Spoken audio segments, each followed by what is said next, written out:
Sir screen ಕಾಣ್ತಾ ಇದೆಯಾ ಗಾಣಾಚಾರಿ sir? ಕಾಣಿಸ್ತಾ ಇದೆ ಸರ್. Okay, fine. ಕಾಣಿಸ್ತಾ ಇದೆ. Okay, fine. Yes, very good evening all of you. I will start with session one quote.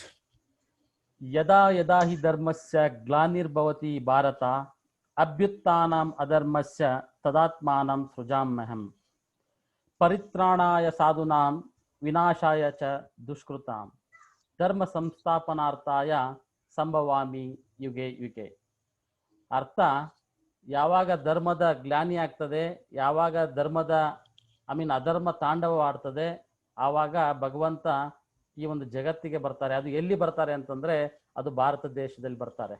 ಅಧರ್ಮ ಯಾವಾಗ ಬರ್ತದೆ, ಅಧರ್ಮದ ತಾಂಡವ ಯಾವಾಗ ಆಡ್ತದೆ, ಭಗವಂತ ಈ ಭಾರತ ದೇಶಕ್ಕೆ ಬರ್ತೇನೆ ಅಂತ ಒಂದು ಮಹಾವಾಕ್ಯದಲ್ಲಿ ಹೇಳ್ತಾರೆ. ಸೊ ಇವತ್ತಿನ ಒಂದು ವಿಚಾರ ಏನಪ್ಪಾ ಅಂತಂದ್ರೆ, ನಾವೆಲ್ಲ ಡಿಸ್ಕಸ್ ಮಾಡುವಂತ ವಿಚಾರ ಆಲ್ರೆಡಿ ನಾನು ಹೇಳಿದೆ ತಮಗೆ. ಹೂ ಈಸ್ ಗಾಡ್, ಅಥವಾ ಫಸ್ಟ್ ಅಂಡ್ ಫಾರ್ಮೋಸ್ಟ್ ನಾನ್ಯಾರು, ಹೂ ಆಮ್ ಐ, ನನ್ನ ತಂದೆ ಯಾರು, who is God, and world drama wheel ಅಂದರೆ ಈ ಸೃಷ್ಟಿ ಚಕ್ರ. ಸೊ ಇದರೊಂದು ಆಧ್ಯಾತ್ಮಿಕದ ಒಂದು ವಿಚಾರದಲ್ಲಿ ರಿಸರ್ಚ್ ಮಾಡಿ ನೋಡಿದಾಗ ಇಷ್ಟೆಲ್ಲ ವಿಚಾರಗಳು ನಮಗೆ ತಿಳಿದು ಬರ್ತದೆ. ಸೊ ತಾವೆಲ್ಲರೂ ಸಹ ಅನದರ್ ಒಂದು 30 ಮಿನಿಟ್ಸ್ 45 ಮಿನಿಟ್ಸ್ ಅಲ್ಲಿ ಇದನ್ನು ಕೇಳ್ತಾ ಹೋದ್ರೆ ಫಸ್ಟ್ ಏನ್ ಮಾಡಬೇಕು ಅಂದ್ರೆ, read, listen, watch, understand and become ಅಲ್ವಾ. ಯಾವಾಗ ನಾವು ಓದ್ತೇವೆ, ಕೇಳ್ತೇವೆ, ನೋಡ್ತೇವೆ, ಅಂಡರ್ಸ್ಟ್ಯಾಂಡ್ ಮಾಡ್ಕೊಳ್ತೇವೆ, ಆಮೇಲೆ ಆ ರೀತಿ ಆಗ್ತೇವೆ. ಅದಕ್ಕೋಸ್ಕರನೇ ಇವತ್ತಿನ ಒಂದು ಟಾಪಿಕ್ಗೆ ಒಂದು ಟೈಟಲ್ ಅನ್ನು ಕೊಡಲಾಗಿದೆ, godly knowledge of the creation and creator. ಅಂದ್ರೆ ಈ ಸೃಷ್ಟಿ ಮತ್ತು ಈ ಸೃಷ್ಟಿಕಾರನ ಅಂದ್ರೆ ಭಗವಂತನ ಬಗ್ಗೆ ನಾವೊಂದು ಕೆಲವೊಂದು ತಿಳ್ಕೊಳ್ಳೋಂಥ ವಿಚಾರ ಇವತ್ತು ಇದಾಗಿದೆ. ಅದಕ್ಕೋಸ್ಕರ ತಾವೆಲ್ಲರೂ ಕೇಳಬೇಕು, ಓದಬೇಕು, ವಾಚ್ ಮಾಡಬೇಕು, ಅರ್ಥ ಮಾಡ್ಕೋಬೇಕು, ಆ ರೀತಿ ಆಗಬೇಕು ಅಂತಂದ್ರೆ ಅನದರ್ 30 ಮಿನಿಟ್ಸ್ ನಾವು ಇದನ್ನ ಕೇಳಬೇಕಾಗ್ತದೆ. ಅದೇ ರೀತಿ ಇವತ್ತು ಗಣೇಶನ ಹಬ್ಬವನ್ನು ನಾವೆಲ್ಲ ಬಹಳ ಸಂಭ್ರಮದಿಂದ ಆಚರಣೆ ಮಾಡಿದ್ದೀವಿ. ಉದ್ದೇಶ ಇಷ್ಟೇ, ಇವತ್ತಿನ ಆಚರಣೆ ಏನಿತ್ತು ಅಂತಂದ್ರೆ ಉತ್ಸಾಹ ಮತ್ತು ಉತ್ಸವದಲ್ಲಿ ಇತ್ತು. ಒಂದು ಉತ್ಸಾಹ, ಹಬ್ಬ ಅಂತಂದ್ರೆ ಗಣೇಶನ ಹಬ್ಬ ಅಥವಾ ಇನ್ಯಾವುದೇ ಹಬ್ಬ ಇರಲಿ, ಭಾರತ ಸಂಪ್ರದಾಯದಲ್ಲಿ ಒಂದು ಉತ್ಸಾಹ ಬರ್ತದೆ. ಮನೆಯನ್ನೆಲ್ಲ ಸ್ವಚ್ಛ ಮಾಡ್ಕೊಳ್ತೇವೆ, ತುಂಬಾ ಆಮೇಲೆ ಎಲ್ಲ ಸರ್ವ ಜನಾಂಗ ಅಥವಾ ನಮ್ಮ ಸರ್ವ ಎಲ್ಲರೂ ಸಹ ಬಂದು ಅಲ್ಲಿ ಜಾಯ್ನ್ ಆಗ್ತಾರೆ. ಒಂದು ಸಂತೋಷದಿಂದ ಮಿಲನ ಮಾಡ್ತೇವೆ. ಭಲೆ ಕೋವಿಡ್ ಇರ್ಬೋದು, ಆ ಕಾರಣದಿಂದ ನಾವು ಮಾಡ್ಲಿಕ್ಕಾಗಿಲ್ಲ, ಬಟ್ ಪ್ರತಿ ವರ್ಷ ಮಾಡುವಂಥದ್ದು ಒಂದು ಉತ್ಸಾಹದಲ್ಲಿ ಉತ್ಸವವನ್ನ ಮಾಡ್ತೇವೆ, ಅಂದ್ರೆ ಒಳ್ಳೊಳ್ಳೆ ಸಂಕಲ್ಪಗಳನ್ನು ಮಾಡ್ತೇವೆ.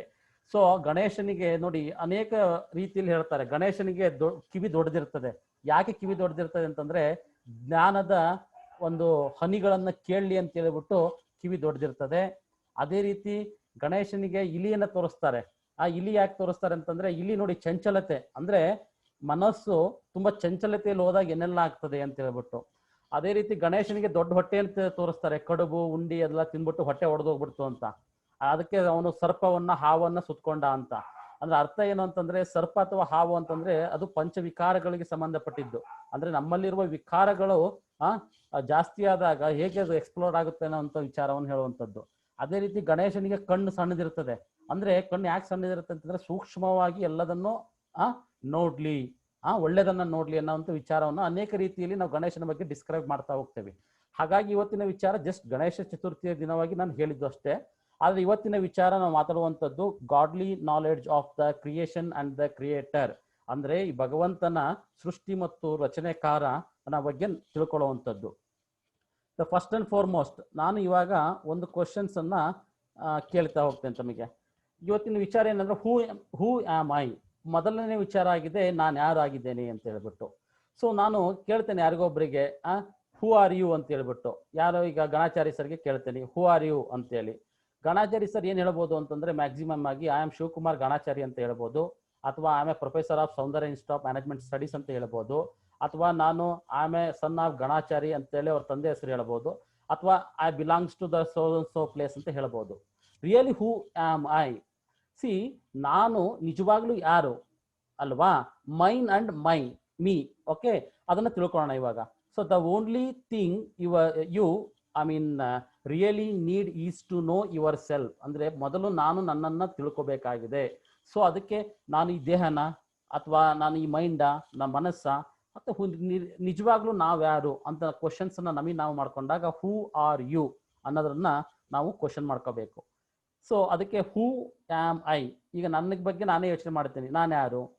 ನಾನು ಲೋಕೇಶ ಅಥವಾ ಲೆಕ್ಚರರು, ಅಥವಾ ನಾನು ಈ ದೇಹನ, ಅಥವಾ ನಾನು ಇವಾಗ ಐ ಮೀನ್ ನಾವು ಅದನ್ನ ಕೇಳಿದಾಗ ಒಂದು ಈ ಕ್ವಶನ್ಸ್ ಅನ್ನ ಹೂ ಆರ್ ಯು ಅಂತ ಕೇಳಿದಾಗ ಅಥವಾ ಹೂ ಆಮ್ ಐ ಅಂತ ನನ್ನನ್ನು ನಾನು ಪ್ರಶ್ನೆ ಮಾಡ್ಕೊಂಡಾಗ ನನಗೆ ಸಿಗುವಂತ ಆನ್ಸರು ಈ ದೇಹ ಅಂತ ಸಿಗುತ್ತೆ, ಈ ಬಾಡಿ ಅಂತ ಅಂತೀವಿ, ಅಥವಾ ನಾನು ನನ್ನ ಪೊಸಿಷನ್ಸ್ ಹೇಳ್ತೀವಿ, ನನ್ನ ಡೆಸಿಗ್ನೇಷನ್ ಅನ್ನು ಹೇಳ್ತೀವಿ, ಅಥವಾ ನನ್ನ ಅನೇಕ ವಿಚಾರಗಳ ಬಗ್ಗೆ ಹೇಳ್ತೇವೆ. ಬಿಟ್ರೆ ಅದ್ರ ಬಗ್ಗೆ ಬೇರೆ ನಮಗೇನು ಹೇಳಲಿಕ್ಕೆ ಆಗೋದಿಲ್ಲ. ಆದರೆ ನಿಜವಾಗ್ಲೂ ನಾನು ಯಾರು ಅಂತಕ್ಕಂಥ ವಿಚಾರವನ್ನ ನಾವು ತಿಳ್ಕೊಬೇಕು. ನೋಡಿ, ಇವಾಗ ತಮಗೆಲ್ಲರಿಗೂ ಕೆಲವೊಬ್ರು ಇಲ್ಲಿ 30 ವರ್ಷ ಇರ್ಬೋದು, 35 ವರ್ಷ ಇರ್ಬೋದು, ಅಥವಾ 50 ವರ್ಷದಲ್ಲಿ ಇದ್ದೀರಾ, 60 ವರ್ಷದಲ್ಲೂ ಇದ್ದೀರಾ ಅಲ್ವಾ? ಸೊ ನೀವು 50 ವರ್ಷದಿಂದ ಕೆಲವೊಂದು ನಾಲೆಡ್ಜ್ ಜನ ಅಥವಾ ಏನೇ ಒಂದು ಕೇಳಿರೋದಿಲ್ಲ. ನೀವು 50 years ಇಂದ ಏನನ್ನು ಕೇಳಿರೋದಿಲ್ಲ. ಸೊ ಆಲ್ ಆಫ್ ಸಡನ್ ಏನಾದ್ರು ಕೇಳ್ಬಿಟ್ರಿ ಅಂತಂದ್ರೆ ಏನ್ ಅನ್ಸುತ್ತೆ ಅಂದ್ರೆ ಅದನ್ನ ನಂಬುವಂಥದ್ದು ಕಷ್ಟ. ಯಾಕೆಂದ್ರೆ ನಾವು ಅದನ್ನ ಡೇ ಟು ಡೇ ಲೈಫ್ ನಲ್ಲಿ ಕೇಳಿರಲ್ಲ. ಸೊ ಹೀಗೂ ಇದೆಯಾ ಅಂತ ಹೇಳೋದನ್ನ ನಂಬುವಂಥದ್ದು ಬಹಳ ಕಷ್ಟ. ಇಲ್ಲಿ ಯಾವುದೇ ನಂಬಿಕೆ ಪ್ರಶ್ನೆ ಇಲ್ಲ, ಇದನ್ನ ರಿಸರ್ಚ್ ಮಾಡುವಂಥದ್ದು ಅಷ್ಟೇ.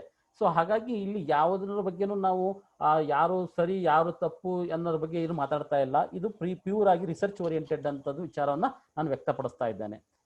ಹೂ ಆಮ್ ಐ, ಮೊದಲು ನಾನು ಯಾರು ಅನ್ನಕ್ಕಂಥ ವಿಚಾರವನ್ನ ನಾವು ತಿಳ್ಕೊಬೇಕು. ನೋಡಿ, ಇಲ್ಲಿ ಬಾಡಿ, ಇಲ್ಲಿ ಚಿತ್ರವನ್ನು ತೋರಿಸ್ತಾ ಇದ್ದಾರೆ. ಇಲ್ಲಿ ಬಾಡಿ ಇದೆ, ಇಲ್ಲಿ ಸ್ಕೆಲೆಟನ್ ಇದೆ ಅಲ್ವಾ? ನೋಡಿ, ಈ ಬಾಡಿಯಲ್ಲಿ ಜೀವ ಇದ್ದಾಗ ಏನಾಗುತ್ತೆ ಅಂದ್ರೆ ಇದಕ್ಕೆ ಮನುಷ್ಯ, ಜೀವಾತ್ಮ ಅಂತ ಕರಿತೇವೆ. ಸೊ ಅದಕ್ಕೆ ಈ ಸ್ಕೆಲೆಟನ್ಗೆ ಏನಾದ್ರೂ ಜೀವಾತ್ಮ ಅಂತ ಕರಿತಾವ? ಖಂಡಿತ ಕರೆಯೋದಿಲ್ಲ. ಅದೇ ರೀತಿ ನೋಡುವ ನೆಕ್ಸ್ಟ್ ಏನಿದೆ ಅಂತ ಹೇಳ್ಬಿಟ್ಟು. ನಾವು ನಿಜವಾಗ್ಲೂ ಯಾರು ಅಂತ ಕ್ವಶನ್ಸ್ ಅನ್ನ ಮಾಡಿದಾಗ ಹೂ ಆಮ್ ಐ ಅಂತ ನನಗೆ ನಾನು ಕ್ವಶನ್ ಮಾಡ್ಕೊಂಡಾಗ I am not A body, I am not A professor, I am not A, but ನಿಜವಾಗ್ಲೂ ನಾನು ಯಾರು ಅಂತಂದ್ರೆ ಐ ಆಮ್ ಎ ಸೋಲ್ ಅಂತ ಹೇಳ್ಬಿಟ್ಟು. ಅದು ನಾವು ಈಸಿಯಾಗಿ ನಮಗೆ ಗೊತ್ತು. ಸೋಲ್ ಅದ್ರ ಬಗ್ಗೆ ಆದ್ರೆ ಕಾನ್ಸಂಟ್ರೇಟೆಡ್ ಮಾಡಿರಲ್ಲ ನಾವು. ಸೊ ಹೇಗೆ ನೋಡಿ, ಇಲ್ಲಿ ಒಂದು ಕಾರ್ ಇದೆ, ಒಂದು ಕಾರಿನ ಎಕ್ಸಾಂಪಲ್ ಅನ್ನು ಕೊಡ್ತಾ ಹೋಗ್ತೀನಿ ತಮಗೆ. ಕಾರ್ ಇದೆ, ಇಲ್ಲಿ ಒಂದು ಕಾರ್ ಅಥವಾ ವೆಹಿಕಲ್ ನಲ್ಲಿ ಇದು ಭಲೇ ಒಳ್ಳೆ ಕಾರ್ ಇರ್ಬೋದು, ಮರ್ಸಿಡೆಸ್ ಬೆಂಚ್ ಅಥವಾ ಆಡಿ ಕಾರ್ ಇದೆ, ಒಳ್ಳೆ ಕಾರ್ ಇದೆ. ಸೊ ಕಾರ್ ಒಳಗಡೆ ಡ್ರೈವರ್ ಮುಖ್ಯ. ಡ್ರೈವರ್ ಸ್ಟಾರ್ಟ್ ಮಾಡಿ ಡ್ರೈವಿಂಗ್ ಮಾಡಿದ್ಮೇಲೆ ಅದು ಕಾರಿಗೆ ಒಂದು ಬೆಲೆ, ಕಾರು ಮುಂದೆ ಹೋಗ್ತದೆ. ಇಲ್ಲ ಅಂತಂದ್ರೆ ಕಾರು ಮುಂದೆ ಹೋಗ್ಲಿಕ್ಕೆ ಆಗೋದಿಲ್ಲ. ಭಲೆ ನೀವು 10 ಕೋಟಿ ಕೊಟ್ಟು ತಗೊಂಡಿರ್ಬೋದು, ಎಕ್ಸ್ಪೋರ್ಟ್ ಮಾಡ್ಕೊಂಡಿರ್ಬೋದು ಕಾರನ್ನ, ಎಕ್ಸ್ಪೋರ್ಟೆಡ್ ಕಾರ್ ತಗೊಂಡ್ರು ಸಹ ಅದಕ್ಕೆ ಒಬ್ಬ ಡ್ರೈವರ್ ಬೇಕು. ಆ ಡ್ರೈವರ್ ಇದ್ದಾಗನೇ ಆ ಕಾರಿಗೆ ಬೆಲೆ, ಆವಾಗ ಕಾರು ಮುಂದೆ ಹೋಗ್ತದೆ. ಅದೇ ರೀತಿ ನೋಡಿ, ಈ ಒಂದು ಆತ್ಮ ಅಂದ್ರೆ ನನ್ನಲ್ಲಿ ಆತ್ಮ ಇದ್ದಾಗ ಮಾತ್ರ ಇದಕ್ಕೆ ಜೀವಾತ್ಮ ಅಂತ ಹೇಳ್ತೀವಿ. ಎಲ್ಲರೂ ನೋಡ್ತಾ ಇರ್ಬೋದು ಇಲ್ಲಿ ಜೀವಾತ್ಮ ಅಂತ ಹೇಳ್ಬಿಟ್ಟು. ಅಂದ್ರೆ ಜೀವಾತ್ಮ ಅಂದ್ರೆ ನಾವು ಈ ದೇಹದಲ್ಲಿ ಯಾವಾಗ ಜೀವ ಇರ್ತದೆ ಅದಕ್ಕೆ ಜೀವಾತ್ಮ ಅಂತ ಹೇಳ್ತೇವೆ. ಈಗ ಯಾರೋ ಪ್ರಾಣ ಬಿಟ್ಟೋಗ್ಬಿಟ್ಟು ಸತ್ತೋಗ್ಬಿಟ್ರು ಅಂದ್ರೆ ಏನಾಗ್ತಾರೆ ಅಂದ್ರೆ ಅದು ಡೆಡ್ ಬಾಡಿ ಆಗ್ತದೆ, ಅಂದ್ರೆ ಸ್ಕೆಲೆಟನ್ ಆಗ್ತದೆ, ಅಂದ್ರೆ ಆತ್ಮ ಹೊರಟು ಹೋಗ್ಬಿಡ್ತು ಅಂತ ಹೇಳ್ತದೆ. ನಮಗಿದು ಗೊತ್ತು, ಆದ್ರೂ ನಾವು ಸರಿಯಾದ ಮಾರ್ಗದಲ್ಲಿ ತಿಳ್ಕೊಂಡಿಲ್ಲ. ಸೊ ಅದಕ್ಕೋಸ್ಕರನೇ ನಾನು ನಿಜವಾಗ್ಲೂ ಯಾರು ಅಂತಂದ್ರೆ, ಸೊ ನಾನು ಆತ್ಮ. ನಾ ಈ ದೇಹ ಅಲ್ಲ. ಬರೀ ನಾ ಈ ದೇಹ ಅಂತಂದ್ರೆ ನೋಡಿ, ಈಗ ಯಾರೋ ಒಬ್ಬರು ಸತ್ತೋಗ್ಬಿಟ್ರು ಅಂತ ಹೇಳ್ತೇವೆ. ನಿನ್ನೆ ಯಾರೋ ಒಬ್ರು ಸತ್ತೋಗ್ಬಿಟ್ರು, ಸತ್ತು ಹೋದರು ಅಂದ್ರೆ ಸತ್ಯ ಹೋಯಿತು ಅಂತ ಹೇಳ್ಬಿಟ್ಟು. ಸತ್ಯ ಯಾವುದು ಅಂತಂದ್ರೆ ಸತ್ಯ ಮತ್ತೇನು ಅಲ್ಲ, ಅದು ಆತ್ಮ. ಅಂದ್ರೆ ಆತ್ಮ ಅಂದ್ರೆ ಆತ್ಮಕ್ಕೆ ಸಾವಿಲ್ಲ, ದೇಹಕ್ಕೆ ಸಾವು. ಅದನ್ನ ಮುಂದಿನ ವಿಚಾರಗಳಲ್ಲಿ ತಮಗೆ ವ್ಯಕ್ತಪಡಿಸ್ತಾ ಹೋಗ್ತೇನೆ ನಾನು. ಸೊ ಅದಕ್ಕೋಸ್ಕರನೇ ಈ ಜೀವಾತ್ಮ ಅಂದ್ರೆ ನಾನು ನಿಜವಾಗ್ಲೂ ಯಾರು ಅಂತಂದ್ರೆ ನಾನು ಆತ್ಮ. ಆತ್ಮ ಅಂದ್ರೆ ಸೋಲ್, ಅಂದ್ರೆ ಅದನ್ನ ಸೋಲ್ ಅಂತ ಹೇಳ್ತೇವೆ. ಸೊ ನಾವ್ ಏನಾಗ್ತದೆ ಅಂದ್ರೆ ನಮಗೆ ನೋಡಿ, ನನಗೆ 35 ವರ್ಷದಿಂದನೂ ನಾನು ಏನ್ ಅನ್ಕೊಂಡಿದ್ದೇನೆ ಅಂತಂದ್ರೆ ಇದು ನನ್ನ ಆತ್ಮ ಅಲ್ಲ, ನಾ ದೇಹ, ನಾ ಲೋಕೇಶ, ನಾ ಪ್ರೊಫೆಸರು, ಅಥವಾ ನಾನು ಇನ್ನೊಬ್ರು, ನಾನು ಸೈಂಟಿಸ್ಟು, ನಾನು ಇಂಜಿನಿಯರು, ನಾನು ಲೆಕ್ಚರರು, ನಾನು ಲೋಕೇಶ್. ಬರೀ ಇದೇ ನಮ್ಮ ಒಂದು ಅಭಿಮಾನದಲ್ಲಿ, ದೇಹದ ಅಭಿಮಾನದಲ್ಲಿ ಬಂದಿರೋದ್ರಿಂದ ದೇಹದ ವಿಚಾರಗಳೇ ಕಾಣ್ತದೆ. ಬೇರೆಯವ್ರನ್ನು ನೋಡಿದಾಗ ದೇಹವೇ ಕಾಣ್ತದೆ ವಿನಃ ಆತ್ಮ ಕಾಣೋದಿಲ್ಲ. ಅದೇ ರೀತಿ ಕೆಲವೇ ವ್ಯಕ್ತಿಗಳಿಗೆ ಆತ್ಮ ಸಾಕ್ಷಾತ್ಕಾರ ಆಗಿರುವಂತದ್ದು. ಯಾರು ಅಂತಂದ್ರೆ ಬರೀ ಸ್ವಾಮಿ ವಿವೇಕಾನಂದ, ಹೀಗೆ ಆತ್ಮಜ್ಞಾನದ ವಿಚಾರ ಬರ್ತದೆ, ಆ ವಿಚಾರ ಬೇರೆ. ಸೊ ಇಲ್ಲಿ ನಾನು ನಿಜವಾಗ್ಲೂ ಯಾರು ಅಂತಂದ್ರೆ ಆತ್ಮ. ಅದಕ್ಕೋಸ್ಕರ ನಾವ್ ಏನ್ ಹೇಳ್ತಾ ಇದ್ದೇವೆ ಅಂದ್ರೆ ಇಲ್ಲಿ ನೋಡಿ, ಕಾರ್ ಇದೆ, ವೆಹಿಕಲ್ ಇದೆ. ವೆಹಿಕಲ್ ಅನ್ನ ಏನ್ ಮಾಡ್ತಾ ಇದೀವಿ ಅಂತಂದ್ರೆ ಬಾಡಿಗೆ ಹೋಲಿಸಲಾಗ್ತದೆ. ಕಾರಿನ ಒಳಗಡೆ ಡ್ರೈವರ್ ಅನ್ನ ಸೋಲ್ ಅಂದ್ರೆ ಆತ್ಮಕ್ಕೆ ಹೋಲಿಸಲಾಗ್ತದೆ. ಹೇಗೆ ಬಾಡಿ ಇದೆ ಓಕೆ, ಆದ್ರೆ ಡ್ರೈವರ್ ಇರ್ತಾನೆ, ಅದು ಗಾಡಿಗೆ ವ್ಯಾಲ್ಯೂ ಇರ್ತದೆ, ಗಾಡಿ ಮುಂದೆ ಹೋಗ್ತದೆ. ಅದೇ ರೀತಿ ಕಾರನ್ನ ಈ ಬಾಡಿಗೆ ಹೋಲಿಸಲಾಗ್ತದೆ, ಈ ದೇಹಕ್ಕೆ ಹೋಲಿಸಲಾಗ್ತದೆ. ಆತ್ಮವನ್ನ ಒಳಗಡೆ ಡ್ರೈವರ್ ಅನ್ನ ಏನ್ ಮಾಡ್ತೀವಿ ಅಂತಂದ್ರೆ ಸೋಲಿಗೆ ಹೋಲಿಸಲಾಗ್ತದೆ. ಹೇಗೆ ಗಾಡಿಗೆ ಒಬ್ಬ ಡ್ರೈವರ್ ಮುಖ್ಯನೋ ಅದೇ ರೀತಿ ಒಬ್ಬ ಒಂದು ಜೀವಾತ್ಮ ಆಗ್ಬೇಕಾದ್ರೆ ಅದರಲ್ಲಿ ಸೋಲ್ ಇದ್ದಾಗ ಮಾತ್ರ ಅದು ಜೀವಾತ್ಮ ಅಂತ ಹೇಳ್ಬಿಡ್ತೇವೆ.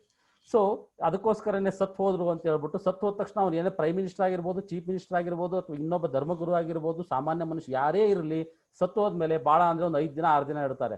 7ನೇ ದಿನ ಫಸ್ಟ್ ಎತ್ತಾಕ್ಬಿಟ್ಟು ಹೊರಗಡೆ ಹಾಕಿ ಬನ್ನಿ ಅಂತ ಹೇಳ್ತಾರೆ. ಅವ್ರ ಬಲೆ ಏನೇ ಇರಲಿ, ಅದೇ ಆತ್ಮದಲ್ಲಿ, ಅದೇ ದೇಹದಲ್ಲಿ ಈ ಆತ್ಮ ಇದ್ದಾಗ ಅದ್ರದ್ದು ವ್ಯಾಲ್ಯೂ ಇರ್ತದೆ. ಅವ್ರನ್ನ ಕರೆದ್ಬಿಟ್ಟು ನಮಸ್ಕಾರ ಮಾಡ್ತಾರೆ, ಪೂಜೆ ಮಾಡ್ತಾರೆ, ಆಶೀರ್ವಾದ ತಗೊಳ್ತಾರೆ ಅಲ್ವಾ, ಎಲ್ಲದನ್ನು ಮಾಡ್ತಾರೆ. ಅದಕ್ಕೋಸ್ಕರನೇ ನಾನು ನಿಜವಾಗ್ಲೂ ಯಾರು ಅಂತಂದ್ರೆ, ನಾನು ನಿಜವಾಗ್ಲೂ ಆತ್ಮ ಅಂದ್ರೆ ನಾ ಈ ದೇಹವಲ್ಲ, ಆತ್ಮ. ಸೊ ಈ ನೋಡಿ, ಆತ್ಮದಲ್ಲಿಯೇ ಬುದ್ಧಿ, ಸಂಸ್ಕಾರ, 3 ಗುಣಗಳು ಹೆಂಗೆ ನೋಡಿ, ದೇಹದಲ್ಲಿ ದೇಹ, ಈ ಒಂದು ದೇಹ ಪಂಚ ತತ್ವಗಳಿಂದ ಆಗಿರುವಂತದ್ದು ಅಂತ ನಮಗೆ ಗೊತ್ತಿದೆ. ಗಾಳಿ, ಬೆಳಕು, ನೀರು, ಬೆಂಕಿ ಎಲ್ಲದರಿಂದ ಪಂಚತತ್ವಗಳಿಂದ ಈ ದೇಹ ಆಗಿದೆ. ಅದೇ ರೀತಿ ಆತ್ಮ ಈ 3 ಗುಣಗಳು ಯಾವುದು ಅಂದ್ರೆ ಮೈಂಡ್, ಇಂಟೆಲೆಕ್ಟ್ ಅಂಡ್ ರಿಸಾಲ್ವ್ಸ್, ಅಂದ್ರೆ ಮನಸ್ಸು, ಬುದ್ಧಿ, ಸಂಸ್ಕಾರ, ಈ 3ರ ಒಂದು ಮಿಶ್ರಣವೇ ಆತ್ಮ ಅಂತ ಹೇಳ್ಬಿಟ್ಟು. ಆತ್ಮದಲ್ಲಿ 3 ಗುಣಗಳು ವಿಶೇಷವಾಗಿ ಮನಸ್ಸು, ಬುದ್ಧಿ ಮತ್ತೆ ಸಂಸ್ಕಾರ. ಮನಸ್ಸಿನಲ್ಲಿ ಏನ್ ಬರ್ತದೆ, ಮನಸ್ಸಿನಲ್ಲಿ ವಿಚಾರಗಳ ಉತ್ಪತ್ತಿ ಆಗ್ತದೆ. ಅಂದ್ರೆ it's an production of thoughts.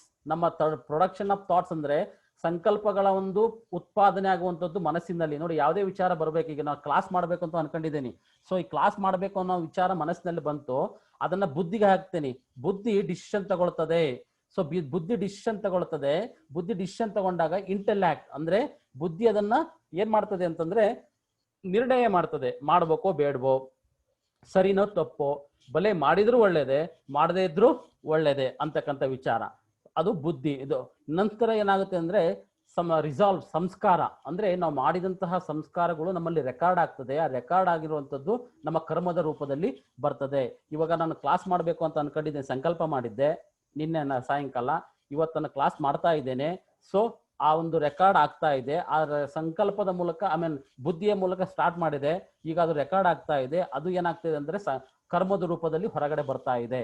ಅಂದ್ರೆ ಮಾಡಿದಂತಹ ಸಂಕಲ್ಪ ಅದು ಬುದ್ಧಿಗೆ ಹೋಗಿ, ಬುದ್ಧಿಯಿಂದ ಸಂಸ್ಕಾರ ಆಗ್ತದೆ. ಸಂಸ್ಕಾರದಿಂದ ಅದು ಒಳ್ಳೆ ಸಂಸ್ಕಾರ ಇರ್ಬೋದು, ಕೆಟ್ಟ ಸಂಸ್ಕಾರ ಇರ್ಬೋದು, ಅದು ಬೇರೆ ವಿಚಾರ.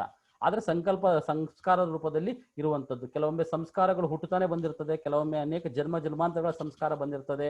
ಸೊ ಎಲ್ಲ ಬೇರೆ ಬೇರೆ ವಿಚಾರಗಳು, ಇದರದೇ ಒಂದು ಟಾಪಿಕ್ ಇದೆ. ಹಾಗಾಗಿ ಇದನ್ನ ಎಕ್ಸ್ಪ್ಲೇನ್ ಮಾಡ್ಲೇಬೇಕಂತಂದ್ರೆ ಮಿನಿಮಮ್ ಹೆಚ್ಚು ಕಮ್ಮಿ 1 ಅವರ್, ಮಿನಿಮಮ್ 5 hours ಬೇಕಾಗುತ್ತೆ ಈ ಎಲ್ಲ ಚಿತ್ರಗಳನ್ನ ನಾನು ವಿತಿನ್ 45 minutes ನಲ್ಲಿ ಹೇಳ್ಬೇಕಾಗಿರೋದ್ರಿಂದ ಬಹಳ ಸೂಕ್ಷ್ಮವಾಗಿ ಹೇಳಲಿಕ್ಕೆ ಇಚ್ಛೆ ಪಡ್ತೇನೆ. ಸೊ ಇವಾಗ ನಾವ್ ಯಾರು ಅಂತ ಅರ್ಥ ಆಯ್ತು ನಮಗೆ. ನಾನು ಯಾರು ಅಂತ ಕೇಳಿದಾಗ ಏನ್ ಹೇಳ್ತೇನೆ ಅಂದ್ರೆ, ಈಗ ಮಧುಸೂದನ್ ಸರ್ ಇದ್ದಾರೆ, ನೀವ್ ಯಾರು, ಹೂ ಆರ್ ಯು ಅಂತಂದ್ರೆ ನೀವು ಇನ್ಮೇಲೆ ಏನ್ ಹೇಳ್ಬೇಕು ಅಂತಂದ್ರೆ, I am not a Madhusudan, who are you, I am a soul ಅಲ್ವಾ. ಸೋಲ್ ಯಾಕೆ ಅಂತಂದ್ರೆ ಜೀವಾತ್ಮ, ಆತ್ಮ ನನ್ನ ದೇಹದಲ್ಲಿದ್ದಾಗ, ನಾನು ಆತ್ಮಾಭಿಮಾನಿ ಸ್ಟೇಜ್ ನಲ್ಲಿ ಇದ್ದಾಗ, ಸೋಲ್ ಕಾನ್ಶಿಯಸ್ ನಲ್ಲಿ ಇದ್ದಾಗ ನಮಗೆ ಇದೆಲ್ಲ ರಿಯಲೈಸ್ ಆಗ್ತದೆ. ನಾವ್ ಯಾವಾಗ ಸೋಲ್ ಕಾನ್ಶಿಯಸ್ ನಲ್ಲಿ ಇರೋದಿಲ್ಲ, ಯಾವಾಗ ಬಾಡಿ ಕಾನ್ಶಿಯಸ್ ನಲ್ಲಿ ಬರ್ತೇವೆ, ಸೊ ಅವಾಗ ಏನಾಗ್ತದೆ ಅಂತಂದ್ರೆ ನಾನು ಯಾರು ನಿಜವಾಗ್ಲೂ ಅನ್ನೋದು ಮರ್ತೋಗ್ತದೆ. ಅವಾಗ ಏನಾಗ್ತದೆ ಅಂದ್ರೆ ನನ್ನ ಕಣ್ಣು ಹೇಗಿದೆ, ಕಿವಿ ಹೇಗಿದೆ, ಅವ್ರ ಕಣ್ಣು ಹೇಗಿದೆ, ಇವ್ರ ಕಿವಿ ಹೇಗಿದೆ ಅಲ್ವಾ. ಅದಕ್ಕೂ ಅವಾಗಲೇ ಹೇಳಿದಿಲ್ಲ, ಗಣೇಶನ ಕಿವಿ ದೊಡ್ಡದಿದೆ, ಯಾಕೆ ಅಂದ್ರೆ ಜ್ಞಾನ ಕೇಳಲಿಕ್ಕಿದೆ. ಕಣ್ಣು ಸಣ್ಣದಿದೆ, ಯಾಕೆಂದ್ರೆ ಏನ್ ಬೇಕು, ಎಷ್ಟು ಬೇಕು ಅಷ್ಟೇ ನೋಡ್ಬೇಕು ಅಂತ. ನಾವು ಅದನ್ನ ಬಿಟ್ಬಿಟ್ಟು ಬೇರೆ ಎಲ್ಲ ಮಾಡ್ತಾ ಹೋಗ್ತೇವೆ, ಬೇರೆ ಕೇಳ್ತೇವೆ, ಬೇರೆ ನೋಡ್ತೇವೆ, ಇಲ್ಲ ಸ್ಥಳದಲ್ಲಿ ಮಾತಾಡ್ತೇವೆ. So this is what. ಅದಕ್ಕೋಸ್ಕರನೇ ಇವತ್ತಿನ ಮೊದಲನೇ ಒಂದು ವಿಚಾರ ಏನಂದ್ರೆ, ಹೂ ಆಮ್ ಐ ಅನ್ನುವಂತಹ ವಿಚಾರಕ್ಕೆ ನಮಗೆ ಆನ್ಸರ್ ಸಿಕ್ಕಿದ್ದು ಐ ಆಮ್ ಅ ಸೋಲ್ ಅಂತ ಹೇಳ್ಬಿಟ್ಟು, ಅಂದ್ರೆ ನಾನು ಆತ್ಮ. ಓಕೆ, ಈಗ ಆತ್ಮ ಅಂತ ಗೊತ್ತಾಯ್ತು. ಈಗ ಬಲೆ ಈಗ ನೋಡಿ, ನಾನು ನನ್ನ ವಾಸಸ್ಥಾನ ಎಲ್ಲಿ, ಬೆಂಗಳೂರಲ್ಲಿ ನಾಗರಬಾವಿ ಅಥವಾ ಯೂನಿವರ್ಸಿಟಿ ಕ್ವಾರ್ಟರ್ಸ್ ನಲ್ಲಿ ನಾನು ಇದ್ದೇನೆ, ಅದು ನನ್ನ ವಾಸಸ್ಥಾನ ಅಲ್ವಾ. ಅದೇ ರೀತಿ ಆತ್ಮನಿಗೂ ಸಹ ಒಂದು ವಾಸಸ್ಥಾನ ಇರ್ಬೇಕಲ್ವಾ. ಸೊ ಆತ್ಮನಿಗೂ ವಾಸಸ್ಥಾನ ಯಾವುದು ಅಂತಂದ್ರೆ, ಈಗ ನೋಡಿ ಭಾರತೀಯ ಸಂಪ್ರದಾಯದಲ್ಲಿ ಏನ್ ಮಾಡ್ತಾರೆ ಅಂತಂದ್ರೆ, ಹಣೆಗೆ ಕುಂಕುಮವನ್ನ ಇಡ್ತಾರೆ ಇಲ್ಲಿ ಅಲ್ವಾ. ನಾವು ಕುಂಕುಮವನ್ನ 2 ಹುಬ್ಬಿನ ಬೃಕುಟಿಯ ಮಧ್ಯೆ ಇಡ್ತೇವೆ ಅಲ್ವಾ, ಮೂಗಿನ ಮೇಲೆ ಅಥವಾ ನಾಲ್ಗೆ ಮೇಲೆ ಅಥವಾ ತುಟಿ ಮೇಲೆ ಏನಾರು ಇಡ್ತೇವ? ಖಂಡಿತ ಇಡೋದಿಲ್ಲ. ಎಲ್ಲಿ ಇಡ್ತೇವೆ ಅಂತಂದ್ರೆ 2 ಹುಬ್ಬಿನ ಬೃಕುಟಿಯ ಮಧ್ಯ, ಓಕೆ, ಬಿಟ್ವೀನ್ ಐಬ್ರೋಸ್ ಮಧ್ಯೆ ನಾವು ಒಂದು, ಯಾಕೆಂದ್ರೆ ಅದು ಸಂಕೇತ.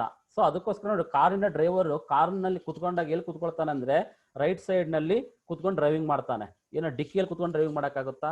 ಅಥವಾ ಈ ಬ್ಯಾಕ್ ಸೀಟ್ ನಲ್ಲಿ ಕುತ್ಕೊಂಡು ಡ್ರೈವಿಂಗ್ ಮಾಡಕ್ಕಾಗುತ್ತಾ? ಖಂಡಿತ ಮಾಡಕ್ ಆಗೋದಿಲ್ಲ. ಸೊ ಅದಕ್ಕೋಸ್ಕರನೇ ಸೊ ಆತ್ಮದ ವಾಸಸ್ಥಾನ ಎಲ್ಲಿ ಅಂತಂದ್ರೆ, ಸೊ ನನ್ನ ಆತ್ಮನಲ್ಲೇ ಇರ್ಬೇಕಲ್ವಾ. 2 ಹುಬ್ಬಿನ ಬೃಕುಟಿಯ ಮಧ್ಯೆ ನಾನು ಆತ್ಮ ಹೊಳಿತಾ ಇರ್ತಾನೆ. ಸೊ ಅದನ್ನ ಈ 2 ಕಣ್ಣುಗಳಿಂದ, ಸ್ಥೂಲ ಕಣ್ಣುಗಳಿಂದ ನೋಡ್ಲಿಕ್ಕೆ ಆಗ್ತದಾ? ಖಂಡಿತ ಆಗೋದಿಲ್ಲ. ಆ ರೀತಿ ನೋಡೋದಾಗಿದ್ರೆ ನಮಗೆ ಆತ್ಮಜ್ಞಾನದ ಅವಶ್ಯಕತೆನೇ ಇದ್ದಿಲ್ಲ. ಸೊ ಅದರ ಅವಶ್ಯಕತೆ ಇರೋದ್ರಿಂದನೇ ನಮಗೆ ಏನಾಗ್ತದೆ ಅಂದ್ರೆ, ಅದನ್ನ ದಿವ್ಯ ಜ್ಞಾನ, ಥರ್ಡ್ ಐ ಅಂತ ಏನು ಹೇಳ್ತೇವಲ್ವಾ, ದಿವ್ಯ ಜ್ಞಾನದ ಮೂಲಕ ನಾವು ನೋಡಿದಾಗ ನನಗೆ ಗೊತ್ತಾಗ್ತದೆ. ಸ್ವಾಮಿ ವಿವೇಕಾನಂದಗೆ ಗೊತ್ತಾಗ್ತಾ ಇತ್ತಂತೆ, ಅವನು ಮಲಗಿದಾಗ ಅವನ ನೈಟ್ ಮಲಗಿದಾಗ ಎಷ್ಟೋ ಸಲ ಅವನ ಹಣೆ ಉಬ್ಬಿನ ಮಧ್ಯೆ ಜ್ಯೋತಿ ಪ್ರಕಾಶಮಾನವಾಗಿ ಹೊಳಿತಾ ಇರ್ತದಂತೆ. ಅವ್ರ ತಂದೆ ತಾಯಿಯಲ್ಲಿ ಇದನ್ನು ಡಿಸ್ಕಸ್ ಮಾಡಿದಾಗ ಅವರು ಹೇಳ್ತಾ ಇದ್ರಂತಂದ್ರೆ ಎಲ್ಲರಿಗೂ ಆತ್ಮಜ್ಞಾನದ ಪರಿಚಯ ಇರೋದಿಲ್ಲ ಅಲ್ವಾ. ಸೊ ಅದಕ್ಕೋಸ್ಕರನೇ ನಾನು ಆತ್ಮ ಎಲ್ಲಿದ್ದೇನೆ ಅಂತಂದ್ರೆ 2 ಹುಬ್ಬಿನ ಭ್ರುಕುಟಿಯ ಮಧ್ಯ ನಾನು ಆತ್ಮ ಇದ್ದೇನೆ. ಸೊ ಇದು ಇವತ್ತಿನ ಒಂದು ಹೂ ಆಮ್ ಐ ಅನ್ನೋದಕ್ಕೆ ಒಂದು ವಾಕ್ಯ. ಇದರಲ್ಲಿ ಏನಾದ್ರು ಡೌಟ್ಸ್ ಇದ್ರೆ ತಾವು ಒಂದ್ ಕಡೆ ಬರೆದಿಟ್ಕೊಳ್ಳಿ, later will discuss regarding this. So ನಾನು ಆವಾಗಲೇ ಹೇಳಿದೆ ತಮಗೆ ಆತ್ಮ ಎಲ್ಲಿರ್ತದೆ ಅಂತ ಹೇಳ್ಬಿಟ್ಟು ಅಲ್ವಾ. ಆತ್ಮ ಎಲ್ಲಿರ್ತದೆ ಅಂತಂದ್ರೆ, ಸೊ ಆತ್ಮ ಇರುವಂತದ್ದು 2 ಹುಬ್ಬಿನ ಭ್ರುಕುಟಿಯ ಮಧ್ಯೆ ಆತ್ಮ ಇರ್ತದೆ. ಸೊ ನೋಡಿ, ಯಾವೊಬ್ಬ ಮನುಷ್ಯ, ಇದೊಂದು ಬಾಡಿ ಅಲ್ವಾ, ನೋಡಿ ಮಧ್ಯದಲ್ಲಿ ಹೊಳಿತಾ ಇದೆ. ಆತ್ಮ ಹೇಗಿರ್ತದೆ ಅಂತಂದ್ರೆ ನಕ್ಷತ್ರ ರೂಪದಲ್ಲಿ, ಬಿಂದು ಅಥವಾ ಬೆಳಕಿನ ರೂಪದಲ್ಲಿ, ಪಾಯಿಂಟ್ ಆಫ್ ಲೈಟ್ ಅಂತ ಏನ್ ಹೇಳ್ತಾವಲ್ವಾ, ಆ ರೀತಿಯಲ್ಲಿ ತುಂಬಾ ಸೂಕ್ಷ್ಮವಾಗಿರುವಂತದ್ದು, ಅದು ಬ್ರೈಟ್ನೆಸ್ ಆಗಿ ಹೊಳಿತಾ ಇರ್ತದೆ. ನಾವು ಅದನ್ನ ಈ ರೀತಿ ನಾವು ಆತ್ಮಾಭಿಮಾನಿ ಸ್ಟೇಜ್ ನಲ್ಲಿ ಇರಬೇಕು ಅಂತಂದ್ರೆ ಅದರದ್ದೇ ಅಂತಹ ಕ್ವಾಲಿಟೀಸ್ ಇದೆ. ಅದನ್ನ ಮುಂದಿನ ವಿಚಾರದಲ್ಲಿ ನಾನು ತಿಳಿಸ್ಕೊಡ್ತೇನೆ ತಮಗೆ ಹೇಗೆ ತಿಳ್ಕೊಬೇಕು ಅಂತ. ಇವಾಗ ನನಗೆ ಗೊತ್ತಾಯ್ತು who am I. Madhusudan sir, who are you? Are you a soul? Are you a body? Just you can think. Okay, if you ask me the same question, I tell you I am not a body, I am not a Lokesh, I am a soul. Where soul resides? Soul resides between the 2 eyebrows ಅಲ್ವಾ, ಹೈಪೋಥೆಲಮಸ್ ಅನ್ನೋದಿರ್ತದೆ.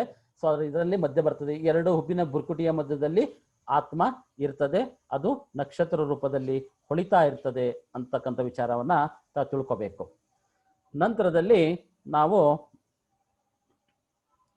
ನೋಡಿ, differences between the soul and the body. ಇವಾಗ ನಮಗೆ ಗೊತ್ತಾಯ್ತು ನಾನು ಯಾರು ಅಂತಂದ್ರೆ, ನಾನು ಈ ದೇಹ ಅಲ್ಲ, ನಾನು ಆತ್ಮ ಅಲ್ವಾ. ಸೊ ನಾ ಈ ದೇಹ ಅಲ್ಲ, ನಾನು ಆತ್ಮ ಅಂತೇಳಿ ತಿಳ್ಕೊಂಡಾಗ ನೋಡಿ ಇಲ್ಲಿ ಏನಾಗ್ತದೆ ಅಂತಂದ್ರೆ ದ ಫಾಲೋಯಿಂಗ್ ಡಿಫ್ರೆನ್ಸಸ್ ಇರ್ತದೆ. ಈ ದೇಹನ ಹೇಳಿದೆ ಪಂಚತತ್ವಗಳಿಂದ ಆಗಿರುವಂಥದ್ದು, ಗಾಳಿ, ಬೆಳಕು, ನೀರು ಎಲ್ಲದರಿಂದ. ಸೊ ಅದೇ ರೀತಿ ಸೋಲ್ ಅನ್ನುವಂಥದ್ದು ಮನಸ್ಸು, ಬುದ್ಧಿ, ಸಂಸ್ಕಾರಗಳಿಂದ ಇರುವಂಥದ್ದು. ಸೊ ನಮಗೆ ಸೋಲಿಗೂ ಮತ್ತು ಬಾಡಿಗೂ ಏನೇನು ಡಿಫ್ರೆನ್ಸ್ ಇದೆ ಅಂತಕ್ಕಂಥ ವಿಚಾರ ನೋಡಿ. ನಾನು ಹೇಳಿದೆ ನಿಮಗೆ, ಜೀವ ಇದ್ದಾಗ ಜೀವಾತ್ಮ ಎಲ್ಲರೂ ಬೆಲೆ ಕೊಡ್ತಾರೆ, ನಮಸ್ಕಾರ ಮಾಡ್ತಾರೆ, ಕೈ ಮುಗಿತಾರೆ. ಅದೇ ರೀತಿ ಜೀವ ಹೊರಟೋಯ್ತು ಅಂತಂದ್ರೆ 1 day 2 days 3 days ಮ್ಯಾಕ್ಸಿಮಮ್ ಅಂದ್ರೆ 5 days ಇರ್ತಾರೆ ಒಳಗಡೆ ಅಷ್ಟೇ, ಗ್ಲಾಸ್ನಲ್ಲಿ ಹಾಕ್ಬಿಟ್ಟು ಆಮೇಲೆ ಎಸ್ಕೊಂಡು ಹೋಗಿ ಡಸ್ಟ್ಬಿನ್ಗೆ ಹಾಕ್ಬಿಡ್ತಾರೆ. ಅವ್ರು ಬಲೆ ಯಾರೇ ಇರ್ಬೋದು, ಅವರು ರಾಜ, ಮಹಾರಾಜ, president, vice president, whoever it may be ಅಲ್ವಾ. ಅದಕ್ಕೋಸ್ಕರನೇ ಆತ್ಮ ಅಂದ್ರೆ ಗೊತ್ತಾಯ್ತು, ಅದು ಬಾಡಿ ಅಂದ್ರೆ ಗೊತ್ತಾಯ್ತು. ಸೊ ಆತ್ಮಕ್ಕೂ ಮತ್ತು ಬಾಡಿಗೂ ಏನೇನು ಡಿಫ್ರೆನ್ಸ್ ಇದೆ ಅಂತಂದ್ರೆ ನೋಡಿ, the soul is being, this one object or thing. ನೋಡಿ ಅನೇಕ ಡಿಫ್ರೆನ್ಸಸ್ಗಳಿದೆ, ನಾನು ಕೆಲವೊಂದನ್ನು ಮಾತ್ರ ಹೇಳ್ತೇನೆ ನಿಮಗೆ. Soul is a what is that? Eternal, ಅಂದ್ರೆ ಅವಿನಾಶಿ. ಯಾವ್ದು ವಿನಾಶ ಆಗೋದಿಲ್ವೋ ಅದು ಅವಿನಾಶಿ.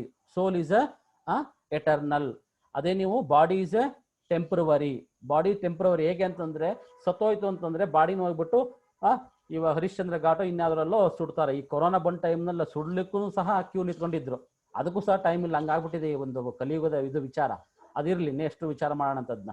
ಅದೇ ರೀತಿ ನಾವು ಸೋಲ್ ಅಂತ ಬಂದಾಗ, ಸೋಲ್ ನಲ್ಲಿದ್ದಾಗ ಇಮ್ಮಾರ್ಟಲ್ ಅಂದ್ರೆ ಇದನ್ನ ಯಾವುದೇ ಸೋಲ್ ಅನ್ನ ಇಮ್ಮಾರ್ಟಲ್ ಆಗಿ ಹೇಳ್ತೇವೆ, ಬಾಡಿಯನ್ನ ಮಾರ್ಟಲ್. ಸೋಲ್ ಅನ್ನ ಯಾವುದೇ ರೀತಿಯಾಗಿ ನಾವು ಮಾರ್ಟಲ್ ಮಾಡ್ಲಿಕ್ಕೆ ಆಗೋದಿಲ್ಲ. ಅದೇ ಬಾಡಿಯನ್ನ ಕೊಚ್ಚಿಬಿಟ್ಟು ಬಿಸಾಕ್ಬೋದು ಅಲ್ವಾ. ಪೋಸ್ಟ್ ಮಾರ್ಟಮ್ ಅಂತ ಏನ್ ಹೇಳ್ತೇವೆ, ಬಾಡಿಗೆ ಮಾಡುವಂಥದ್ದು, ಆತ್ಮಕ್ಕಲ್ಲ. ಅದಕ್ಕೋಸ್ಕರನೇ ಸೋಲ್ ಇಸ್ ಎ ಇನ್ವಿಸಿಬಲ್, ಅಂದ್ರೆ ಕಣ್ಣಿಗೆ ಕಾಣೋದಿಲ್ಲ ಸೋಲು. ನಾನು ಹೇಳಿದೆ, ಕಣ್ಣಿಗೆ ಕಾಣಬೇಕು ಅಂತಂದ್ರೆ ನಾವು ದಿವ್ಯ ದೃಷ್ಟಿ ಉಳ್ಳವರಾಗಬೇಕು. ಆ ದಿವ್ಯ ದೃಷ್ಟಿ ಹೇಗಾಗಬೇಕು ಅನ್ನೋದನ್ನು ಮುಂದಿನ ವಿಚಾರದಲ್ಲಿ ತಮಗೆ ತಿಳಿಸ್ತಾ ಹೋಗ್ತೀನಿ. ಅದಕ್ಕೋಸ್ಕರನೇ ನಾನು ಹೇಳುವಂಥದ್ದು, ಆತ್ಮ ಮತ್ತು ದೇಹಕ್ಕೆ ಇರುವಂತ ವ್ಯತ್ಯಾಸ ಇಷ್ಟೇ. ಆತ್ಮ ಅವಿನಾಶಿ, ಆತ್ಮ ಇಮ್ಮಾರ್ಟಲ್. ಆತ್ಮಕ್ಕೆ ಯಾವುದೇ ಸಾವು ನೋವುಗಳಲ್ಲಿ ಬರೋದಿಲ್ಲ, ಅವಿನಾಶಿ. ಅದೇ ರೀತಿ ಬಾಡಿ ಅಂತಂದ್ರೆ ಇದು ವಿನಾಶಿ body, temporary body.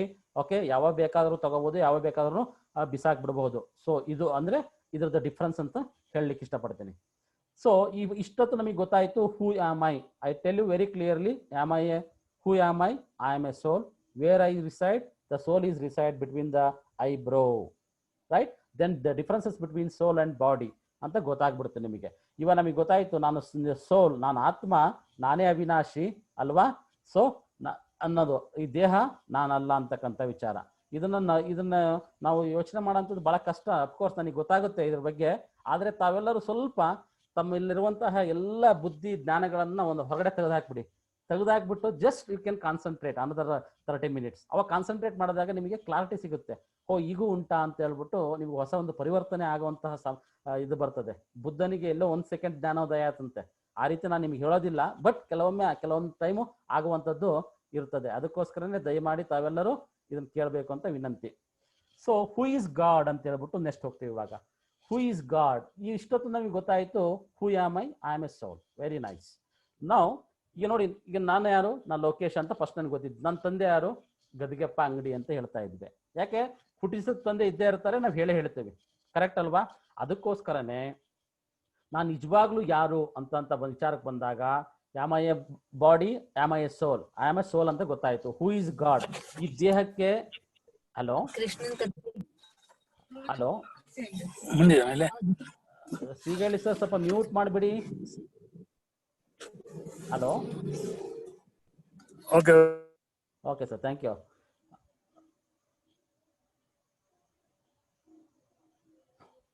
Okay fine. Okay, ಇವಾಗ ನೋಡಿ, sorry for the disturbance. Who is God ಅಂತ ಬಂದಾಗ, ಫಾರ್ ಎಕ್ಸಾಂಪಲ್ ನಾನು ಲೋಕೇಶ್, ನಾನು ಯಾವಾಗ ಈ ದೇಹ ಅಂತ ಅನ್ಕೊಳ್ತೀನಿ, ಆ ದೇಹದ ತಂದೆ, ನನ್ನ ಹುಟ್ಟಿಸಿದಂಥ ತಂದೆ ಒಬ್ರು ಇರ್ತಾರೆ, ಅವ್ರ ಹೆಸರು ನಾವು ಕರಿತೇವೆ. ನಮ್ಮ ತಂದೆ ಹೆಸರು ಗದಿಗೆಪ್ಪ ಅಂತ ಹೇಳ್ಬಿಟ್ಟು ಗದಿಗೆಪ್ಪ ಅಂಗಡಿ ಅಂತ ಕರಿತೇವೆ. ಅದೇ ರೀತಿ ಸೊ ನಾನು ಆತ್ಮ, ನಾನು ಈ ದೇಹ ಅಲ್ಲ, ನಾನು ಆತ್ಮ ಅಂತ ನಾನು ಹೇಳ್ತೇನೆ.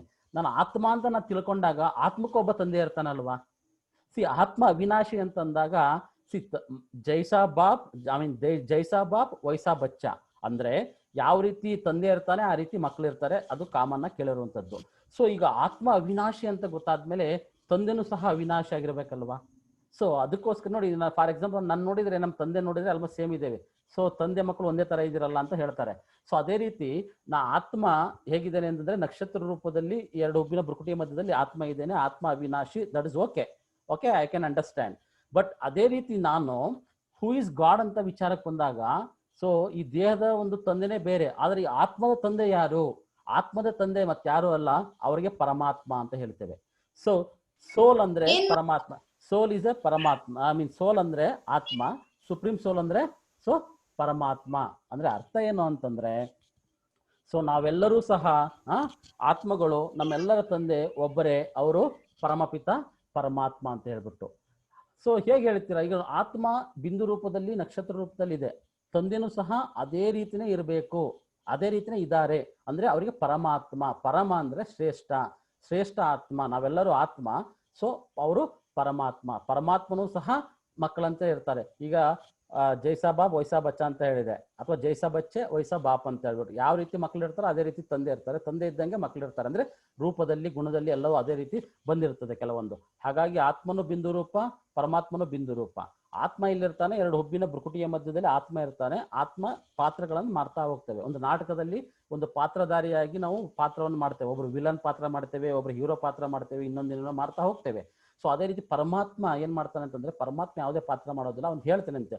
ಸೊ ಪರಮಾತ್ಮ ಅಂತ ಹೇಳಿದ್ರೆ ಪರಮ ಆತ್ಮ, ಶ್ರೇಷ್ಠ ಆತ್ಮ, ಶ್ರೇಷ್ಠ ಆತ್ಮ. ಓಕೆ, ಬಲೆ ಈಗ ಪರಮಾತ್ಮನ ಒಂದು ವಾಸಸ್ಥಾನ ಎಲ್ಲಿ, ಪರಮಾತ್ಮನ ವಾಸಸ್ಥಾನ ಎಲ್ಲಿ ಅಂತ ವಿಚಾರಕ್ಕೆ ಬಂದಾಗ, ಸೊ ಅವರ ಒಂದು ವಿಚಾರವನ್ನು ಹೇಳ್ತೀನಿ. ಅದಕ್ಕಿಂತ ಮುಂಚೆ ಪರಮಾತ್ಮ ಅಂತಂದ್ರೆ ನಿಮ್ಗೆ ಗೊತ್ತಾಯ್ತು ಇವಾಗ. ಹೂ ಇಸ್ ಗಾಡ್ ಅಂತಂದ್ರೆ, God is nothing but a supreme soul, ಅಂದ್ರೆ ಪರಮ ಆತ್ಮ, ಶ್ರೇಷ್ಠ ಆತ್ಮ, ಅವ್ರಿಗೆ ಪರಮಾತ್ಮ ಅಂತ ಹೇಳ್ತೇನೆ. ಪರಮಾತ್ಮ ಯಾವುದೇ ಹುಟ್ಟು ಸಾವುಗಳಲ್ಲಿ ಬರೋದಿಲ್ಲ, ಸೊ ಅದಕ್ಕೆ ಅವನಿಗೆ ಪರಮಾತ್ಮ ಅಂತ ಹೇಳ್ತೇವೆ. ಬಲೆ ನಾವೆಲ್ಲ ಹುಟ್ಟು ಸಾವುಗಳಲ್ಲಿ ಬರ್ತೇವೆ, ಇವತ್ತು ಹುಟ್ಟುತ್ತೇವೆ, ನಾಳೆ ಸಾಯ್ತೇವೆ ಅಲ್ವಾ? ಆದ್ರೆ ಪರಮಾತ್ಮ ಯಾವುದೇ ಹುಟ್ಟು ಇದರಲ್ಲಿ ಬರೋದಿಲ್ಲ. ಜನನ ಮರಣದಲ್ಲಿ ಪರಮಾತ್ಮ ಬರೋದಿಲ್ಲ. ಅವನು ಅಯೋನಿಜ, ಅಭೋಕ್ತ, ಅಂದ್ರೆ ಏನನ್ನು ಸ್ವೀಕಾರ ಮಾಡುವುದಿಲ್ಲ. ಈ ಗಣೇಶ ಚತುರ್ಥಿ ಬಂತ ಹೇಳ್ಬಿಟ್ಟು ಅಂತೇಳಿ ನಾವೇನ್ ಮಾಡ್ತೀವಿ ಅಂದ್ರೆ, ಗಣೇಶ ನೀನೇ ತಗೊಳಪ್ಪ ಇಡ್ಲಿ, ಅದು ವಡ, ಇದು ಯಾವುದು ಉಂಡಿ, ಕಡುಬು ಏನೇನೋ ಮಾಡ್ಬಿಟ್ಟು ಪೂಜೆ ಮಾಡ್ಬಿಟ್ಟು ನಾವು ಹೀಗೆ ಕೆಳಗೆ ಬಿಡ್ತೇವೆ. ಸೊ ದಯಮಾಡಿ ಮ್ಯೂಟ್ ಮಾಡಿ ಎಲ್ಲರೂ. ಒಂದು ಆ ರೀತಿ ಪ್ರಸಾದವನ್ನು ಮಾಡ್ತೇವೆ, ನಾವೇ ತಗೊಳ್ತೇವೆ. ಅಂದ್ರೆ ಭಗವಂತನ ಹೆಸರು ಹೇಳ್ತೇವೆ, ನಾವು ತಗೊಳ್ತೇವೆ. ಅಂದ್ರೆ ಪರಮಾತ್ಮನಿಗೆ ಯಾವುದೇ ಜನನ ಮರಣ ಇಲ್ಲ. ಪರಮಾತ್ಮ ಅಭೋಕ್ತ, ಅಂದ್ರೆ ಯಾವುದನ್ನು ಸ್ವೀಕಾರ ಮಾಡುವುದಿಲ್ಲ. ನಾವೇನ್ ಮಾಡ್ತೇವೆ ಅಂದ್ರೆ, ಒಂದು ನಿಯಮಬದ್ಧವಾಗಿ ಅವರವರ ಸಂಪ್ರದಾಯ ಪ್ರಕಾರ ನಾವು ಮಾಡ್ತಾ ಹೋಗ್ತೇವೆ. ಅದಕ್ಕೋಸ್ಕರನೇ ಪರಮಾತ್ಮನ ಒಂದು ವಿಚಾರವಾಗಿ ಇಷ್ಟು ಹೇಳುವಂಥದ್ದು. ನಂತರದಲ್ಲಿ ನಮಗೆ ಗೊತ್ತಾಯ್ತು ಇವಾಗ ನಾನು ಯಾರು, ಆತ್ಮ, ನನ್ನ ತಂದೆ ಯಾರು, ಪರಮಾತ್ಮ ಅಲ್ವಾ? ಸೊ ಇವಾಗ ನೋಡಿ, ಪರಮಾತ್ಮ ಎಲ್ಲಿರ್ತಾನೆ? ನಾನು ಆತ್ಮ ಎಲ್ಲಿದ್ದೇನೆ, ಎರಡು ಹುಬ್ಬಿನ ಭ್ರುಕುಟಿಯ ಮಧ್ಯದಲ್ಲಿ ಇದ್ದೇನೆ, ಪರಮಾತ್ಮ ಎಲ್ಲಿರ್ತಾರೆ. ಸೊ ನಮಗೆ ಪರಮಾತ್ಮ ಎಲ್ಲಿರ್ತಾನೆ ಅಂತ ಹೇಳಲಿಕ್ಕಿಂತ ಮುಂಚೆ ನೀವು ಮೂರು ಲೋಕಗಳನ್ನು ನಿಮಗೆ ಗೊತ್ತಿದೆ. ಶಿವಪ್ಪ ಕಾಯೋ ತಂದೆ, ಮೂರು ಲೋಕ ಸ್ವಾಮಿ ದೇವ ಅಂತ. ಮೂರು ಲೋಕಗಳು ಬಲೆ ಭೂಲೋಕ ಅಥವಾ ಇನ್ನೊಂದು ಯಾವುದೋ ಲೋಕ ಹಿಂಗಂತ ಹೇಳ್ತಾ ಹೋಗ್ತೇವೆ. ಆದ್ರೆ ನಿಜವಾಗ್ಲೂ ಏನಿದೆ ಅಂತಂದ್ರೆ ನೋಡಿ, ಒಂದು ಸಾಕಾರ ಲೋಕ ಅಂತ ಇಲ್ಲಿ ನಾನು ತೋರಿಸ್ತದಲ್ಲ, ಸಾಕಾರ ಅಂದ್ರೆ ಇದು ಭೂಲೋಕ. ಓಕೆ, ಸೂಕ್ಷ್ಮ ಲೋಕ ಅಂದ್ರೆ ದೇವತೆಗಳಿರುವಂಥದ್ದು ಅಂತ ಅನ್ಕೊಳ್ಳಿ. ನೆಕ್ಸ್ಟ್ ಬ್ರಹ್ಮಲೋಕ ಅಥವಾ ಪರಂಧಾಮ ಅಂದ್ರೆ ಪರಂ ಶ್ರೇಷ್ಠ ಧಾಮ ಅಂತ ಹೇಳ್ಬಿಟ್ಟು. ಸೊ ಇಲ್ಲಿ ನೋಡಿ, picture showing 3 worlds 3D corporeal world. Corporeal world ಅಂತಂದ್ರೆ ಇದು ನಮ್ಮ ಭೂಲೋಕಕ್ಕೆ ಎಲ್ಲಿ ಸೂರ್ಯ ಚಂದ್ರ ಮತ್ತು ನಕ್ಷತ್ರಗಳಿರ್ತದೆ, ನೀಲಿಯಾದಂತಹ ಆಕಾಶ ಇರ್ತದೆ, ಅದಕ್ಕೆ ಏನಂತ ಹೇಳ್ತೇವೆ ಅಂತಂದ್ರೆ ಅದು ಭೂಲೋಕ. ಅಂದ್ರೆ ಭೂಲೋಕದಲ್ಲಿ ನಾವೆಲ್ಲ ಆತ್ಮಗಳು ಅಥವಾ ನಾವೆಲ್ಲ ಮನುಷ್ಯಾತ್ಮಗಳು ಅಥವಾ ನಾವೆಲ್ಲರೂ ವಾಸ ಮಾಡುವಂಥದ್ದು ಅದು ಈ ಸಾಕಾರ ಭೂಲೋಕ. ಸೊ ಸೂಕ್ಷ್ಮ ಲೋಕದಲ್ಲಿ ಅದು ಬೇರೆ ಬರ್ತದೆ, ದೇವತೆಗಳು ಬರ್ತದೆ, ಅದ್ರ ಬಗ್ಗೆ ಹೆಚ್ಚಿನ ಕಾನ್ಸಂಟ್ರೇಷನ್ ಬೇಡ. ಸೊ ಅದಾದ್ಮೇಲೆ ಸೂರ್ಯ ಚಂದ್ರ ನಕ್ಷತ್ರ ಅದೆಲ್ಲರಿಗಿಂತ ಮಿಗಿಲಾಗಿ ಅತಿ ಎತ್ತರದಲ್ಲಿರುವಂಥದ್ದು ಯಾವುದು ಅಂತಂದ್ರೆ, ಸೊ ನೋಡಿ ಅದಕ್ಕಿಂತ ಮುಂಚೆ ಹೇಳ್ತೇನೆ, ಇಲ್ಲಿ ಕಾರ್ಪೊರೇಲ್ ವರ್ಡ್ ಅಂತ ಏನ್ ಹೇಳಿದ್ರಲ್ಲ ಈ ಭೂಲೋಕ, ಈ ಭೂಲೋಕದಲ್ಲಿ ಮೂವಿ ಟಾಕಿ ವರ್ಡ್ ಇದು. ಅಂದ್ರೆ ಮೂವಿ ಟಾಕಿ ವರ್ಡ್ ಅಂದ್ರೆ ಏನಾಗುತ್ತಾ, ಮೂವಿ ಟಾಕಿ ವರ್ಡ್ ಅಂತಂದ್ರೆ ನಾವು ನೋಡ್ತೇವೆ, ಮಾತಾಡ್ತೇವೆ, ಕೇಳ್ತೇವೆ, ಎಲ್ಲವನ್ನು ಮಾಡುವಂತ ಜಗತ್ತಿದು. ಸೊ ಅದೇ ನೀವು ಸೆಕೆಂಡ್ ಒಂದು ಬರ್ತೇವೆ, ಸೆಕೆಂಡ್ ಒಂದು ಯಾವುದು ಅಂತಂದ್ರೆ 2D ಸಬ್ಸ್ಟೈಲ್ ವರ್ಡ್ ಅಂತ, ಸೂಕ್ಷ್ಮ ಲೋಕ. ಅಲ್ಲಿ ಬರೀ ಮಾತಾಡ್ಲಿಕ್ಕೆ ಆಗೋದಿಲ್ಲ, ಬರೀ ನೋಡ್ತೇವೆ ಅಷ್ಟೇ. ಅದೇ ರೀತಿ ನಾವು ಜೀರೋ, ಇದು ಬ್ರಹ್ಮಲೋಕ ಅಥವಾ ಪರಂಧಾಮ ಅಂತ ಹೇಳಿದ್ರೆ ಅದು ಜೀರೋ ಡಿಜಿಟಲ್ ವರ್ಡ್. ಅಂದ್ರೆ ಅಲ್ಲಿ ಯಾವುದೇ ರೀತಿಯ ಒಂದು ವಾಯ್ಸ್ ಇರೋದಿಲ್ಲ, ಮಾತಾಡ್ಲಿಕ್ಕೆ ಆಗೋದಿಲ್ಲ, ನೋಡ್ಲಿಕ್ಕೆ ಆಗೋದಿಲ್ಲ. ದಟ್ ಈಸ್ ವಾಟ್ ಮಾತಾಡ್ತಾ ಇದಾರೆ ಸರ್. ಪ್ರಮೋದ್ ಸರ್ ಸ್ವಲ್ಪ ಮ್ಯೂಟ್ ಮಾಡ್ಕೊಳ್ಳಿ sir. Okay fine, thank you.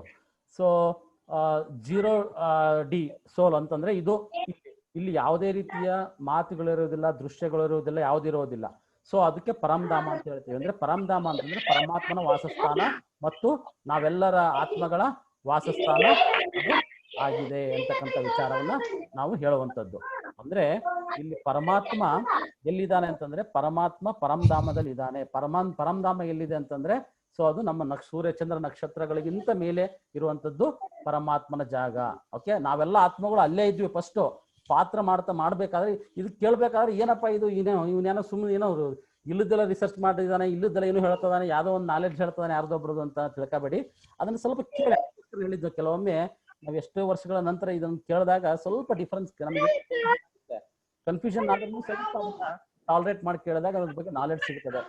ಅದಕ್ಕೋಸ್ಕರನೇ ಬ್ರಹ್ಮಲೋಕ ಅಂತ ಹೇಳ್ಬಿಟ್ಟು ನಾವು ಅದಕ್ಕೆ ಹೇಳ್ತೇವೆ. ಮ್ಯೂಟ್ ಮಾಡಿ ಸರ್, ಯಾರು ಗಣಾಚರಿ ಸರ್ ಅವ್ರಿಗೆ ಮ್ಯೂಟ್ ಮಾಡ್ಲಿಕ್ಕೆ ಹೇಳಿ, ಅವರಿಗೆ ನಿಮ್ಮ ಇವರಿಗೆ ಪ್ರಮೋದ್ ಸರ್ಗೆ. Okay, thank you Madhusudan sir. Okay, ಇವಾಗ ನೋಡಿ ಇಷ್ಟೆಲ್ಲ ಇರ್ತದೆ. ಇದನ್ನ ನಾವೇನ್ ಹೇಳ್ತೇವೆ ಅಂದ್ರೆ ಬ್ರಹ್ಮಲೋಕ ಅಥವಾ ಪರಂಧಾಮ ಅಂತ ಹೇಳ್ತೇವೆ. ಸೊ ಬ್ರಹ್ಮಲೋಕ ಅಥವಾ ಪರಂಧಾಮದಲ್ಲಿ ಇದು ಪರಮಾತ್ಮನ ವಾಸಸ್ಥಾನ. ಸೊ ನಮಗೆ ಒಂದು ಡೌಟ್ ಬಂತು ಈಗ ನೋಡಿ, ನಾನು ಲೋಕೇಶ್ ಅಂತ ನಾನು ತಿಳ್ಕೊಂಡಿದ್ದೆ, ಈ ದೇಹ ನನ್ನ ವಾಸಸ್ಥಾನ ಬೆಂಗಳೂರು, ಇಲ್ಲಿ ಮಲ್ಲತ್ತಳ್ಳಿ ಅಥವಾ ಯೂನಿವರ್ಸಿಟಿ ಕ್ವಾರ್ಟರ್ಸ್ ನಮ್ಮ ಮನೆ ಇದೆ. Okay fine. ಸೊ ಇಲ್ಲಿ ನನ್ನ ಆತ್ಮ ಎರಡು ಹುಬ್ಬಿನ ಭ್ರುಕುಟಿಯ ಮಧ್ಯದಲ್ಲಿ ಇದೇನೆ ಅಂತ ಗೊತ್ತಾಯ್ತು. ಇವಾಗ ಪರಮಾತ್ಮ ಯಾರು ಅಂತಾನು ಗೊತ್ತಾಯ್ತು ನನಗೆ. ಬಿಂದು ರೂಪದಲ್ಲಿ ಇದ್ದಾರೆ ಅವರು, ಸೂರ್ಯಚಂದ್ರ ಆಕಾಶಗಳಿಗಿಂತ ಎತ್ತರದಲ್ಲಿರುವಂತಹ ಪರಂಧಾಮದಲ್ಲಿ ಇದ್ದಾರೆ ಅಂತ ಹೇಳ್ಬಿಟ್ಟು. ಸೊ ನಾವು ಸಹ ಆತ್ಮಗಳು ಈ ಪರಂಧಾಮದಲ್ಲೇ ಇದ್ವೆ. ಇಲ್ಲಿ ತೋರಿಸ್ತಾ ಇದ್ದೇನೆ ತಮಗೆ, ಈ ಪರಂಧಾಮದಲ್ಲೇ ಇದ್ವೆ ನಾವು. ನೋಡಿ ಇವೆಲ್ಲ ಆತ್ಮಗಳು, ಅಂದ್ರೆ ಆತ್ಮಗಳು ಬಿಂದು ರೂಪದಲ್ಲಿ ಚಿಕ್ಕ ಚಿಕ್ಕ ಅಣುಗಳ ರೂಪದಲ್ಲಿ ಇದ್ವೆ. ಸೊ ಪರಮಾತ್ಮನು ಬಿಂದು ರೂಪದಲ್ಲಿ ಇರುವಂತದ್ದು. ಪರಮಾತ್ಮ ಬರುವಂತದ್ದು ನಾ ಯಾವಾಗಲೇ ಹೇಳಿದೆ, ಜನನ ಮರಣದಲ್ಲಿ ಬರೋದಿಲ್ಲ. ಪರಮಾತ್ಮ ಯಾವಾಗ ಬರ್ತಾರೆ, ಎಲ್ಲಿ ಬರ್ತಾರೆ ಅನ್ನೋದನ್ನ ಮುಂದಿನ ವಿಚಾರಗಳಲ್ಲಿ ತಮಗೆ ಹೇಳ್ತೀನಿ. ಸೊ ಅದಕ್ಕೋಸ್ಕರನೇ ಈ ಪರಂಧಾಮದಲ್ಲಿ ಪರಮಾತ್ಮ ಇರ್ತಾರೆ, ಅವರ ವಾಸಸ್ಥಾನ ಅದೇ. ನಾವು ಸಹ ಅಲ್ಲೇ ಇದ್ವಿ. ಒಂದ್ಸಲ ಪರಂಧಾಮದಿಂದ ನಾವು ಇಲ್ಲಿ ಕೆಳಗಡೆ ಬಂದ್ಮೇಲೆ ಮತ್ತೆ ನಾವು ಈ ಅನೇಕ ಜನ್ಮಗಳನ್ನು ತಗೊಂಡ್ಮೇಲೆ ನಾವು ವಾಪಸ್ ಹೋಗೋದು, ಅಲ್ಲಿ ತನಕ ಹೋಗಕ್ ಆಗೋದಿಲ್ಲ. ಅದರದ್ದೇ ಒಂದು ಬಿಗ್ ಸ್ಟೋರಿ ಇದೆ. ಹಾಗಾಗಿ ಅಷ್ಟು ಮಾತ್ರ ತಾವು ತಿಳ್ಕೊಳ್ಳಿ ಸಾಕು.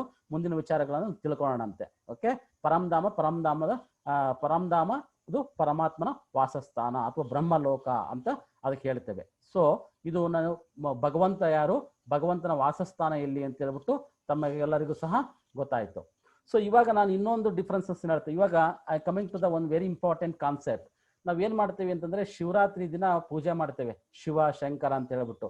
The differences between Shiva and Shankara, ನೋಡಿ, ಶಿವನೇ ಬೇರೆ, ಶಂಕರನೇ ಬೇರೆ. ನಾವು ಭಗವಂತನಿಗೆ ಏನ್ ಹೇಳ್ತಾ ಇದ್ದೀವಿ ನೋಡಿ, ಇಲ್ಲಿ ಭಗವಂತನಿಗೆ ನಾವು ಶಿವ ಅಂತ ಹೇಳಿ ಕರಿತೇವೆ ನಾರ್ಮಲ್ ಆಗಿ. ಓಕೆ, ಶಿವ ಅಂತ ಕರಿತೀವಿ, ಅಷ್ಟು ಮಾತ್ರ ನೆನ್ಪಿಡ್ಕೊ. ಅದು ಆಮೇಲೆ ಇನ್ನೊಂದು ಹೇಳ್ತೀನಿ ನಿಮಗೆ, ಒಂದು ಲಿಂಗ ಇರ್ತದೆ, ಲಿಂಗ ದೊಡ್ಡದಂತ ಲಿಂಗ ಇರ್ತದೆ, ಆ ಲಿಂಗದಲ್ಲಿ ದೊಡ್ಡ ಆಕಾರದಲ್ಲಿ ಇರ್ತದೆ, ಆದ್ರೆ ಅದಕ್ಕೆ ಕುಂಕುಮವನ್ನು ಇಡುವಂಥದ್ದು ಒಂದು ಮಾತ್ರ ಅಲ್ವಾ. ಸೊ ಅದು ಪಾಯಿಂಟ್ ಆಫ್ ಲೈಟ್ ಅಂತ ಅಂದಂಗೆ. ಸೊ ಅದಕ್ಕೋಸ್ಕರನೇ ಇಲ್ಲಿ ನೋಡಿ ಶಂಕರ ಮತ್ತು ಶಿವ, ಇಲ್ಲಿ ನೋಡಿ ಶಂಕರ ಮತ್ತು ನಾವು ಏನ್ ಮಾಡ್ತೀವಿ ಅಂತಂದ್ರೆ ಶಿವರಾತ್ರಿ ಅಥವಾ ಇನ್ಯಾವುದೋ ಬೇರೆ ಟೈಮ್ನಲ್ಲಿ ಶಂಕರನನ್ನೇ ಭಗವಂತ ಅಂತ ಹೇಳ್ತೇವೆ, ಅಥವಾ ಗಣೇಶನನ್ನೇ ಭಗವಂತ ಅಂತ ಹೇಳ್ತೇವೆ, ಅಥವಾ ಇನ್ನೊಬ್ಬರನ್ನ ಎಲ್ಲ ಅವ್ರವ್ರ ಸಂಪ್ರದಾಯಗಳು, ಧರ್ಮ, ಜಾತಿ ಅವ್ರವ್ರ ಪ್ರಕಾರ ಅವ್ರವ್ರ ದೇವತೆಗಳು ಅಥವಾ ಧರ್ಮ ಎಲ್ಲರನ್ನು ಸಹ ಏನು ಹೇಳ್ತೇವೆ, ದೇವರು ಅಂತ ಹೇಳ್ತೇವೆ. ಸೊ ಆದ್ರೆ ನಿಜವಾಗ್ಲೂ ಸಹ ಈ ಶಂಕರ ಭಗವಂತನ ಅಂತ ಒಂದು ಕ್ವಶನ್ ಮಾಡ್ಕೋಬೇಕಾಗ್ತದೆ ನಾವು. ಹೇಗೆ ಅಂತಂದ್ರೆ ನೋಡಿ, ಶಂಕರ ಇದ್ದಾರೆ, ಶಂಕರ ತಪಸ್ಸನ್ನ ಮಾಡ್ತಾನೆ ಕೂತ್ಕೊಂಡು. ನಿಮಗೆಲ್ಲ ಗೊತ್ತಿದೆ, ಹಾವನ್ನು ಹಾಕೊಂಡು ಜಡೆಯನ್ನು ಹಾಕೊಂಡು ಕೂತ್ಕೊಂಡು ತಪಸ್ಸನ್ನ ಮಾಡ್ತಾನೆ ಶಿವಲಿಂಗದ ಮುಂದೆ ಕೂತ್ಕೊಂಡು. ಶಂಕರ ಬಲೆ ದೇವರಾಗಿದ್ರೆ, ತಮಗೊಂದು ಕ್ವಶನ್ಸ್ ಅನ್ನು ತಾವು ಆತ್ಮಾವಲೋಕನವನ್ನು ಮಾಡ್ಕೊಳ್ಳಿ. ಶಂಕರ ಬಲೆ ಅವನು ಪರಮಾತ್ಮ ಆಗಿದ್ರೆ, ಒಬ್ಬ ಪರಮಾತ್ಮನಿಗೆ ಎಲ್ಲವೂ ಸರ್ವವೂ ಸಿಗ್ತದೆ, ಅವನು ಯಾರನ್ನು ಹುಡ್ಕೊಳ್ಳೋ ಅವಶ್ಯಕತೆ ಇಲ್ಲ, ಅವನಿಗೆ ಎಲ್ಲೂ ಇಲ್ಲ, ಅವನಿಗೆಲ್ಲ ಪ್ರತಿಯೊಂದು ಸಹ ಸಿಗ್ತದೆ ಅಲ್ವಾ. ಸೊ ಅದಕ್ಕೆಲ್ಲ ಸಿಗ್ತದೆ ಅಂತಂದ್ರೆ, ಸೊ ಈ ಶಂಕರ ಏನಿದಾರಲ್ಲ, ಇಲ್ಲಿ ಕುತ್ಕೊಂಡು ತಪಸ್ ಮಾಡೋಂಥ ಅವಶ್ಯಕತೆ ಏನಿತ್ತು? ಸೊ ನನಗೆ ಎಲ್ಲದೂ ನಾನು ಪರಿಪಕ್ವ ಆಗಿದ್ದೇನೆ, ಪರಿಪೂರ್ಣ ಆಗಿದ್ದೇನೆ, ನನಗೆಲ್ಲದೂ ಇದೆ ಅಂತಂದ್ರೆ ನಾನು ಇನ್ನೊಬ್ಬರನ್ನ ಬೇಡೋದಿಲ್ಲ, ಇನ್ನೊಬ್ಬರನ್ನ ಕೇಳೋದಿಲ್ಲ, ಇನ್ನೊಬ್ಬರನ್ನ ನೆನಪು ಮಾಡೋದಿಲ್ಲ. ಅದೇ ರೀತಿ ಶಂಕರ ಇದ್ದಾರೆ ಇಲ್ಲಿ, ಶಂಕರ ಇರುವಂತರು ಸೊ ಯಾರನ್ನೂ ಸಹ ನೆನಪು ಮಾಡಬಾರ್ದು. ಆದ್ರೆ ಇಲ್ಲಿ ಶಂಕರ ಕುತ್ಕೊಂಡು ತಪಸ್ಸು ಮಾಡ್ತಾನೆ. ಈಗ ನಾನು ಅಷ್ಟೇ ಕುತ್ಕೊಂಡು ಮೆಡಿಟೇಷನ್ ಮಾಡ್ತೀನಿ, ತಪಸ್ ಮಾಡ್ತಾನೆ. ಯಾಕೆ ಅಂತಂದ್ರೆ ಪರಮಾತ್ಮನ ನೋಡ್ಬೇಕಪ್ಪ, ಅವನಿಂದ ಆಶೀರ್ವಾದ ತಗೋಬೇಕು, ಒಳ್ಳೇದನ್ನ ಕೇಳಬೇಕು ಅಂತ. ದೇವಸ್ಥಾನಕ್ಕೆ ಹೋಗಿದ್ರೆ ಕೈ ಮುಗಿತೇನೆ, ಒಳ್ಳೇದ್ ಮಾಡಪ್ಪ ಭಗವಂತ, ಎಲ್ಲರಿಗೂ ಒಳ್ಳೇದ್ ಮಾಡು ಅಂತ ಹೇಳ್ತೇನೆ ಅಲ್ವಾ. ಸೊ ಈ ರೀತಿ ಕೇಳ್ತೇನೆ. ಯಾಕೆ? ನಾನು ಪರಿಪೂರ್ಣ ಅಲ್ಲ, ನಾನು ಭಗವಂತ ಅಲ್ಲ, ನನ್ನ ಆತ್ಮ, ಸಾಮಾನ್ಯ ಒಂದು ಆತ್ಮ. ಸೊ ಇಲ್ಲಿ ನಾವು ಶಂಕರನಿಗೆ ದೇವರು ಅಂತ ಹೇಳ್ಬಿಟ್ಟು ಪೂಜೆ ಮಾಡ್ತಾ ಹೋಗ್ತೇವಿ, ಆದ್ರೆ ಶಂಕರನು ಸಹ ಇನ್ನೊಬ್ಬರು ಯಾರನ್ನೋ ಕುರಿತು ತಪಸ್ಸನ್ನ ಮಾಡ್ತಾ ಇದ್ದಾನೆ. ಅಂದ್ರೆ ಅರ್ಥ ಏನು ಅಂತಂದ್ರೆ, ಶಂಕರನಿಗಿಂತ ಮಿಗಿಲಾದಂತಹ ಇನ್ನೊಬ್ಬ ಯಾರೊಬ್ರು ಇದ್ದಾರೆ, ಅವರೇ ಸುಪ್ರೀಂ ಸೋಲ್. ಸೊ ಹಾಗಾದ್ರೆ ಶಂಕರ ಯಾರು? ಅವನು ದೇವತೆ, ದೇವರಲ್ಲ. ಸೊ ಆ ರೀತಿ ಈ ರೀತಿ ಅನೇಕ ವಿಚಾರಗಳು ಬರ್ತದೆ, ಅದನ್ನ ನಾನು ತಮಗೆ ಹೇಳ್ತಾ ಅಂತ ಹೋಗ್ತೀನಿ ಅಂತೆ. ಸೊ ಅದಕ್ಕೂ ಇಷ್ಟು ಮಾತ್ರ ತಗೊಳ್ಳಿ, ಇದನ್ನ differences it's enough. Now the very important topic, ನಾವು supreme father of all the souls. ನಾವೆಲ್ಲ ಆತ್ಮಗಳಿದ್ದೇವೆ. ಸೊ ನಾವೆಲ್ಲ ಆತ್ಮಗಳಿಗೆ ತಂದೆ ಯಾರು ನೋಡಿ. ಬಲೆ ನಮಗೆ ಹಿಂದೂ, ಮುಸ್ಲಿಂ, ಯಾವುದೇ ಧರ್ಮ ವಿಚಾರವಾಗಿ ನಾವು ಮಾತಾಡ್ತಾ ಇಲ್ಲ ಇಲ್ಲಿ. ಈ ಹಿಂದೂ, ಮುಸ್ಲಿಂ, ಬುದ್ಧಿಸಂ, ಕ್ರಿಶ್ಚಿಸಂ ಎಲ್ಲ ದೇಶಗಳು ಎಲ್ಲಾ ರೀತಿಯಲ್ಲೂ ಸಹ ಎಲ್ಲಾ ಕಡೆನೂ ಎಲ್ಲಾ ಧರ್ಮದವರು ಎಲ್ಲಾ ದೇಶದಲ್ಲಿದ್ದಾರೆ, ಅನೇಕ ಭಾಷೆಗಳಿವೆ. ಅಂದ್ರೆ ಹೇಗೆ ಗೊತ್ತು, ಎಲ್ಲಾ ಧರ್ಮದವರಿಗೂ ಎಲ್ಲಾ ಒಂದು ಪ್ರದೇಶದ ಜನಾಂಗಕ್ಕೂ ಒಬ್ಬನೇ ಭಗವಂತ ಅಂತ ನಾವು ಹೇಳ್ತೀವಿ. ಇದು ಹೇಗೆ ಸಾಧ್ಯ ಅನ್ನೋದನ್ನು ನಾನು ತಮಗೆ ಹೇಳಲಿಕ್ಕೆ ಇಷ್ಟಪಡ್ತಾ ಹೋಗ್ತೀನಿ. ಏನು ಅಂತಂದ್ರೆ ನೋಡಿ, ಸರ್ವ ಆತ್ಮಗಳಿಗೂ ತಂದೆ ಒಬ್ಬನೇ ಭಗವಂತ. ಅನೇಕ ಬುದ್ಧಿಜೀವಿಗಳ ತರ ರೀ ಭಗವಂತ ಒಬ್ಬನೇ ಇರೋದ್ ಬಿಡ್ರಿ, ನಾವು ಬೇರೆ ಬೇರೆ ರೀತಿಯಲ್ಲಿ ಅವ್ರನ್ನ ನೋಡ್ತೇವೆ ಅಂತ ಹೇಳ್ಬಿಟ್ಟು. Is god is N Omni present. ದೇವರು ಯಾರು ಸರ್ವವ್ಯಾಪಿನ? ಖಂಡಿತ ಸರ್ವವ್ಯಾಪಿ ಅಲ್ಲ. ಸರ್ವವ್ಯಾಪಿ ಆಗಿದ್ರೆ ಭಗವಂತ ಕಲ್ಲಲ್ಲಿದ್ದಾನೆ, ಮುಳ್ಳಲ್ಲಿದ್ದಾನೆ, ಇನ್ನೊಂದಿದ್ದಾನೆ ಅಂತಂದ್ರೆ ಸೊ ಅದ್ರ ಅವಶ್ಯಕತೆ ಏನಿತ್ತು? ಮುಳ್ಳಲ್ಲಿದ್ದಾನೆ ಅಂದ್ರೆ ಮುಳ್ಳು ಚುಚ್ಚಿದ್ರೆ ನಮಗೆ ನೋವಾಗುತ್ತೆ ತಾನೆ, ಭಗವಂತ ಇದ್ದಾನೆ ಅಂದ್ರೆ ನೋವು ಯಾಕೆ ಆಗ್ಬೇಕು? ಸೊ ಹಾಗಾಗಿ ಭಗವಂತ is not an omnipresent, ಸರ್ವವ್ಯಾಪಿ ಅಲ್ಲ. ಸೊ ಭಗವಂತನ ವಾಸಸ್ಥಾನ ನಮಗೆ ಗೊತ್ತಾಯ್ತು, ಪರಮಧಾಮ. ಇವು ಅನೇಕ ಧರ್ಮಗಳಿವೆ, ಅನೇಕ ಧರ್ಮಗಳ ಜನಾಂಗೀಯ ಧರ್ಮಗಳು ನಮ್ಮ ಭಾರತ ದೇಶದಲ್ಲಿದೆ, ಇಡೀ ವಿಶ್ವದಾದ್ಯಂತ ಇದೆ. ಎಲ್ಲ ಜನಾಂಗದವರು ಹೇಳುವಂಥದ್ದು ಒಬ್ಬನೇ ಭಗವಂತ. ಏನು ಅಂತಂದ್ರೆ ನಾನು ಫಸ್ಟ್ ಹೇಳ್ತಾ ಹೋಗ್ತೇನೆ. ಯೇಸು ಕೃಷ್ಣ ಹೇಳ್ತಾನೆ ಗಾಡ್ ಈಸ್ ಲೈಟ್ ಅಂತ ಹೇಳ್ಬಿಟ್ಟು. ಗಾಡ್ ಈಸ್ ಲೈಟ್ ಅಂತಂದ್ರೆ ದೇವರು ಪ್ರಕಾಶಮಾನವಾಗಿದ್ದಾನೆ. ಸೊ ಅಂದ್ರೆ Yesu Krista is a divine ಸೋಲ್ ಅಂತ ಹೇಳ್ಬಿಟ್ಟು, ಅಂದ್ರೆ ಇವನು ದೇವರಲ್ಲ, ಓಕೆ, ಇವನ ಮೆಸೆಂಜರ್ ಅಂತ ಹೇಳ್ಬಿಟ್ಟು. ಸೊ ಅವನಿಗೆ ಸಿಲಿಬೆಗೆ ಏರಿಸ್ತಾರೆ, ಸಿಲಿಬೆಗೆ ಏರಿಸ್ಬಿಟ್ಟು ಅವನ್ನ ಕೈ ಕಾಲು ಆಮೇಲೆ ಕಣ್ಣುಗಳಿಗೆಲ್ಲ ಮಳೆ ಹೊಡಿತಾರೆ, ಕಾಲುಗಳಿಗೆಲ್ಲ ಮಳೆ ಹೊಡಿತಾರೆ. ಅವಾಗ ಹೊಡೆದಾಗ ಹೇಳ್ತಾರೆ ಅವನು, ಓ ಗಾಡ್ ಎಕ್ಸ್ಕ್ಯೂಸ್ ದೆಮ್ ಅಂತ. ಆ ಮಕ್ಕಳು ತಪ್ಪು ಮಾಡ್ತಾ ಇದಾರೆ, ಅವ್ರಿಗೆ ಗೊತ್ತಿಲ್ಲ, ಭಗವಂತ ಅವರನ್ನ ಕ್ಷಮಿಸ್ಬಿಡು ಅಂತ. ಆ ಟೈಮ್ನಲ್ಲೂ ಸಹ ಅವನು ಅವನಿಗೆ ಮೋಸ ಮಾಡುವಂತವ್ರಿಗೆ, ಅವನ ಮೊಳೆಯಿಂದ ಹೊಡೆಯುವಂತವ್ರು ಹ್ಯಾಮರಿಂದ ಹೊಡಿತಾ ಇದ್ರಲ್ವ ಅವನಿಗೆ, ಅವ್ರಿಗೆ ಹೇಳ್ತಾ ಇರ್ತಾನೆ ಅಂದ್ರೆ ಭಗವಂತ ಅವ್ರನ್ನ ಕ್ಷಮಿಸ್ಬಿಡು ಅಂತ. ಅಂದ್ರೆ ಯೇಸು ಕ್ರಿಸ್ತನು ಇಲ್ಲಿ ಭಗವಂತ ಅಲ್ಲ, ಈಸ್ ಎ ಮೆಸೆಂಜರ್. ಅಂದ್ರೆ ಗಾಡ್ ಈಸ್ ಲೈಟ್ ಅಂತ ಹೇಳ್ತಾನೆ ಯೇಸು ಕ್ರಿಸ್ತ. ಅಂದ್ರೆ ದೇವರು ಪ್ರಕಾಶಮಾನವಾಗಿದ್ದಾನೆ, ಅರ್ಥಾತ್ ನಕ್ಷತ್ರ ರೂಪದಲ್ಲಿದ್ದಾನೆ ಅಂತ ಹೇಳ್ಬಿಟ್ಟು. ಅದೇ ರೀತಿ ಜಪಾನ್ನಲ್ಲಿ ನೋಡಿ ಬುದ್ಧರು ಇರ್ತಾರೆ. ಬುದ್ಧಿಸಂನಲ್ಲಿ ಏನಿರುತ್ತೆ ಅಂದ್ರೆ ಅವ್ರು ಕುತ್ಕೊಂಡ್ಬಿಟ್ಟು ಏನ್ ಮಾಡ್ತಾರೆ ಅಂದ್ರೆ ಒಂದು ಮೇಣದ ಬತ್ತಿನೋ ಅಥವಾ ಇನ್ನೇನೇನೋ ಪ್ರಕಾಶಮಾನ ಉರಿಯುತ್ತಿರುವಂತಹ ಒಂದು ಜ್ಯೋತಿಯ ಮುಂದೆ ಕುತ್ಕೊಂಡು ಅದನ್ನ ಜ್ಯೋತಿಯನ್ನ ನೋಡ್ತಾರೆ, ಜ್ಯೋತಿಯನ್ನು ನೋಡಿ ತಪಸ್ಸನ್ನ ಮಾಡ್ತಾರೆ. ಅಂದ್ರೆ ಅರ್ಥ ಅಲ್ಲೂ ಸಹ ಭಗವಂತ ಪ್ರಕಾಶಮಾನವಾಗಿದ್ದಾನೆ. ಪ್ರಕಾಶಮಾನ ಇಸ್ ನಥಿಂಗ್ ಬಟ್ ನಕ್ಷತ್ರ ರೂಪದಲ್ಲಿದ್ದಾರೆ ಅಥವಾ ಅದು ಬಿಂದು ರೂಪದಲ್ಲಿ ಹೊಳಿತಾ ಇರುವಂತದ್ದು. ಅದೇ ರೀತಿ ನಾವು ಮುಸಲ್ಮಾನ್ ಜನಾಂಗಕ್ಕೆ ಬನ್ನಿ. ಮುಸಲ್ಮಾನ್ ಜನಾಂಗ ಇಸ್ಲಾಂ ಜನಾಂಗ ಏನ್ ಹೇಳ್ತದೆ ಅಂತಂದ್ರೆ ಮೆಕ್ಕಾ ಮದೀನಕ್ಕೆ ಹೋಗ್ತದೆ, ಅವ್ರ ಪವಿತ್ರ ಸ್ಥಳ ಅಂತ ಹೇಳ್ಬಿಟ್ಟು. ಪವಿತ್ರ ಸ್ಥಳ ಅಂತ ಹೇಳಿ ಮೆಕ್ಕಾ ಮದೀನಕ್ಕೆ ಹೋಗ್ತಾರೆ. ಅಲ್ಲಿ ಮೆಕ್ಕಾ ಮದೀನದಲ್ಲಿ ಒಂದು ಸಣ್ಣ ಒಂದು ಗುಹೆ ಇದೆ. ಸೊ ಅಲ್ಲಿ ಒಂದು ದೀಪ ಉರಿತಾ ಇರುತ್ತೆ ಆ ಗುಹೆ ಒಳಗಡೆ. ಆ ದೀಪವನ್ನ ನೋಡಿದ ತಕ್ಷಣ ನನ್ನ ಜೀವನ ಪಾವನ ಆಗ್ಬಿಡ್ತು. ಪ್ರತಿ ವರ್ಷ ಒಂದ್ಸಲ ಹೆಂಗೆ ಕಂಪ್ಯೂಟರ್ ಸ್ಟ್ರಕ್ ಆದ ರಿಫ್ರೆಶ್ ಮಾಡ್ತಾವಲ್ವಾ, ಆ ರೀತಿ ಅವ್ರು ಮೆಕ್ಕಾ ಮದೀನಕ್ಕೆ ಒಂದ್ಸಲ ಹೋಗಿ ಬಂದ್ಬಿಡ್ತಾರೆ. ಒಂದ್ಸಲ ಮೆಕ್ಕಾ ಮದೀನಕ್ಕೆ ಹೋದ ತಕ್ಷಣ ಏನಾಗುತ್ತೆ ಅಂದ್ರೆ ಅವ್ರಿಗೆ ನಾ ಪವಿತ್ರ ಅದೇ ಅನ್ನೋ ಒಂದು ಫೀಲಿಂಗ್ ಬರ್ತದೆ. ಅಂದ್ರೆ ಅಲ್ಲಿ ಭಗವಾನ್ ಸಂಗ್ ಎ ಅಸ್ವದ್ ಇನ್ ಮೆಕ್ಕಾ, ಸಂಗ್ ಎ ಅಸ್ವದ್ ಅಂತಕ್ಕಂಥ ವಿಚಾರವನ್ನ ಅಲ್ಲಿ ವ್ಯಕ್ತಪಡಿಸ್ತಾರೆ. ಅದೇ ರೀತಿ ನೀವು ನೋಡ್ತಾ ಹೋದ್ರೆ ಪಶುಪತಿನಾಥದಲ್ಲಿ ಇರ್ಬೋದು, ಸೋಮನಾಥ್ನಲ್ಲಿರ್ಬೋದು, ಅಥವಾ ಕಾಶಿ ವಿಶ್ವನಾಥ್ನಲ್ಲಿರ್ಬೋದು, ಅಮರ್ನಾಥ್ನಲ್ಲಿರ್ಬೋದು, ಎಲ್ಲ ಆಮೇಲೆ ರಾಮೇಶ್ವರದಲ್ಲಿ ಇರುವಂತದ್ದು ಏನ್ ದ್ವಾದಶ ಲಿಂಗಗಳು ಅಂತ ಹೇಳ್ತೇವಲ್ಲ, ಎಲ್ಲಾ ಲಿಂಗಗಳಲ್ಲಿ ನೋಡಿ ಅದನ್ನ ಏನ್ ಮಾಡ್ತಾರೆ, ಪೂಜೆ ಮಾಡ್ತಾ ಹೋಗ್ತಾರೆ. ಅಂದ್ರೆ ಲಿಂಗಗಳ ರೂಪದಲ್ಲಿ ಒಂದು ಆಕಾರವನ್ನ ಕೊಟ್ಟು ಅದಕ್ಕೆ ನಾವು ಸೂಕ್ಷ್ಮವಾಗಿ ಅದನ್ನ ಪೂಜೆ ಮಾಡ್ತಾ ಹೋಗ್ತೇವೆ. ಕೆಲವೊಂದು ಇವಾಗ ಫಸ್ಟಿಗೆಲ್ಲ ಸಣ್ಣ ಸಣ್ಣ ಲಿಂಗಗಳಿದ್ವು. ಇವಾಗಿನ ಲಿಂಗಗಳು ನೋಡ್ಬಿಟ್ರೆ 30-40 ಸೈಟ್ಗಿಂತ ದೊಡ್ಡವಿರ್ತವೆ ಲಿಂಗಗಳು. ಸೊ ಅಷ್ಟೊಂದು ದೊಡ್ಡ ಲಿಂಗ ಅಂದ್ರೆ ಅದಕ್ಕೊಂದು ಆಕಾರ ಕೊಟ್ಟು ಅದಕ್ಕೆ ಒಂದಂತ ಬಿಂದು ರೂಪದಲ್ಲಿ ಪೂಜೆ ಮಾಡುವಂಥದ್ದು. ಸೊ ಇದನ್ನೆಲ್ಲ ನಾವು ನೋಡ್ತೇವೆ. ಅಂದ್ರೆ ನಮಗೆ ಆಮೇಲೆ ಸಿಖ್ ಜನಾಂಗದಲ್ಲಿ ಹೋಗ್ತೇವೆ ನಾವು. ಸಿಖ್ ಜನಾಂಗ ಅಂದ್ರೆ ಗುರುನಾನಕ್ ಏನ್ ಹೇಳ್ತಾರೆ ಅಂತಂದ್ರೆ ಏಕೋಂಕಾರ ನಿರಾಕಾರ, who doesn't have body he is A god ಅಂತ ಹೇಳ್ಬಿಟ್ಟು. ಯಾರಿಗೆ ಆಕಾರ ಇಲ್ಲ ಅವನು ಭಗವಂತ. ಅಂದ್ರೆ ಸೊ ಮನುಷ್ಯ ಆಕಾರ ಇರುವಂತದ್ದು ಈ ಬಾಡಿ ಅಥವಾ ಆಕಾರ ಇರುವಂತದ್ದು ಮನುಷ್ಯಾತ್ಮ, ಆತ್ಮ ಜೀವಾತ್ಮ ಬಿಟ್ರೆ ಉಳಿದಂತಾರೆ ಅದು ಭಗವಂತ. ಅದಕ್ಕೆ ಹೂ ಡಸಂಟ್ ಹ್ಯಾವ್ ಬಾಡಿ, ಯಾರು ನಿರಾಕಾರ ಐ ಮೀನ್ ಏಕೋಂಕಾರ ನಿರಾಕಾರ ಅಂದ್ರೆ ಯಾರಿಗೆ ಆಕಾರ ಇಲ್ಲ ಅವರೊಬ್ಬನೇ ಭಗವಂತ. ಅದಕ್ಕೋಸ್ಕರನೇ ಭಗವಂತನಿಗೆ ಏನಂದ್ರೆ ಪಾಯಿಂಟ್ ಆಫ್ ಲೈಟ್, ಬಿಂದು ಸ್ವರೂಪದಲ್ಲಿ ಇರ್ತಾರೆ. ಅದಕ್ಕೋಸ್ಕರನೇ ನಾ ತಮಗೆ ಹೇಳಿದ್ದು ಜೈಸಾ ಬಾಪ್ ವೈಸಾ ಬಚ್ಚೆ, ಭಗವಂತನು ಬಿಂದು ರೂಪದಲ್ಲಿದ್ದಾರೆ. ಎಲ್ಲಿದ್ದಾರೆ? ಪರಮಧಾಮದಲ್ಲಿದ್ದಾರೆ. ನಾನು ಆತ್ಮ, ಭಗವಂತನ ಮಕ್ಕಳು ನಾವೆಲ್ಲರೂ. ನಾನು ಅಂತಂದ್ರೆ ನಾವೆಲ್ಲರೂ, ಐದ ಹಿಂದೂ, ಮುಸಲ್ಮಾನ್, Christ, whatever it may be, ನಾವೆಲ್ಲರೂ ಸಹ ಪರಮಾತ್ಮನ ಮಕ್ಕಳೇ. ಆದರೆ ನಮ್ಮ ಒಂದು ಸಂಪ್ರದಾಯಗಳು, ಪೂಜಾ ವಿಧಿಗಳು ಅಥವಾ ಬೇರೆ ಬೇರೆ ಆಚಾರ ವಿಚಾರಗಳು ನಮ್ಮ ಜನಾಂಗಿಗೆ ತಕ್ಕಂತೆ ಏನಾಗಿತ್ತು ಅಂತಂದ್ರೆ ಸೊ ಅದು ಚೇಂಜ್ ಆಗ್ತಾ ಹೋಗ್ತದೆ. ಎಲ್ಲಿಯೂ ಯೇಸು ಕ್ರಿಸ್ತ ಏನು ಹೇಳಿಲ್ಲ, ಮಹಮ್ಮದ್ ಪೈಗಂಬರರು ಏನು ಹೇಳಿಲ್ಲ, ಅಥವಾ ಇನ್ನು ಗುರುನಾನಕರು ಸಹ ಇಂಥದೇ ಮಾಡಿ ಅಂತ ಎಲ್ಲೂ ಹೇಳಿಲ್ಲ. ಅವರವರ ಧರ್ಮಕ್ಕೆ ತಕ್ಕಂತೆ ಅವರವರ ಭಕ್ತಿಗೆ ಅವರು ಹೇಳಿದ್ದಾರೆ. ಬಟ್ ಎಲ್ಲರೂ ಹೇಳಿದ್ರು ಒಬ್ಬ ಭಗವಂತ Yesu Krista, god is light ಅಂದ್ರೆ ಭಗವಂತ ಪ್ರಕಾಶಮಾನವಾಗಿದ್ದಾನೆ ಅಂದ್ರೆ ಬಿಂದು ಸ್ವರೂಪ. ಸಂಗೆ ಅಸ್ವದ್, ಓಕೆ, ಅಲ್ಲಾ ಏಕ್ ನೂರು ಹೈ, ಕೃಷ್ಣ ಯಾರು ಮುಸಲ್ಮಾನ್ ಹೇಳ್ತಾರೆ ಅಲ್ಲಾ ಅವರು ಪ್ರಕಾಶಮಾನವಾಗಿದ್ದಾರೆ. ಏಕೋಂಕಾರ ನಿರಾಕಾರ ಸಿಖ್ ಜನಾಂಗದಲ್ಲಿ ಹೇಳ್ತದೆ ಅಲ್ವಾ. ಜಾಪನೀಸ್ ನಲ್ಲಿ ಒಂದು ದೀಪವನ್ನ ಇಟ್ಕೊಂಡು ಪರಮಾತ್ಮನ ಕಾಣ್ತಾರೆ. ಈ ರೀತಿ ಅನೇಕ ವಿಚಾರಗಳು ಇದರಲ್ಲಿ ಬರ್ತದೆ ಅಲ್ವಾ. ಸೊ ಇದ್ರ ಬಗ್ಗೆ ಹೇಳಬೇಕಾದ್ರೆ ತುಂಬಾ ಟೈಮ್ ಬೇಕಾಗ್ತದೆ. ಅದನ್ನು ನಾನು ಬ್ರೀಫ್ ಆಗಿ ಹೇಳಿದ್ದೇನೆ. ಓಕೆ, ಇದು ಸರ್ವ ಜನಾಂಗಗಳಿಗೂ ಒಬ್ಬನೇ ಭಗವಂತ ಅಲ್ವಾ. ಸೊ ಇದು ಹೆಂಗಿದೆ ಅಂತಂದ್ರೆ ಇದು ಜನಾಂಗಗಳು ಬೇರೆ ಬೇರೆ ಇದೆ ಅಷ್ಟೇ, ಬಟ್ ಅದು ಎಲ್ಲ ಒಂದೇ. ಆಮೇಲೆ ಜನಾಂಗಗಳ ಬಗ್ಗೆ ನಾನು ಲೇಟರ್ ಆಗಿ ನಿಮಗೆ ಹೇಳಲಿಕ್ಕೆ ಇಷ್ಟಪಡ್ತೇನೆ ಆಮೇಲೆ. ಸೊ ಓಕೆ, ಇವಾಗ ಅರ್ಥ ಆಯ್ತು. ನಮ್ಗೆ ಏನ್ ಅರ್ಥ ಆಯ್ತು ಅಂತಂದ್ರೆ ನೋಡಿ, ಯಾಕಂದ್ರೆ ಕೆಲವೊಂದನ್ನ ಕೇಳ್ತಾ ಮರ್ತೋಗ್ಬಿಡ್ತೇವೆ ನಾವು. ಫಸ್ಟ್ ನಮ್ಗೆ ಅರ್ಥ ಮಾಡ್ಕೊಂಡಿದ್ದೇನು, first who am I am a soul. Where soul resides between the eyebrow. Okay, one part. Who is God? God is a supreme soul. Where he reside? He resided Paramdham. ಎಲ್ಲಿ ಅಂದ್ರೆ ಸೂರ್ಯ, ಚಂದ್ರ, ಆಕಾಶ, ನಕ್ಷತ್ರಗಳಿಗಿಂತ ಮೇಲೆ ಇರುವಂತದ್ದು ಪರಂಧಾಮ. ಹೊಂಬಣ್ಣದ ಬೆಳಕಿನಿಂದ ಕೂಡಿರುವಂತಹ ಪರಂಧಾಮ, ಶ್ರೇಷ್ಠಧಾಮ, ಬ್ರಹ್ಮಲೋಕ ಹೇಗೆ ಅಂತ ಹೇಳುವ ಅಲ್ಲಿ ಪರಮಾತ್ಮ ಇರ್ತಾನೆ. ಸೊ ಅದೇ ರೀತಿ ನಮ್ಮ ಆತ್ಮಗಳು ಮನೇನೂ ಅದೇ. ನಾವು ಇಲ್ಲಿ ಪಾತ್ರ ಮಾಡ್ಲಿಕ್ಕೆ ಬಂದಿದ್ದೇವೆ. ಸೊ ಒಂದ್ಸಲ ಪಾತ್ರ ಮುಗಿದ ಮೇಲೆ ಇಲ್ಲೇ ಜನ್ಮಗಳನ್ನು ತಗೊಳ್ತಾ ನಮ್ಮ ಜನ್ಮ ಮುಗಿದ ಮೇಲೆ ಮತ್ತೆ ಹೋಗ್ತೇವೆ. ಅದನ್ನ ನೆಕ್ಸ್ಟ್ ಹೇಳ್ತಾನೆ ಹೋಗ್ತೇನೆ. ಆಮೇಲೆ ಅನೇಕ ಧರ್ಮಗಳಿದೆ. ಅನೇಕ ಧರ್ಮಗಳು ಹೇಗೆ ಬಂತಿದ್ದು ನಮ್ಗೆ ಆಶ್ಚರ್ಯ ಅನಿಸ್ಬೋದು. ನೋಡಿ, ನಾವೆಲ್ಲ ಅಣ್ಣ ತಮ್ಮಂದರು, ಅಕ್ಕ ತಂಗಿಯರು, ಬ್ರದರ್ಸ್ ಅಂಡ್, ಈಗ ವಿವೇಕಾನಂದ ಚಿಕಾಗೋ ಸಮ್ಮೇಳನದಲ್ಲಿ ಬ್ರದರ್ಸ್ ಅಂಡ್ ಸಿಸ್ಟರ್ಸ್ ಅಂತ ಒಂದು ವರ್ಡ್ ಅನ್ನು ಹೇಳಿದಕ್ಕೆ ಇಡೀ ಪ್ರಪಂಚದಾದ್ಯಂತ ಅವನನ್ನ ಗುಣಗಾನ ಮಾಡ್ತಾರೆ. ಸಹೋದರ ಸಹೋದರಿಯರೇ ಅಂತಕ್ಕಂಥದ್ದು. ಅಂದ್ರೆ ಅದು ಹೇಗೆ ಬಂತು? ನಾವೆಲ್ಲ ಸಹೋದರ ಸಹೋದರಿಯರೇ ಕರೆಕ್ಟು. ಆದ್ರೆ ಯಾಕೆ ಜನಾಂಗಗಳನ್ನ ಬೇರೆ ಬೇರೆ ಮಾಡ್ಕೊಂಡಿದ್ದೇವೆ? ಯಾಕೆ ಕಲಹಗಳನ್ನ ಮಾಡ್ಕೊಳ್ತಾ ಇದ್ದೇವೆ?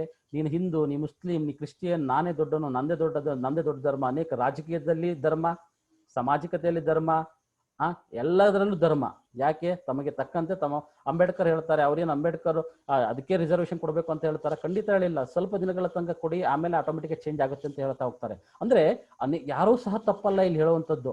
ಎಲ್ಲಾ ಜನಾಂಗಗಳು ಸರ್ವ ಜನಾಂಗಗಳ ಶಾಂತಿಯ ತೋಟ ಅಂತ ಹೇಳ್ತಾರೆ. ಅಂದ್ರೆ ಈ ಭಾರತ ಭೂಮಿ ಸರ್ವ ಜನಾಂಗಗಳ ಶಾಂತಿಯ ತೋಟ. ಅದನ್ನ ನಾವೇನ್ ಮಾಡ್ಕೊಂಡಿದ್ದೇವೆ, ಕೆಲವೊಬ್ಬ ವ್ಯಕ್ತಿಗಳ ಹಿತಾಸಕ್ತಿಯಿಂದ ಅದು ಒಡೆದು ಹೋಗ್ತಾ ಇದೆ, ಅದು ಬೇರೆ ಮಾತು.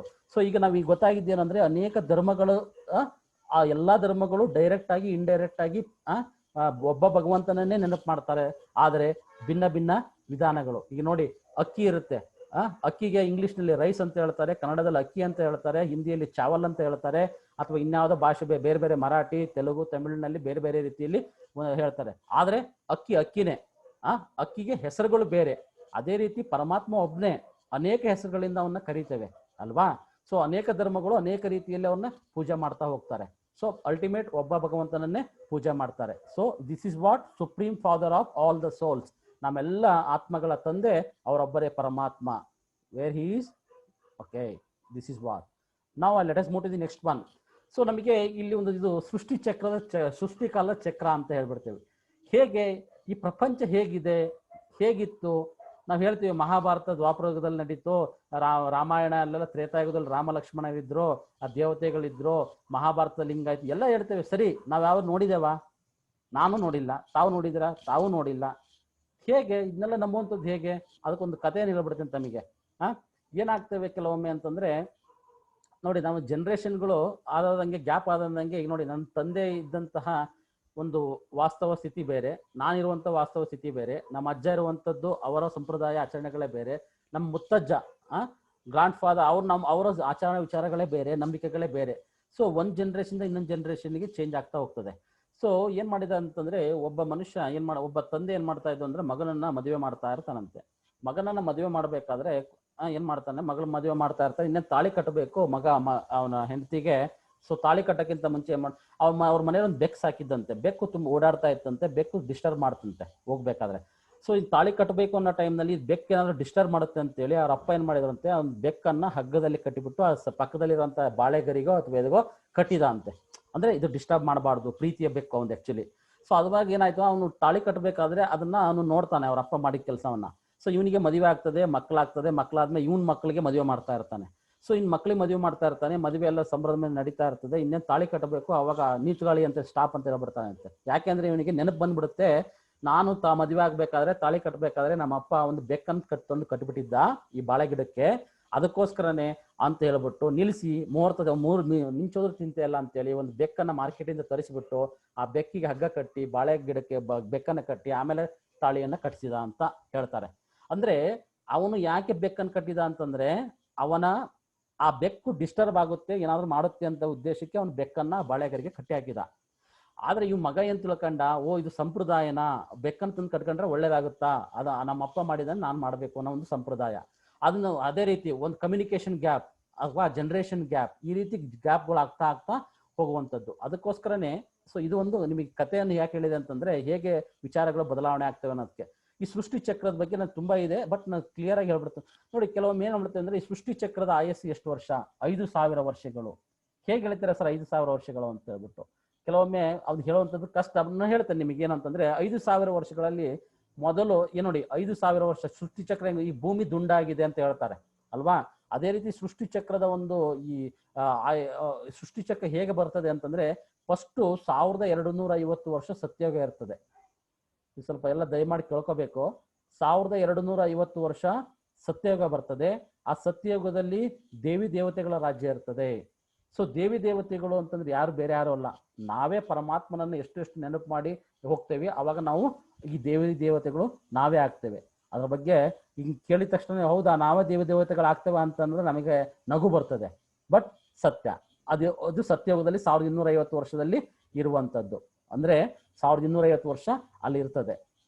ಇಲ್ಲಿ 8 ಜನ್ಮಗಳು ಬರ್ತದೆ. ಅದಕ್ಕೋಸ್ಕರ ನಾವು ಅಷ್ಟಲಕ್ಷ್ಮಿಗಳು ಅಂತ ಹೇಳ್ತೇವೆ. 8 ಲಕ್ಷ್ಮಿಯರು ಅಂತಂದ್ರೆ 8 ನಾರಾಯಣ 8 ಲಕ್ಷ್ಮಿ. ಅಂದ್ರೆ ಕೃಷ್ಣ ಮತ್ತು ರಾಧಿಯರ ಒಂದು ಅವರು ಬಾಲ್ಯದಲ್ಲಿ ಮೆಚುರಿಟಿ ಬಂದ ಮೇಲೆ ಅವರಿಗೆ ಲಕ್ಷ್ಮೀನಾರಾಯಣ ಅಂತ ಹೇಳ್ತಾರೆ. ಸತ್ಯಯುಗ 1250 ವರ್ಷ ಅಂತ ಅಷ್ಟು ಮಾತ್ರ ತಿಳ್ಕೊಳ್ಳಿ. ಇದನ್ನ ನಾನು ತುಂಬಾ ಡಿಗ್ ಮಾಡ್ಲಿಕ್ಕೆ ಹೋಗಲ್ಲ, ಕನ್ಫ್ಯೂಸ್ ಆಗುತ್ತೆ ನಿಮಗೆ.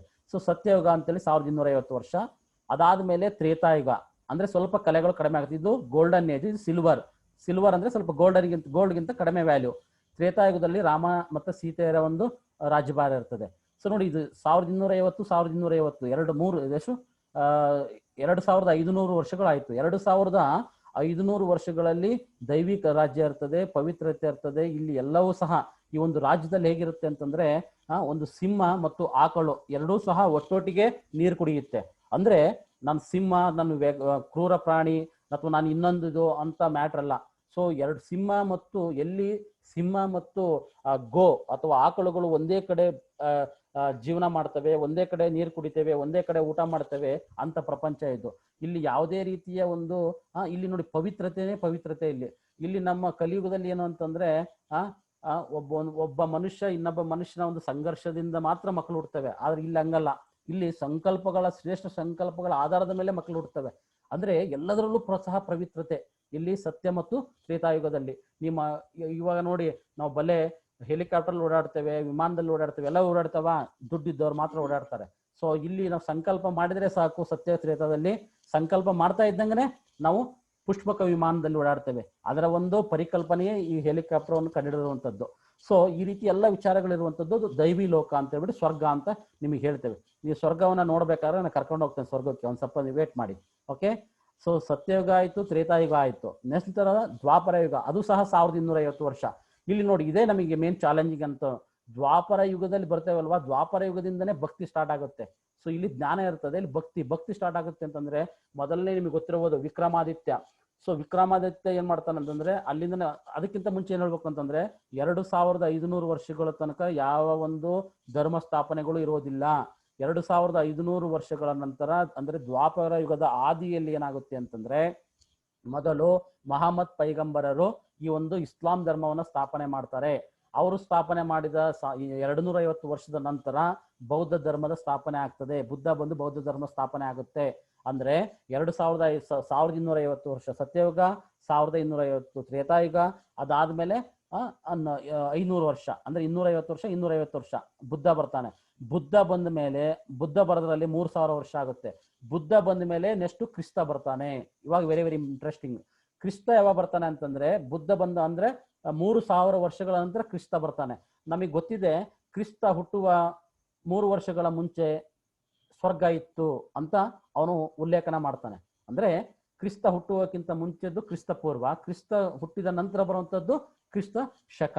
ಅಂದ್ರೆ ಕ್ರಿಸ್ತ ಹುಟ್ಟಕ್ಕಿಂತ ಯೇಸು ಕ್ರಿಸ್ತ ಬರೋಕ್ಕಿಂತ ಮುಂಚೆ 3000 ವರ್ಷಗಳ ಮುಂಚೆ ಸ್ವರ್ಗ ಇತ್ತು. ಅದೇ ಸ್ವರ್ಗ ಇದು ಅಂತ ನಾನು ಹೇಳಲಿಕ್ಕೆ ಇಷ್ಟಪಡ್ತಾ ಇದ್ದೇನೆ ನಿಮಗೆ. ಸೊ ಕ್ರಿಸ್ತನ ಆಡಳಿತ, ಕ್ರಿಸ್ತ ಬರ್ತಾನೆ, ಮಹಮ್ಮದ್ ಪೈಗಂಬರ್ ಬಂದು ಇಸ್ಲಾಂ ಧರ್ಮ ಸ್ಥಾಪನೆ ಮಾಡಿದ್ರು. ಬುದ್ಧ ಬಂದು ಬುದ್ಧ ಧರ್ಮದ ಸ್ಥಾಪನೆ. ನೆಕ್ಸ್ಟ್ 3000 ವರ್ಷಗಳ ಆದಿಯಲ್ಲಿ ಬರ್ತಾರೆ ಯಾರು, ಯೇಸು ಕ್ರಿಸ್ತ ಧರ್ಮ ಸ್ಥಾಪನೆ ಮಾಡ್ತಾರೆ. ಅದಾದ ಮೇಲೆ ಶಂಕರಾಚಾರ್ಯರು ಬರ್ತಾರೆ, ಧರ್ಮವನ್ನ ಸ್ಥಾಪನೆ ಮಾಡ್ತಾರೆ. ಅದೇ ನೋಡಿ, ಎಲ್ಲಾ ಧರ್ಮದವರಿಗೂ ಎಲ್ಲಾ ಧರ್ಮ ಸ್ಥಾಪಕರಿದ್ದಾರೆ. ಆದ್ರೆ ಹಿಂದೂ ಧರ್ಮದ ಸ್ಥಾಪಕರು ಯಾರು ಅಂತಂದ್ರೆ ಸೊ ಸ್ಟಿಲ್ ಕನ್ಫ್ಯೂಷನ್. ಇನ್ನೂ ಅದರಲ್ಲಿ ವಾದ ವಿವಾದಗಳು ನಡೀತಾನೆ ಇದೆ. ಹಿಂದೂ ಧರ್ಮದ ಸ್ಥಾಪಕರು ಯಾರು ಅಂತಕ್ಕಂಥದ್ದು ಇನ್ನೂ ಸಹ ನಮಗೆ ಗೊತ್ತಾಗೋದಿಲ್ಲ.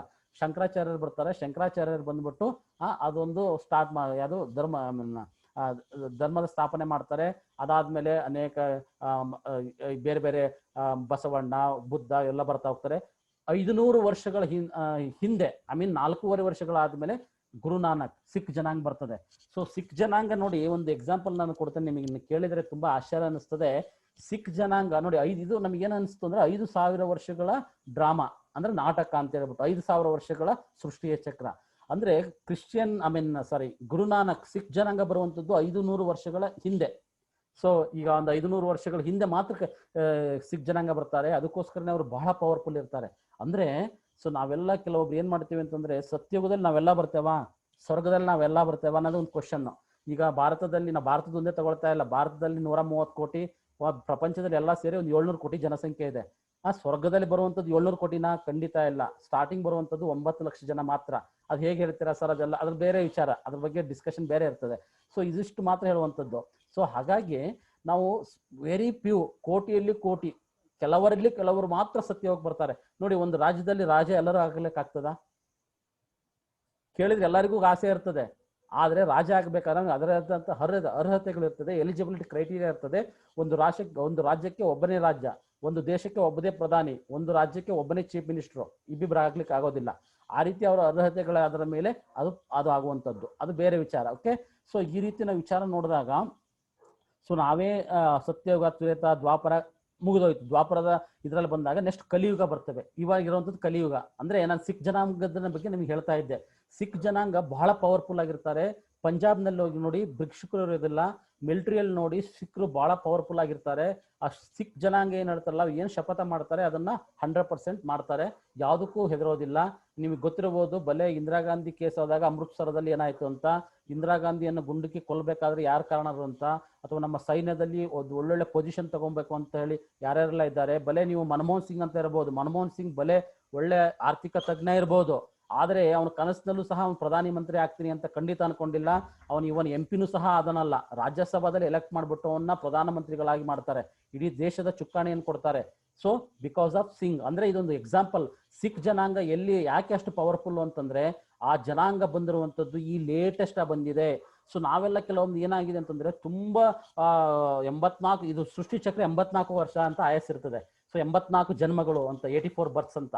ಸೊ ಅದರಲ್ಲಿ ಎಲ್ಲ ಬಂದಂತವ್ರು ಏನಾಗ್ತದೆ ನೋಡಿ, ನಮಗೆಲ್ಲ ಕೆಲವೊಮ್ಮೆ ಅನಿಸ್ತದೆ, ಏನಪ್ಪಾ ಇಷ್ಟೊಂದೆಲ್ಲ ಮಾಡ್ತಾ ಇದ್ದೀನಿ, ಎಲ್ಲದೂ ಒಳ್ಳೇದನ್ನು ಮಾಡ್ತಾ ಇದ್ದೀನಿ, ಆದ್ರೂ ನನಗೆ ಕೆಟ್ಟದಾಗ್ತಾ ಇದೆ ಅಂತಂದ್ರೆ, ಅನೇಕ ಜನ್ಮಗಳ ಸಂಸ್ಕಾರ, ಅನೇಕ ಜನ್ಮಗಳ ಕಾರ್ಮಿಕ್ ಅಕೌಂಟ್ ಅಂತ ಏನ್ ಹೇಳ್ತೇವೆ ಅಲ್ವಾ, ಲಾ ಆಫ್ ಕರ್ಮ, ಆ ಬೇಸ್ ಮೇಲೆ ನಮಗೆ ಇದು ವರ್ಕೌಟ್ ಆಗುವಂಥದ್ದು. ಅನೇಕ ಧರ್ಮಗಳ ಅದಕ್ಕೆ ನೋಡಿ, ಸಿಖ್ ಜನಾಂಗದ ಒಂದು ಉದಾಹರಣೆ ಯಾಕೆ ಕೊಟ್ಟಿದ್ದು ಅಂತಂದ್ರೆ ಇಷ್ಟೇ. ಅವರು ಬಹಳ ಪವರ್ಫುಲ್ ಯಾಕಾಗಿರ್ತಾರೆ ಅಂದ್ರೆ, ಅವರು ಆತ್ಮಗಳು ಪರಮಧಾಮದಿಂದ, ಅವೆಲ್ಲ ಆತ್ಮಗಳು ಪರಮಧಾಮದಲ್ಲಿ ಇದ್ದಾಗ ಫುಲ್ ಅವ್ರ ಶಕ್ತಿ ಇರ್ತದೆ. ಅದೇ ತಾನೇ ಬಂದಿರ್ತಾರೆ, ಅಷ್ಟೊಂದು ಪವರ್ಫುಲ್ ಆಗಿರ್ತಾರೆ. ನಾವೆಲ್ಲ ಕೆಲವೊಮ್ಮೆ ಏನಾಗ್ತದೆ ಅಂತಂದ್ರೆ, ತುಂಬಾ ದಿನಗಳಿಂದ ಬಂದು ಈ ಪಾತ್ರ ಮಾಡಿ ಮಾಡಿ ಮಾಡಿ ಮಾಡಿ ಏನಾಗಿದೆ ನಮಗೆ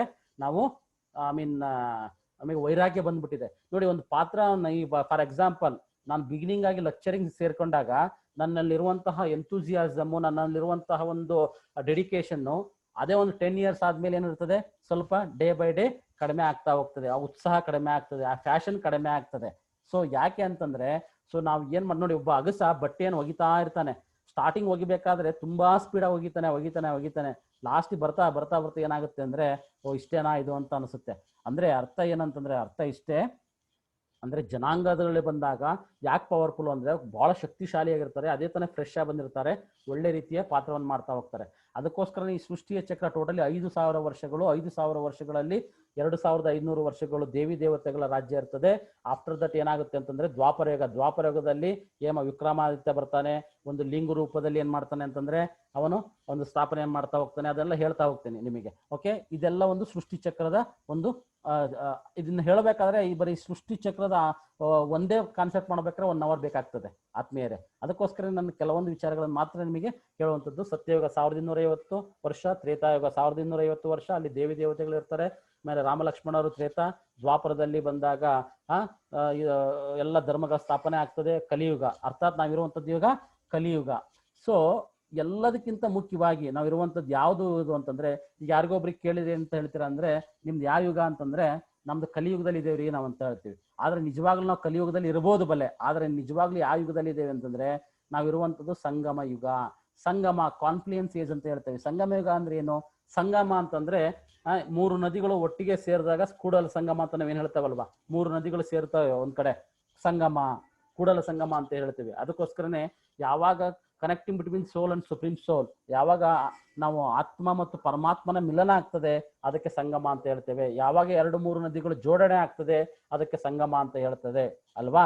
ಸೊ ಅದಕ್ಕೋಸ್ಕರನೇ ಈ ಒಂದು ಸಂಗಮ ಯುಗದಲ್ಲಿ ನಾನು ಹೇಳಿದೆ ನಿಮಗೆ, ಪರಮಾತ್ಮ ಈ ಸಂಗಮ ಯುಗದಲ್ಲೇ ಬರುವಂತದ್ದು. ಈ ಸಂಗಮ ಯುಗ ಅಂದ್ರೆ 5000 ವರ್ಷಗಳ ಮುಗೀತು ಅಂದ್ರೆ ಕಲಿಯುಗದ ಅಂತ್ಯ, ಸತ್ಯಯುಗದ ಆದಿ. ಓಕೆ, ಸೊ ಅವಾಗ ಪರಮಾತ್ಮ ಬರ್ತಾರೆ. ಸಂಗಮ ಯುಗದ ಆಯುಸ್ ಬಹಳ ಕಡಿಮೆ, ಬಲ ಅಂದ್ರೆ ಒಂದು 100 years ಅಂತ ಅನ್ಕೊಳ್ಳಿ ನೀವು. ಸೊ ಆಲ್ರೆಡಿ ಒಂದು 80 ವರ್ಷ ಆಗ್ಬಿಟ್ಟಿದೆ ಈಗ. ಸೊ ಇನ್ನೊಂದು 20 years ಇದೆ ಅಂತ just you can imagine. Okay, so ಸಂಗಮ ಯುಗದಲ್ಲಿ ನಾವೆಲ್ಲ ಆತ್ಮಗಳು ಪಾತ್ರ ಮಾಡ್ತಾನೆ ಇದ್ದೇವೆ. ನಾವು ಪರಮಧಾಮದಿಂದ ಬಂದಿದ್ದೀವಿ, ನಮ್ಮ ಪಾತ್ರವನ್ನು ಮಾಡ್ತಾನೆ ಇದ್ದೇವೆ. ಮನುಷ್ಯನಾಗೆ ಪಾತ್ರ ಮಾಡ್ತಾನೆ, ಬೇರೆ ಯಾವುದೇ ನಾಯಿ ಅಥವಾ ಹಂದಿ ಅಥವಾ ಕತ್ತೆಗಳಾಗಿ ಯಾವುದೇ ಸಹ ಬರ್ತನ ತಗೊಳೋದಿಲ್ಲ. ಸರ್ ಹೆಂಗೆ ಅಂತ ಕೇಳಿದ್ರೆ ಅದಕ್ಕೊಂದು ಬೇರೆ ಬೇರೆ ಕಥೆಗಳಿದೆ. ಓಕೆ, ಸೊ ಹಾಗಾಗಿ ಮನುಷ್ಯನಾಗೆ ಜೀವನ ಇದು ಮಾಡ್ಕೊಳ್ತಾನೆ ಬಿಟ್ರೆ ಬೇರೆ ಯಾವುದೂ ಅಲ್ಲ. ಈ ಸಂಗಮ ಯುಗದಲ್ಲಿ ಪರಮಾತ್ಮ ಬಂದಿದ್ದಾರೆ. ಈ ಪರಮಾತ್ಮನೇ ಬಂದು ಈ ನಾಲೆಡ್ಜ್ ಅನ್ನ ಕೊಡುವಂಥದ್ದು. ನಮಗೆ ಆಶ್ಚರ್ಯ ಅನಿಸ್ತದೆ, ಏನಿದು ಪರಮಾತ್ಮ ಏನೇನೋ ಹೇಳ್ತಾರಲ್ಲ ಅಂತ ಹೇಳಿಬಿಟ್ಟು. ಬಟ್ ಸತ್ಯ, ಪರಮಾತ್ಮ ಬಂದು ಈ ನಾಲೆಡ್ಜನ್ನ ಕೊಟ್ಟ, ಆತ್ಮಜ್ಞಾನ ಕೊಟ್ಟಾಗ ಮಾತ್ರ ನಮ್ಗೆ ಅರಿವಾಗ್ತದೆ. ಸೊ ಇದನ್ನ ರಾಜಯೋಗ ಅಂತ ಹೇಳ್ತೇವೆ. ಅಂದ್ರೆ ರಾಜಯೋಗ ಅಂತಂದ್ರೆ ರಾಜರಾಗುವಂತಹ ಯೋಗ, ಐ ಮೀನ್ ಎಂಪರರ್. ಸೊ ಅದಕ್ಕೋಸ್ಕರನೇ when connecting between the soul and supreme soul, ನಾನು ಆತ್ಮ, ಪರಮಾತ್ಮ ಅಲ್ಲಿದ್ದಾರೆ, ಪರಮಾತ್ಮನಿಂದ ನಾನು ಆತ್ಮವನ್ನು ಕನೆಕ್ಟ್ ಮಾಡಿದಾಗ ದಿಸ್ ಇಸ್ ವಾಟ್ ಯೋಗ. ಇದನ್ನ ಕಣ್ಣು ಮುಚ್ಕೊಂಡೆ ಮಾಡ್ಬೇಕಾ? ನೋ, ಕಣ್ಣು ಬಿಟ್ಟು ಮಾಡ್ಬೇಕು. ನೋಡಿ, ಪ್ರತಿಯೊಂದು ಕೆಲಸವನ್ನ ನಾವು ಮಾಡ್ಬೇಕಾದ್ರೆ ಕಣ್ಣನ್ನ ಬಿಟ್ಟು ನಾವು ಏನ್ ಮಾಡ್ತೀವಿ, ಕೆಲಸಗಳನ್ನ ಮಾಡ್ತೀವಿ. ಕಣ್ಣು ಮುಚ್ಕೊಂಡ್ರೆ ಏನಾದ್ರು ಕೆಲಸ ಮಾಡೋಕ್ಕಾಗುತ್ತಾ, ಓಡಾಡ್ಲಿಕ್ಕಾಗುತ್ತಾ? ಖಂಡಿತ ಆಗೋದಿಲ್ಲ. ಅನೇಕರು ಹೇಳ್ತಾರೆ ಕಣ್ಣು ಮುಚ್ಕೊಳ್ಳಿ, ಯೋಗ ಮಾಡಿ. ಕಣ್ಣು ಮುಚ್ಕೊಂಡು ಯೋಗ ಮಾಡ್ತಾ ಮಾಡ್ತಾ ಹೋದ್ರೆ ಅರ್ಧ ಗಂಟೆ ಆದ್ಮೇಲೆ ನಾವು ಎಲ್ಲೋ ಹೊರಟೋಗ್ಬಿಟ್ಟಿರ್ತೇವೆ ಈ ಲೋಕವನ್ನು ಬಿಟ್ಟು. ಸೊ ಕಣ್ಣನ್ನು ಬಿಟ್ಟು ನಾವು ಯೋಗವನ್ನ ಮಾಡಬೇಕು. ಯಾಕಂದ್ರೆ ಪ್ರತಿ ಕಾರ್ಯಕ್ಷಮತೆಗಳನ್ನು ನಾವು ಕಣ್ಣನ್ನು ಬಿಟ್ಟು ಮಾಡ್ತಾ ಇರ್ತೇವೆ. ಅದಕ್ಕೋಸ್ಕರ ಸಂಗಮ ಯುಗ. ಸಂಗಮ ಅಂತಂದ್ರೆ ಆತ್ಮ ಮತ್ತು ಪರಮಾತ್ಮನ ಮಿಲನ. ಈ ಒಂದು ಸಂಗಮ ಯುಗದಲ್ಲೇ ಪರಮಾತ್ಮ ಇದನ್ನೆಲ್ಲ ನಾಲೆಡ್ಜ್ ಅನ್ನ ಹೇಳುವಂಥದ್ದು. ಬಟ್ ಅದಕ್ಕೋಸ್ಕರ ಹೇಳಿದ್ನ ನಿಮಗೆ ನೋಡಿ, ಇವ ನಮ್ಮ ಇಡೀ ಭಾರತ ಬಿಟ್ಟು ನಮ್ಮ ಇಡೀ ವಿಶ್ವದಲ್ಲಿ ಎಷ್ಟು ಜನಸಂಖ್ಯೆ ಇದೆ? ನಮ್ಮ ಇಡೀ ವಿಶ್ವದಲ್ಲಿ ಇರುವಂತ ಜನಸಂಖ್ಯೆ 750 ಕೋಟಿ ಆಲ್ಮೋಸ್ಟ್ ಇದೆ. ಸೊ ಆ 750 ಕೋಟಿಯಲ್ಲಿ ಸತ್ಯವಾಗಿ ಬರುವಂತ ಬರೀ 10 ಲಕ್ಷ ಜನ ಅಂತಂದ್ರೆ ನೀವು ಯೋಚನೆ ಮಾಡಿ, ಕೋಟಿ ಅಲ್ಲ, ಎಷ್ಟು ಕೋಟಿಗೆ ಒಬ್ಬರು ಬರ್ತಾರೆ. ಆ ನಾಲೆಡ್ಜ್ ಅರ್ಥ ಆಗ್ಬೇಕು ಅಂದ್ರೂ ಸಹ ನೋಡಿ, ಸಿಂಹದ ಹಾಲನ್ನ ಎಲ್ಲಿಡ್ಬೇಕು, ಸಿಂಹ ಅಥವಾ ಹುಲಿಯ ಹಾಲನ್ನ ವಜ್ರದ ಪಾತ್ರೆಯಲ್ಲಿ ಇಡ್ಬೇಕಂತ, ಅದೇನೋ ಅಂತ ಹೇಳ್ತಾರೆ, ಬೇರೆ ಬೇರೆ ಇದ್ರಲ್ಲಿ ತಗೊಳಲ್ಲ ಅಂತ. ಸೊ ಆ ರೀತಿ ಇದೊಂದು ವಿಚಾರವಂತದ್ದು. ಸೊ ಹಾಗಾಗಿ ಇದ್ರ ಬಗ್ಗೆ ಹೇಳ್ತಾ ತುಂಬಾ ಇದೆ. So in come to the conclusion. Okay, Bharat ಹೇಗಿತ್ತು, ಇವಾಗ ಏನಾಗಿದೆ ಅನ್ನೋದಕ್ಕೆ ನಾನು ಉದಾಹರಣೆ ಕೊಡ್ತೇನೆ. ನಾನು ಆವಾಗಲೇ ಹೇಳ್ದಂಗೆ ಭಾರತ ಲಕ್ಷ್ಮೀನಾರಾಯಣ ರಾಜ್ಯ ಆಗಿತ್ತು. ಅಲ್ಲಿ ಶ್ರೀಕೃಷ್ಣ, ಅದು ಲಕ್ಷ್ಮೀ ಮತ್ತು ನಾರಾಯಣರ ರಾಜ್ಯ. ಓಕೆ, ಸೊ ಅದಾದ್ಮೇಲೆ ತ್ರೇತಾ ಬರ್ತೀವಿ. ತ್ರೇತಾದಲ್ಲಿ ರಾಮ ಮತ್ತು ಸೀತೆಯರ ಒಂದು ಸ್ವಯಂವರ ಆಗ್ತದೆ. ಸೊ ಅದಾದ್ಮೇಲೆ ಏನಾಗ್ತದೆ ಅಂತಂದ್ರೆ ದ್ವಾಪರಯುಗದಲ್ಲಿ ಆದಿಯಲ್ಲಿ ಏನ್ ಮಾಡ್ತಾರೆ, ದ್ವಾಪರಯುಗ ಮುಗಿತಾ ಇದ್ದಂಗೆ ವಿಕ್ರಮಾದಿತ್ಯ ಏನ್ ಮಾಡ್ತಾರೆ ಅಂತಂದ್ರೆ ಒಂದು ಲಿಂಗು ರೂಪದಲ್ಲಿ ಮಾಡಿಬಿಟ್ಟು ಪರಮಾತ್ಮನನ್ನ ನೆನಪು ಮಾಡ್ತಾ ಹೋಗ್ತಾರೆ. ಸೊ ಅಂದ್ರೆ ಇಲ್ಲಿ ನಾವು ಇಲ್ಲೆಲ್ಲ ಅಲ್ಲಿ ಸತ್ಯ ಮತ್ತು ತ್ರೇತಾದಲ್ಲಿ ನಾವೇನಾಗಿದ್ವಿ ಅಂದ್ರೆ ಪೂಜ್ಯರಾಗಿದ್ವಿ. ಓಕೆ, ಅದೇ ನಾವು ದ್ವಾಪರ ಯುಗದಲ್ಲಿ ಬಂದಾಗ ಏನಾಗ್ತವಿ ಅಂದ್ರೆ ನಮ್ಮನ್ನ ಮರೆತು ಬಿಟ್ವೆ ಅಲ್ಲ, ದೇಹಾಭಿಮಾನದ ಮೇಲೆ ಬಂದ್ವೆ, ಬಾಡಿ ಕಾನ್ಶಿಯಸ್ ನಲ್ಲಿ ಬಂದ್ವೆ. ಸೊ ಬಾಡಿ ಕಾನ್ಶಿಯಸ್ ನಲ್ಲಿ ಬಂದಾಗ ಏನಾಯ್ತು ಅಂದ್ರೆ ನನ್ನನ್ನು ಮರೆತು ನಾವು ಪೂಜ್ಯರಾದಂತಹವರು ಪೂಜಾರಿಗಳಾಗ್ಬಿಟ್ವೆ. ನಮ್ಮ ಮೂರ್ತಿಯನ್ನಿಟ್ಟು ನಾವೇ ಪೂಜೆಯನ್ನ ಮಾಡ್ತಾ ಹೋದ್ವಿ. ಲಿಂಗವನ್ನು ಇಟ್ಬಿಟ್ಟು ವಿಕ್ರಮಾದಿತ್ಯ ಪೂಜೆ ಮಾಡ್ತಾ ಹೋದ್ರು. ಅನೇಕ ಧರ್ಮಗಳು ಆ ಜಾತಿಗಳು ಹುಟ್ಕೊಳ್ತಾ ಹೋದ್ರು. ಕಲ್ಲು ಮುಳ್ಳುಗಳಲ್ಲಿ ಜಾತಿ ದೇವರುಗಳನ್ನು ಪೂಜೆ ಮಾಡ್ತಾ ಹೋದ್ರು. ಮರಗಳಿಗೆ ದೇವರನ್ನು ಪೂಜೆ ಮಾಡ್ತಾ ಹೋದ್ರು. ಓಕೆ, ಅದೇ ರೀತಿ ಅತ್ಯಾಚಾರಗಳಾಗ್ತಾ ಬಂತು. ಯಾಕೆ ಇಷ್ಟೆಲ್ಲ ಅತ್ಯಾಚಾರ? ನೋಡಿ, ದ್ವಾಪರ ಯುಗದಲ್ಲಿ ಇಷ್ಟೆಲ್ಲ ಆಯ್ತು. ರಾಜ ಮಹಾರಾಜರುಗಳು ಬಂದ್ರು. ಆಮೇಲೆ ಕಲಿಯುಗದಲ್ಲಿ ಬಂದ್ವಿ. ಕಲಿಯುಗದ ಅಂತ್ಯ ಅಂತೂ ಅತಿ ಘೋರ. ಅತಿ ಘೋರ ಅಂದ್ರೆ ಏನು? ಇಲ್ಲಿ ಕಲಿಯುಗದ ಅಂತ್ಯದಲ್ಲಿ ಏನಂತಂದ್ರೆ ವಿನಾಶಕಾಲಿ ವಿಪರೀತ ಬುದ್ಧಿ ಅಂತ ಹೇಳ್ತಾರೆ. ಸೊ ಏನಂತಂದ್ರೆ ಅತ್ಯಾಚಾರಗಳು, ಅನಾಚಾರಗಳು, ಸುಲಿಗೆ, ದರೋಡೆ. ಯಾಕೆ ಅಂತ ಕೇಳಂಗೇ ಇಲ್ಲ. ಸುನಾಮಿ ಇರ್ಬೋದು ಅಥವಾ ಇನ್ನೇನು ಕೋವಿಡ್ ಅಂತ ಬಂತು. ಇವಾಗ ನಿಮಗೆ ಗೊತ್ತಾ ಇದೆ, ಇಡೀ ಕೋವಿಡ್ ಅಂತ ಬಂದ್ಮೇಲೆ ಇಡೀ ವರ್ಲ್ಡ್ ಸ್ಟನ್ ಆಗಿರುವಂಥದ್ದು. ಮುಂದೆ ಎಷ್ಟು ಬರ್ತದೆ ಏನ್ ಬರ್ತದೆ ಅನ್ನೋಕ್ಕಿಂತನೂ ಇದು ಒಂದು ಕಲಿಯುಗದ ವಿನಾಶ. ನಾವ್ ಹೇಳ್ತೇವೆ, ತುಂಬಾ ದರ್ಪ ತೋರಿಸ್ತಾ ಇರ್ತಾರೆ, adamant nature. So adamant nature ಅಂತ ಬಂದಾಗ ಏನಾಗುತ್ತೆ ಅಂದ್ರೆ ಅವ್ನಿಗೆ ಹೇಳ್ತೇವೆ, ನೀನು ವಿನಾಶ ಕಾಲಕ್ಕೆ ಮಾಡ್ತಾ ಇದೀಯಾ ಅಂತ. ಅದಕ್ಕೋಸ್ಕರನೇ ಇದು ವಿನಾಶ ಕಾಲ ಅಂದಾಗ. ಸೊ ಈ ರೀತಿಯ ಮ್ಯೂಟ್ ಮಾಡ್ಕೊಳ್ಳಿ ದಯಮಾಡಿ. ಯಾರು ರಮ್ಯಾ ಮೇಡಮ್ ಮ್ಯೂಟ್ ಮಾಡ್ಕೊಳ್ಳಿ. ಓಕೆ, ಸೊ ಇಷ್ಟೆಲ್ಲ okay, this is what over all ಅವರ ಹಿಸ್ಟ್ರಿ. ನಾವು ಹೇಗಿತ್ತು ಹೇಗಾಗಿದ್ದೀವಿ ಅಂತ ಹೇಳ್ಬಿಟ್ಟು. ಸೊ ಅದಾದ್ಮೇಲೆ ನಾನು ಅವಾಗಲೇ ಹೇಳಿದ್ದೆ ತಮಗೆ, ಸ್ವರ್ಗಕ್ಕೆ ಯಾರ್ಯಾರು ಬರ್ತೀರಾ ಅಂತ ಹೇಳ್ಬಿಟ್ಟು. ನಿಮ್ಮ ಎಲ್ಲರನ್ನೂ ಸಹ ಫ್ರೀ ಆಫ್ ಕಾಸ್ಟ್ ನಲ್ಲಿ ಸ್ವರ್ಗಕ್ಕೆ ಕರ್ಕೊಂಡು ಹೋಗ್ತಾರೆ. ನೋಡಿ, ಇದೇ ಸ್ವರ್ಗ, ಹೇಗಿದೆ ಸ್ವರ್ಗ ಅಂತ ಹೇಳ್ಬಿಟ್ಟು. ಹೇಗೆಲ್ಲ ಎಂಜಾಯ್ ಮಾಡ್ತಾ ಇದಾರೆ, ದೇವತೆಗಳಿದ್ದಾರೆ ಅಲ್ಲಿ, ಖುಷಿ. ನೋಡಿ, ನಾನು ಹೇಳ್ತಾ ಇದ್ದೆ ನಿಮಗೆ, ಒಂದೇ ಕಡೆ ಸಿಂಹ ಮತ್ತು ಆಕಳು ಒಂದೇ ಕಡೆ ನೀರು ಕುಡಿತದೆ. ಕ್ರೂರ ಪ್ರಾಣಿ ಅಥವಾ ಯಾವುದು ಅನ್ನೋಂಗಿಲ್ಲ. ಅದು ಅಷ್ಟೊಂದು ಸ್ವಚ್ಛವಾಗಿ ಸುಂದರವಾಗಿ ಇವನ್ ಇಮ್ಯಾಜಿನೇಷನ್ ಸಹ ಮಾಡ್ಕೊಳಕ್ ಆಗೋದಿಲ್ಲ. That is what. Okay, so ಇದು ಇವತ್ತಿನ ಚಿತ್ರ. ಸೊ ಅದಕ್ಕೋಸ್ಕರನೇ ಇದು ಓವರ್ ಆಲ್. ಓಕೆ, ಸೊ ಇದು ಓವರ್ ಆಲ್ ನ ಇವತ್ತಿನ ಕೊಟ್ಟಿದ್ದು ನಿಮಗೆ ವಿಚಾರ ಏನಪ್ಪಾ ಅಂತಂದ್ರೆ, ಬಿಫೋರ್ ಕನ್ಕ್ಲೂಷನ್ ದಿಸ್ ಕಾನ್ಸೆಪ್ಟ್ ನಾವು ಏನನ್ನ ತಗೊಂಡಿದ್ದೇವೆ ಇವತ್ತು ಅಂತಂದ್ರೆ, ಹೂ ಆಮ್ ಐ, ನಾನು ಯಾರು? I am a soul. ನಾನು ಆತ್ಮ. ನಾನು ಆತ್ಮ ಇಲ್ಲಿರ್ತದೆ. Where I resided at between the eyebrow. Okay, ಎರಡು ಹುಬ್ಬಿನ ಭ್ರುಕುಟಿಯ ಮಧ್ಯೆ ಆತ್ಮ ಇರ್ತದೆ. ಆತ್ಮ ಯಾವ ರೀತಿ ಇರ್ತದೆ?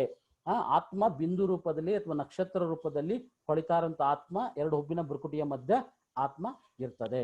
ಸರಿ, one part clear. So second part, who is father of soul ಅಂದ್ರೆ ಆತ್ಮಗಳ ತಂದೆ ಯಾರು?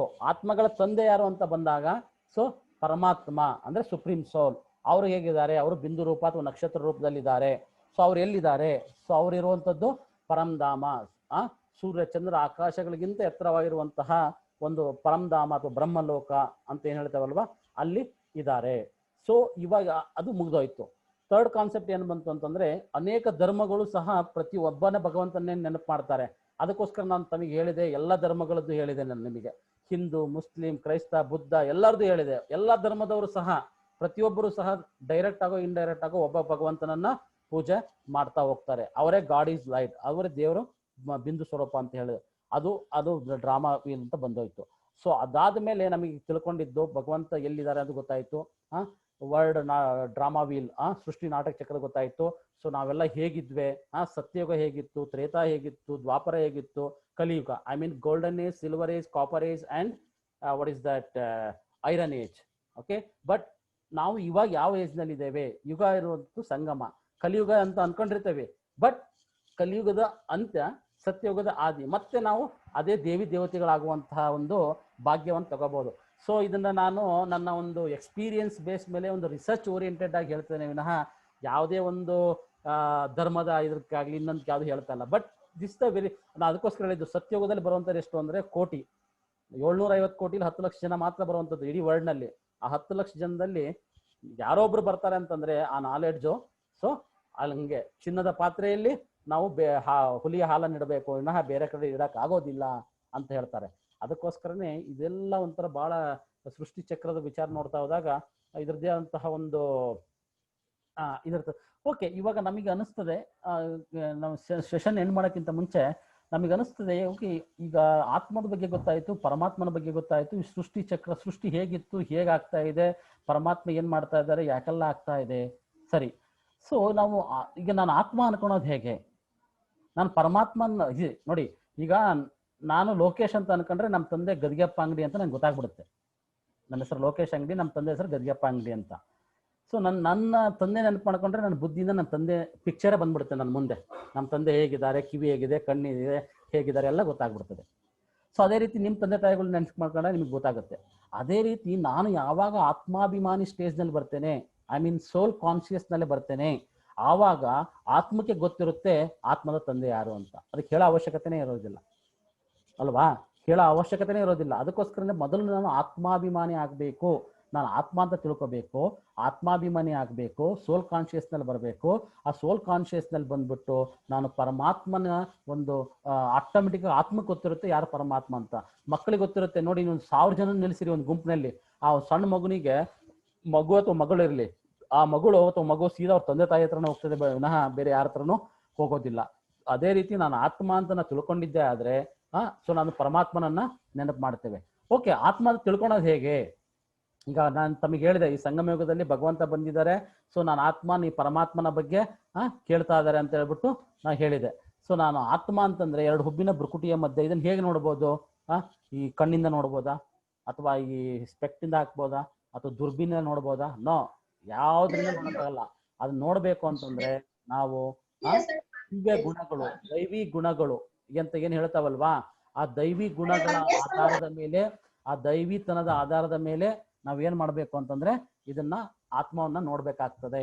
ಸೊ ಆತ್ಮವನ್ನು ನೋಡ್ಲಿಕ್ಕೆ ಏನ್ ಮಾಡ್ಬೇಕು ಅಂದ್ರೆ ಇದಂತ ಒಂದು ಮೆಡಿಟೇಷನ್ ಅಂತ ಇರ್ತದೆ. ಮೆಡಿಟೇಷನ್ ಅಂದ್ರೆ ಕಣ್ಣು ಮುಚ್ಕೊಂಡು ಸ್ಟ್ರಿಕ್ಟ್ ಆಗಿ ಕುತ್ಕೊಂಡು ಅಂತ ಏನಿಲ್ಲ, ಕಣ್ಣು ಬಿಡ್ಕೊಂಡ್ಬಿಟ್ಟು ನಾನು ಆತ್ಮ ಜಸ್ಟ್ ಫೀಲಿಂಗ್. ನೋಡಿ, ಕೆಲವೊಮ್ಮೆ ನಾವು ಏನ್ ಮಾಡ್ತೇವೆ ಅಂದ್ರೆ ಥಾಟ್ಸ್ ಆರ್ ಮ್ಯಾನಿಫೆಸ್ಟ್ ಅಂತ ಹೇಳ್ತೇವೆ. ಅಂದ್ರೆ ನಮ್ಮ ವಿಚಾರಗಳು ಏನಾಗ್ತೇವೆ ಅಂತಂದ್ರೆ ನೋಡಿ, ಸಂಕಲ್ಪಿಸೇ ಸಿದ್ಧಿ, ಆಮೇಲೆ ಜೈಸಾ ಸಂಕಲ್ಪ ವೈಸಾ ಸೃಷ್ಟಿ ವೈಸಾ ಸಿದ್ಧಿ ಅಂತ ಹೇಳ್ಬಿಟ್ಟು, ಯಾವ ರೀತಿ ಸಂಕಲ್ಪಗಳನ್ನು ಮಾಡ್ತಾ ಹೋಗ್ತೇವೆ ಆ ರೀತಿ ನಾವು ಆಗ್ತೇವೆ ಅಂತ ಹೇಳ್ಬಿಟ್ಟು.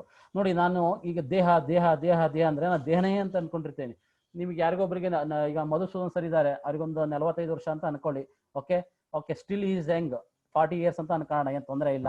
40 ಇಯರ್ಸ್ ಅಂತ ಅನ್ಕೊಂಡ್ರೆ 40 ಇಯರ್ಸ್ ಇಂದನೂ ಅವ್ರು ಏನ್ ಅನ್ಕೊಂಡಿದ್ದಾರೆ ಮಧುಸೂದನ್ ಸರ್ ಅಂದ್ರೆ, ನಾನು ಮಧುಸೂದನ್, ನಾನು ಪ್ರೊಫೆಸರ್, ನಾನು ಇಂತರ ಮಗ ಅಂತ ಅನ್ಕೊಂಡಿರೋದ್ರಿಂದ ಅವ್ರು ಮಧುಸೂದನ್ ಅಂತ ಬರ್ತಾರೆ, ಅವ್ರ ದೇಹನ ಅಂತ ಬರ್ತದೆ, ಹೈಟ್ ಆಗಿದ್ದಾರೆ, ವೈಟ್ ಆಗಿದ್ದಾರೆ, ವಿಡ್ತ್ ಆಗಿದ್ದಾರೆ, ಲೆಂತ್ ಆಗಿದ್ದಾರೆ, ಸ್ಮಾರ್ಟ್ ಆಗಿದ್ದಾರೆ. ಸೊ ಆದ್ರೆ ನಿಜವಾಗ್ಲೂ ನಾನು ಯಾರು? ನಾನು ಈಗ ಅವ್ರಿಗೆ ಮಧುಸೂದನ್ ಸರ್ಗೆ ಇವತ್ತು ಗೊತ್ತಾಯ್ತು, 40 ವರ್ಷ ಆದ್ಮೇಲೆ ಯಾರೋ ಒಬ್ಬ ಲೋಕೇಶನ್ ಬಂದು ಏನೋ ಹೇಳ್ತಾ ಇದ್ದಾನೆ, ಓ ನಾವು ಇದು ದೇಹ ಅಲ್ಲಂತೆ ಆತ್ಮ ಅಂತೆ. ಸೊ ನೀವು ಆತ್ಮ ಅಂತ ಹೇಳ್ಬಿಟ್ಟು ಅದ್ರ ಮೇಲೇನೆ ಸ್ವಲ್ಪ ರಿಸರ್ಚ್ ಮಾಡ್ತಾ ಮಾಡ್ತಾ ಅದ್ರ ಬಗ್ಗೆ ನೀವು ಆತ್ಮ ಆತ್ಮ ಅಂತ ಅನ್ಕೊಂಡ್ಬಿಟ್ರೆ ಸೊ ನೀವು ಏನಾಗುತ್ತೆ ಅಂತಂದ್ರೆ ಒನ್ ಡೇ ಅದು ನಿಮಗೆ ರಿಯಲೈಸ್ ಆಗ್ತಾ ಹೋಗ್ತದೆ. ಸೊ ಆಡ್ತಾ ಆಡ್ತಾ ರೋಗ ಅಲ್ಲ, ಉಗುಳ್ತಾ ಉಗುಳ್ತಾ ರೋಗ, ಆಡ್ತಾ ಆಡ್ತಾ ರಾಗ ಅಂದಂಗೆ ನಾ ಈ ದೇಹ ಅಲ್ಲ, ನಾನು ಆತ್ಮ ಆತ್ಮ ಆತ್ಮ. ಒಂದು ನೀರು ಕುಡಿಬೇಕಾದ್ರೆ ನಾನು ಆತ್ಮ ಅಂತ ಅನ್ಕೊಳ್ಳಿ, ಊಟ ಮಾಡ್ಬೇಕಾದ್ರೆ ನಾನು ಆತ್ಮ ಅಂತ ಅನ್ಕೊಳ್ಳಿ. ಸೊ ದಿನದ ಅನೇಕ ಬಾರಿ ಆತ್ಮ ಆತ್ಮ ಅಂತ ಅಂದಾಗ ನಿಮಗೆ ಗೊತ್ತಿಲ್ಲಂಗನೆ ಅದೇನಾಗುತ್ತೆ, ನಿಮಗೆ ಸಂಸ್ಕಾರ ಆಗ್ಬಿಡ್ತದೆ. ಆ ಸಂಸ್ಕಾರ ನಿಮ್ಮ ಕಾರ್ಯರೂಪದಲ್ಲಿ ಬರ್ತದೆ.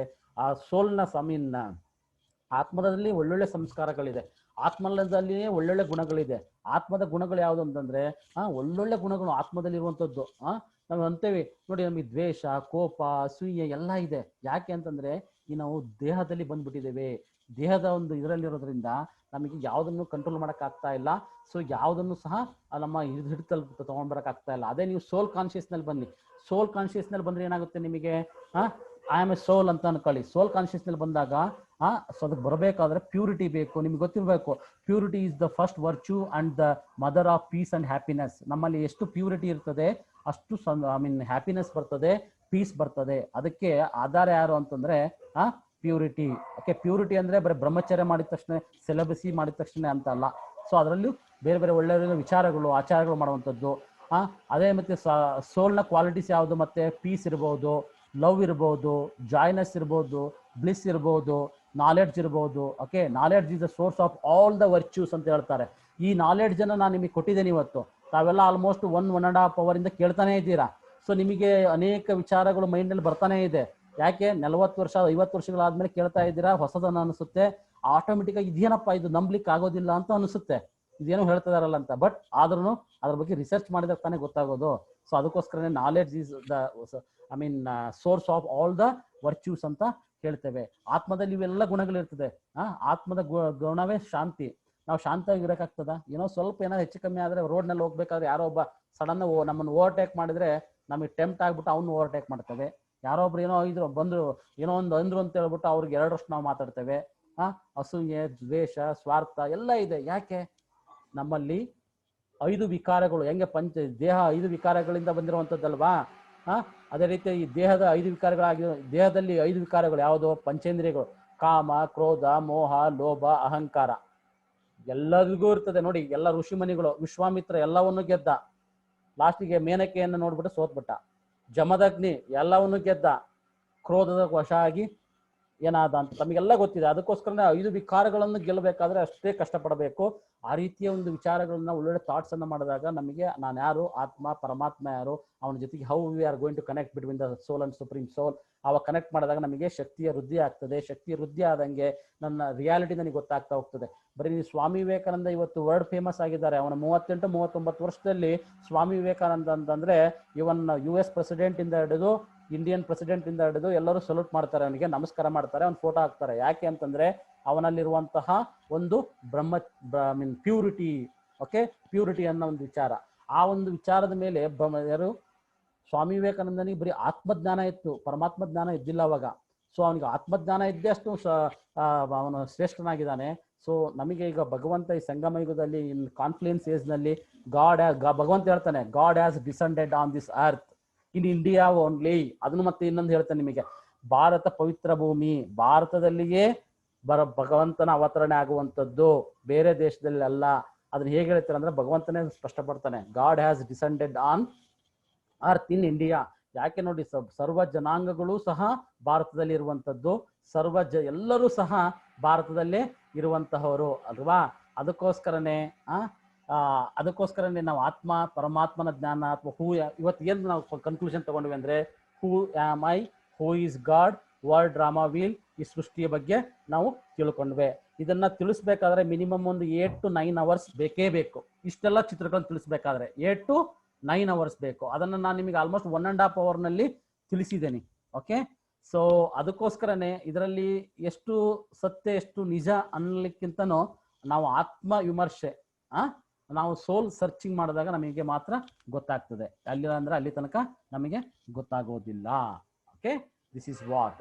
ಅದಕ್ಕೋಸ್ಕರನೇ ಇವಾಗ ನಾನು ಇಷ್ಟೊಂದು ನಾನು ಏನು ಮಾತಾಡಿದ್ದೇನಲ್ಲ, ಇಷ್ಟೊಂದು ಮಾತಾಡಿದ ವಿಚಾರವಾಗಿ ತಮಗೇನು ಮಾಡ್ತೇನೆ ಅಂದರೆ, ತಮ್ಮಲ್ಲಿ ನನಗೆ ಗೊತ್ತು ಡೌಟ್ಗಳು ಬಂದೇ ಬರ್ತದೆ ಅಥವಾ ಕ್ವಶನ್ಸ್ಗಳು ಇದ್ದೇ ಇರ್ತದೆ.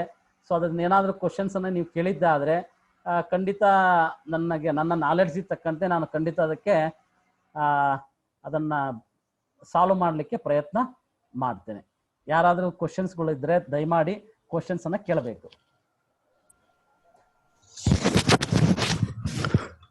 ಸರ್ ನಮಸ್ತೆ, ನಂದು ಕ್ವೆಶನ್ಸ್ಗಳಿದೆ. ಬೇರೆಯವ್ರದ್ದು ಕ್ವೆಶನ್ಸ್ಗಳೆಲ್ಲ ಮುಗಿದ್ಮೇಲೆ ನಂತರದಲ್ಲಿ ನಾನು ಕೇಳೋಣ ಅಂತ. ಓಕೆ ಓಕೆ ಓಕೆ ಓಕೆ ಗೊತ್ತಾಯ್ತು. ಮಧುಸೂದನ್ ಸರ್ ಅವರ ಕ್ವಶನ್ಸ್ ಇದೆ ಅಂತ ನಾವು ಎಕ್ಸ್ಪೆಕ್ಟೆಡ್ ಕ್ವಶನ್ಸ್ ಅಲ್ಲ ಅದು ಅಲ್ಲ. ನನಗೆ ಆಶ್ಚರ್ಯ ಏನು ಅಂದ್ರೆ ನೀವು ಕ್ವಶನ್ಸ್ ಅಂತಿದ್ದಂಗೆ ನಮ್ಮ ಮನೆ ಪಕ್ಕದಲ್ಲಿ ಮಳೆ ಸ್ಟಾರ್ಟ್ ಆಗ್ಬಿಡ್ತು. ಸೊ ಅಂದ್ರೆ ನಿಮ್ಮ ಕ್ವಶನ್ಸ್ ಅಷ್ಟು ಬಲವಾಗಿರುತ್ತೆ ಅಂತ ನಾನು ನಂಬಿದ್ದೇನೆ. ಹೇಳಿ, ಬೇರೆ ದಯಮಾಡಿ ಏನಾದ್ರು ಕ್ವಶನ್ಸ್ ಇದ್ರೆ ಕೇಳಿದ್ರೆ ಅದಕ್ಕೆ ಏನಾದ್ರು ಸಾಧ್ಯವಾದಂತ ಆನ್ಸರ್ ಅನ್ನು ಹೇಳ್ಬೋದು ನಾನು.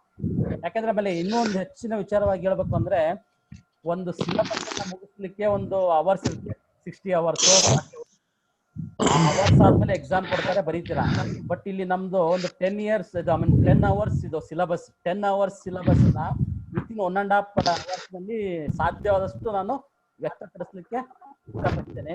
ಸೊ ನಾವೆಲ್ಲರೂ ಈ ಕ್ವಶನ್ಸ್ ಅನ್ನು ಕೇಳಿದ್ರೆ ಅದಕ್ಕೆ ಸಾಧ್ಯವಾದ ಆನ್ಸರ್ ಮಾಡ್ತೇನೆ. ಅದಕ್ಕೆ ನಾವು ಆಭಾರಿಯಾಗಿದ್ದೇವೆ ಸರ್, ನಾವು ಆಭಾರಿಯಾಗಿದ್ದೇವೆ. Thank you.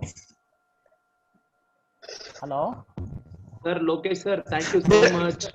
Thank you. ಯಾರು ಗೊತ್ತಾಗಲಿಲ್ಲ ಸರ್? ಹಲೋ, ಅನ್ಮ್ಯೂಟ್ ಮಾಡ್ಬೇಕು ಸರ್, ಬೇರೆಯವ್ರು ಸ್ವಲ್ಪ ಮಾಡಿ ದಯಮಾಡಿ ಅನ್ಮ್ಯೂಟ್ ಮಾಡಿ ಎಲ್ಲ. Yeah sir, Lokesh sir, thank you so much. ಇದು ಸಾಗರ್ ಅಂತ. ಓ ಸಾಗರ್ ಸರ್, ನಮಸ್ಕಾರ. ನಮಸ್ತೆ. ತುಂಬಾ ಚೆನ್ನಾಗಿದೆ. Like very good. ಹೇಳಿ ಸರ್, ಏನ್ ಅನ್ಸುತ್ತೆ? ತುಂಬಾ ಚೆನ್ನಾಗಿದೆ. ತುಂಬಾ I like it very much. Thank you for your 1 hour ನೀವು ನಮಗೋಸ್ಕರ ಕೊಟ್ಟಿದ್ದು. I really enjoyed. Thank you. ಎಷ್ಟೊಂದು I understood a bit. Thank you so much sir, Lokesh sir. Thank you so much. Thank you very much sir. Thank you Sagar sir. ಮತ್ತೆ ತುಂಬಾ ಇಷ್ಟ ಆಯ್ತು, ತುಂಬಾ ಇಷ್ಟ. Okay, fine. ದೆನ್ ಅದೇ ಕ್ವಶನ್ಸ್ ಸದ್ಯಕ್ಕೆ ನನ್ಗೇನು ಇಲ್ಲ ಸರ್. ನಾನು ನನ್ನ ಹತ್ರ ನಾನು ನಿಮ್ದು ಹೇಳಿರೋದನ್ನ ನಾನು ಸ್ವೀಕಾರ ಮಾಡಿದ್ದೀನಿ. ಈಗ ಅದನ್ನ ಆಮೇಲೆ ಅದು ಸ್ವಲ್ಪ ಯೋಚನೆ ನೋಡಿ ನನ್ಗೆ ಸದ್ಯಕ್ಕೆ ಯಾವ್ದು ಕ್ವಶನ್ಸ್ ನನ್ನ ಕಡೆಯಿಂದ ಯಾವ್ದು ಇಲ್ಲ. Okay, fine. ಬೇರೆ but I really enjoyed sir. I really enjoyed. Thank you sir. Thank you sir. Thank you very much. Thank you so much. Thank you. Okay. Madhusudan sir, Ganachari sir, Ramya madam ಮತ್ತೆ Kaushik sir ಏನಾದ್ರು ಪ್ರಶ್ನೆ ಇದ್ರೆ ಅವ್ರು ಏನ್ ತಿಳ್ಕೊಂಡಿದ್ದಾರೆ ಅಂತಂದ್ರೆ, ಈ ಮಧುಸೂದನ್ ಕೇಳಕತ್ ಮೇಲೆ ನಮ್ದು ಟೈಮ್ ಮಿಕ್ಕೋಗ್ಬಿಡುತ್ತೆ. ಹಾಗಾಗಿ ಅವ್ರ ನಮ್ಮ ಆನ್ಸರ್ ಎಲ್ಲ ಗೊತ್ತಾಗ್ಬಿಡುತ್ತೆ ಅಂತೇಳಿ ಬಿಟ್ಬಿಟ್ಟಿದ್ದಾರೆ ಅವರು. ಸರಿ ಸರ್, ನಾನು ಬಹಳ ಕೂಲಂಕುಷವಾಗಿ ಆಳವಾದಂತ ವಿಚಾರಗಳನ್ನ, ಸುದೀರ್ಘವಾದ ಒಂದು ವಿಚಾರವನ್ನ ನೀವು ಸಂಕ್ಷಿಪ್ತವಾಗಿ. Sir, sorry for the interruption. Madhusudan sir. ಹಾ ಮೇಡಮ್, ಹೇಳಿ ಮೇಡಮ್, ಮಾತಾಡಿ. ನಾನು ಲೋಕೇಶ್ ಸರ್ಗೆ ಕೇಳ್ಬಿಡಿ ಮೇಡಮ್, ಕೇಳ್ಬಿಡಿ ಸರ್. ಲೋಕೇಶ್ ಸರ್, ಹೇಳಿ ಮೇಡಮ್, ಹೇಳಿ. ನಿಮ್ ಸ್ಪೀಚ್ ನನ್ನ ಹಸ್ಬೆಂಡ್ ಕೇಳಿಸ್ಕೊಂಡ್ರು. I want to ask some question. Shall I give it to him? Why not madam? Why not? Please. ಕೊಡಿ ಮೇಡಮ್, ಕೊಡಿ. Hello sir. ಕೊಡಿ ಮೇಡಮ್, ಕೊಡಿ.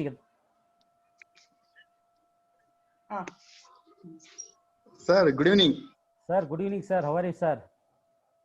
Fine sir, fine sir. ಆತ್ಮಕ್ಕೂ ಮತ್ತೆ ದೇಹಕ್ಕೂ ಕನೆಕ್ಷನ್ಸ್ ಯಾವ ತರ ಲಿಂಕ್ ಆಗಿರುತ್ತೆ ಸರ್? ಓಕೆ. ಅಷ್ಟೇನಾ ಸರ್? ಮತ್ತೆ ಇನ್ನಾದ್ರೂ ಏನಾದ್ರು ಇದೆಯಾ? ಈಗ ನೀವು ಮೆಡಿಟೇಷನ್ ಅಂದ್ರಿ. Okay sir. ನನ್ ಪ್ರಕಾರ ಮೆಡಿಟೇಷನ್ ಏನಪ್ಪಾ ಅಂದ್ರೆ, ನಾವು ಯಾವ ಕ್ಷಣ ಒಪ್ಕೊಂತೀವಲ್ಲ ಅದೇ 100% ನನ್ ಪ್ರಕಾರ ಮೆಡಿಟೇಷನ್ ಅಲ್ಲೇ ಆಗ್ಬಿಡುತ್ತೆ. Okay sir. ನಾವು ಆ ಕ್ಷಣ ಒಪ್ಕೊಳಲ್ಲ, ಸೊ ದಟ್ಸ್ ನಾಟ್ ಮೆಡಿಟೇಷನ್ ಅದು. ಓಕೆ ಸರ್, ಗೊತ್ತಾಯ್ತು. ತಾವು ಒಂದು ಪ್ರಶ್ನೆ ಕೇಳಿದ್ರೆ ಬಹಳ ಚೆನ್ನಾಗಿದೆ ಪ್ರಶ್ನೆ. ಏನಂದ್ರೆ ಆತ್ಮಕ್ಕೂ ಮತ್ತೆ ದೇಹಕ್ಕೂ ಹೆಂಗ್ ಕನೆಕ್ಷನ್ ಅಂತ. ಸರ್, ಈಗ ನೋಡಿ, ನಾನು ಒಂದು ಎಕ್ಸಾಂಪಲ್ ಅನ್ನು ಕೊಟ್ಟೆ. ನಾನು ಕ್ಲಾಸ್ ಮಾಡ್ಬೇಕಾದ್ರೆ, ಈಗ ಒಂದು ಕಾರ್ ಇರ್ತದೆ. ಸೊ ಕಾರು, ಅದಕ್ಕೆ ಎಷ್ಟೊಂದು ವೆಹಿಕಲ್ಗೆ ಎಷ್ಟೋ ಕೋಟಿ ಕೊಟ್ಟು ತಂದಿರ್ಬೋದು. ಮರ್ಸಿಡಸ್ ಬೆಂಚ್ ಇರ್ಬೋದು, ಆಡಿ ಕಾರ್ ಇರ್ಬೋದು, ಯಾವುದೇ ಇರ್ಬೋದು. ಸೊ ಆ ಕಾರು ಬಹಳ ಇಂಪಾರ್ಟೆಂಟೇ. ಆ ಕಾರ್ ಎಷ್ಟು ಇಂಪಾರ್ಟೆಂಟ್, ಅದಕ್ಕಿಂತ ಇಂಪಾರ್ಟೆಂಟ್ ಯಾರು ಅಂತಂದ್ರೆ ಅದನ್ನ ಓಡಿಸುವಂತ ಡ್ರೈವರ್. ಒಬ್ಬ ಡ್ರೈವರು ಕಾರನ್ನು ಓಡಿಸ್ತೇ ಹೊರತು ಕಾರ್ ಮುಂದೆ ಹೋಗೋದಿಲ್ಲ. ಅಂದ್ರೆ ನಾನು ಏನ್ ಹೇಳ್ತೀನಿ ಅಂತಂದ್ರೆ, ಇಲ್ಲಿ ಕಾರು ಮುಖ್ಯ, ಡ್ರೈವರು ಮುಖ್ಯ. ಅಂದ್ರೆ ಕಾರು ಒಂದು ಸಾಧನ, ಅದೇ ರೀತಿ ಈ ದೇಹವನ್ನ ನಾವೇನ್ ಹೇಳ್ತೇವೆ ಅಂದ್ರೆ ಕಾರಿಗೆ ಹೋಲಿಕೆ ಮಾಡ್ತೇನೆ. ಸೊ ಅದೇ ರೀತಿ ಈ ಆತ್ಮವನ್ನ ಏನ್ ಹೇಳ್ತೇವೆ ಅಂದ್ರೆ ಡ್ರೈವರ್ಗೆ ಹೋಲಿಕೆ ಮಾಡ್ತೇನೆ. ಸೊ ಈ ದೇಹ ನಮಗೆ ಇದ್ದೇ ಇರ್ತದೆ. ಸೊ ನಾವು ಹುಟ್ಟುತ್ತೇವೆ, ಸಾಯ್ತೇವೆ. ಅದಕ್ಕೋಸ್ಕರ ದೇಹ ಮತ್ತು ನಾನು ಒಂದು ಸ್ಟಾರ್ಟಿಂಗ್ ನಲ್ಲಿ ಒಂದು ಡಿಫರೆನ್ಸಸ್ ತೋರಿಸ್ತಾ ಇದ್ದೆ, differences between body and soul ಅಂತ ಹೇಳ್ಬಿಟ್ಟು. ಸೊ ಸೋಲ್ ಅಂದ್ರೆ is nothing but it's immortal. Okay, ಅಂದ್ರೆ ಈ ಆತ್ಮಕ್ಕೆ ಯಾವುದೇ ರೀತಿಯ ಒಂದು ಜನನ ಐ ಮೀನ್ ಆತ್ಮ ಅನ್ನೋದು ಇದು ಅವಿನಾಶಿ. ಓಕೆ, ವಿನಾಶಿ ಅಲ್ಲ. ಈ ದೇಹ ಅನ್ನುವಂಥದ್ದು ವಿನಾಶಿ. ಅಂದ್ರೆ ನಾವು ಈ ಸತ್ತು ಹೋಗ್ಬಿಡ್ತೇವೆ. ಸತ್ತು ಹೋಯ್ತು ಅಂದ್ರೆ ಈ ಆತ್ಮ ಬಿಟ್ಟೋಯ್ತು ಅಂದ್ರೆ, ಆತ್ಮ ಯಾವಾಗ ಜೀವದಲ್ಲಿ ಇರ್ತವೆ ಐ ಮೀನ್ ನನ್ನಲ್ಲಿ ಇರ್ತದೆ, ಆವಾಗ ಮಾತ್ರ ಈ ಒಂದು ದೇಹಕ್ಕೆ ಬೆಲೆ ಇರ್ತದೆ. ಅದಕ್ಕೆ ಜೀವಾತ್ಮ ಅಂತ ಕರಿತೇವೆ. ಆತ್ಮ ಯಾವಾಗ ಈ ದೇಹದಲ್ಲಿ ಇರೋದಿಲ್ಲ ಆವಾಗ ಅದನ್ನ ಏನ್ ಹೇಳ್ತೇವೆ ಅಂತಂದ್ರೆ ಡೆಡ್ ಬಾಡಿ ಅಂತ ಹೇಳ್ತೇವೆ. ಡೆಡ್ ಬಾಡಿಯನ್ನ ಪೋಸ್ಟ್ ಮಾರ್ಟಮ್ ಮಾಡ್ತಾರೆ, ಕತ್ತರಿಸ್ತಾರೆ, ಏನೆಲ್ಲ ಮಾಡ್ಬೋದು. ಆದ್ರೆ ಈ soul is a invisible. Visible ಅಲ್ಲ soul. Body is a visible. ನೀವ್ ಹೇಳ್ಬೋದು ಲೋಕೇಶ್ ಹೇಗಿದ್ದಾರೆ ಅಂತಂದ್ರೆ ಹೀಗಿದ್ದಾರೆ ಅಂತ. ಆದ್ರೆ ಸೋಲ್ ಹೇಗಿದೆ ಅಂತ ಹೇಳ್ಬಿಟ್ಟು ಹೇಳಲಿಕ್ಕೆ ಆಗೋದಿಲ್ಲ ಅಲ್ವಾ. ಅದಕ್ಕೋಸ್ಕರನೇ ಆತ್ಮ ಅನ್ನೋದು ನಮ್ಮಲ್ಲಿ ಇದ್ದಾಗ ಮಾತ್ರ ನಮಗೆ ಜೀವಾತ್ಮ, ನಮಗೆ ಅದೊಂದು ಜೀವ ಇರ್ತದೆ. ಜೀವಾತ್ಮ ಅಂತ ಹೇಳ್ತೇವೆ. ಅದರದ್ದೊಂದು ವ್ಯಾಲ್ಯೂ ಇರ್ತದೆ. ಈ ಆತ್ಮ ಈ ನಮ್ಮ ದೇಹ ಬಿಟ್ಟೋಯ್ತು ಅಂದ್ರೆ ಐ ಮೀನ್ ನಾವು ಸತ್ತೋದ್ವಿ ಅಂತ ಹೇಳ್ಬಿಟ್ಟು, ಸತ್ತು ಹೋದ್ವಿ ಅಂದ್ರೆ ಸತ್ಯ ಕಳೆದು ಹೋಗ್ಬಿಡ್ತು ಅಂತ ಹೇಳ್ಬಿಟ್ಟು. ಸೊ ಅದನ್ನ ನಾವು ಎಷ್ಟೋ ಜನ ನೋಡಿ ಟಿವಿಯಲ್ಲಿ ನೋಡ್ತಾ ಇರ್ತೇವೆ. ಸತ್ತೋಗ್ಬಿಡ್ತಾರೆ. ಸತ್ತೋಗ್ತಿದ್ದಂಗನೆ ಅವ್ರ 2 ಹುಬ್ಬಿನ ಬುರುಕುಟಿಯಿಂದ ಒಂದು ಜ್ಯೋತಿ ಮೇಲೆ ಹಾರಿ ಹೋಗ್ತಾ ಇರುತ್ತೆ. ಅದನ್ನ ಎಷ್ಟೋ ಫಿಲ್ಮ್ಗಳಲ್ಲಿ ನಾವು ನೋಡಿದ್ದೇವೆ. ಆ ಜ್ಯೋತಿ ಹಾರಿ ಹೋಗ್ತಾ ಇದೆ ಅಂದ್ರೆ ಅರ್ಥ ಸೊ ಅಲ್ಲಿ ಆತ್ಮದ ಒಂದು ಆಯಸ್ ಮುಗಿಯಿತು ಅಂತ ಹೇಳ್ಬಿಟ್ಟು. ಅಂದ್ರೆ ಇದೊಂಥರ ಇದು ಇದ್ದಂಗೆ ಸರ್. ವೆರಿ ಸಿಂಪಲ್ ಆಗಿ ಹೇಳ್ಬೇಕಂದ್ರೆ ಒಂದು ಡ್ರಾಮಾದಲ್ಲಿ ಏನ್ ಮಾಡ್ಬಿಡ್ತೇವೆ ಅಂತಂದ್ರೆ, ನಾವೊಂದು ಹೀರೋ ರೋಲ್ ಪಾರ್ಟ್ ಕೊಟ್ಟಿರ್ತಾರೆ ನನಗೆ, ನಾನು ಆ ಪಾರ್ಟ್ ಅನ್ನು ಮಾಡ್ತೇನೆ.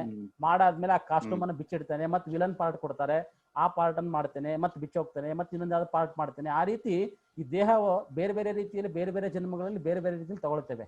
ಆದ್ರೆ ಆತ್ಮ ಅಂತ ಇದಕ್ಕಲ್ಲ, ಅದು ಅಯೋನಿಜ. ಅದಕ್ಕೆ ಯಾವುದೇ ಸಾವಿಲ್ಲ ಅಂತಕ್ಕಂಥ ವಿಚಾರ. ನಾವು ನಮ್ಮ ಆತ್ಮನ ನಾವು ನೋಡ್ಕೋಬಹುದಾ? ಅಂದ್ರೆ ಸಾಧ್ಯನೇ ಇದೆಯಾ? 100 ಸಾಧ್ಯ ಇದೆ ಅಂತಲ್ಲ, 100% ಸಾಧ್ಯ ಇದೆ. ಸೊ ಆತ್ಮವನ್ನು ನಾನು ಆತ್ಮ ಅಂದ್ಮೇಲೆ ನನ್ನನ್ನು ನೋಡ್ಕೊಳಕ್ಕೆ ಏನು, ಈಗ ತಮಗೆ ಎಷ್ಟು ವರ್ಷ ಸರ್ ಅಂದಾಜು? ಹಲೋ, 41. 41 ವರ್ಷ. ಸೊ 41 ವರ್ಷದಲ್ಲಿ 41 ಇಯರ್ಸ್. 41 ಇಯರ್ಸ್ ಇಂದ ನೀವು ಇದು ಮಾಡ್ತಾ ಇದ್ದೀರಾ. ಈ 41 ಇಯರ್ಸ್ ಆದ್ಮೇಲೆ ನಾನು ನಿಮಗೆ ಹೇಳ್ತಾ ಇದ್ದೇನೆ ನೀವು ಆತ್ಮ ಅಂತ ತಿಳ್ಕೊಳ್ಳಿ ಅಂತ. ಅದೇ ಕ್ವಶನ್ಸ್ ಅನ್ನ ನೀವು ನನಗೆ ಕೇಳಿದ್ರೆ ನನಗೂ ಆಶ್ಚರ್ಯ ಅನಿಸ್ತಿತ್ತು. ಹೌದಾ, ಬಲೆ ಅದ ಫ್ರೆಂಡ್ ಅಂತ ಏನೋ ಹೇಳ್ತಾರೆ, ಕೇಳಬಹುದು.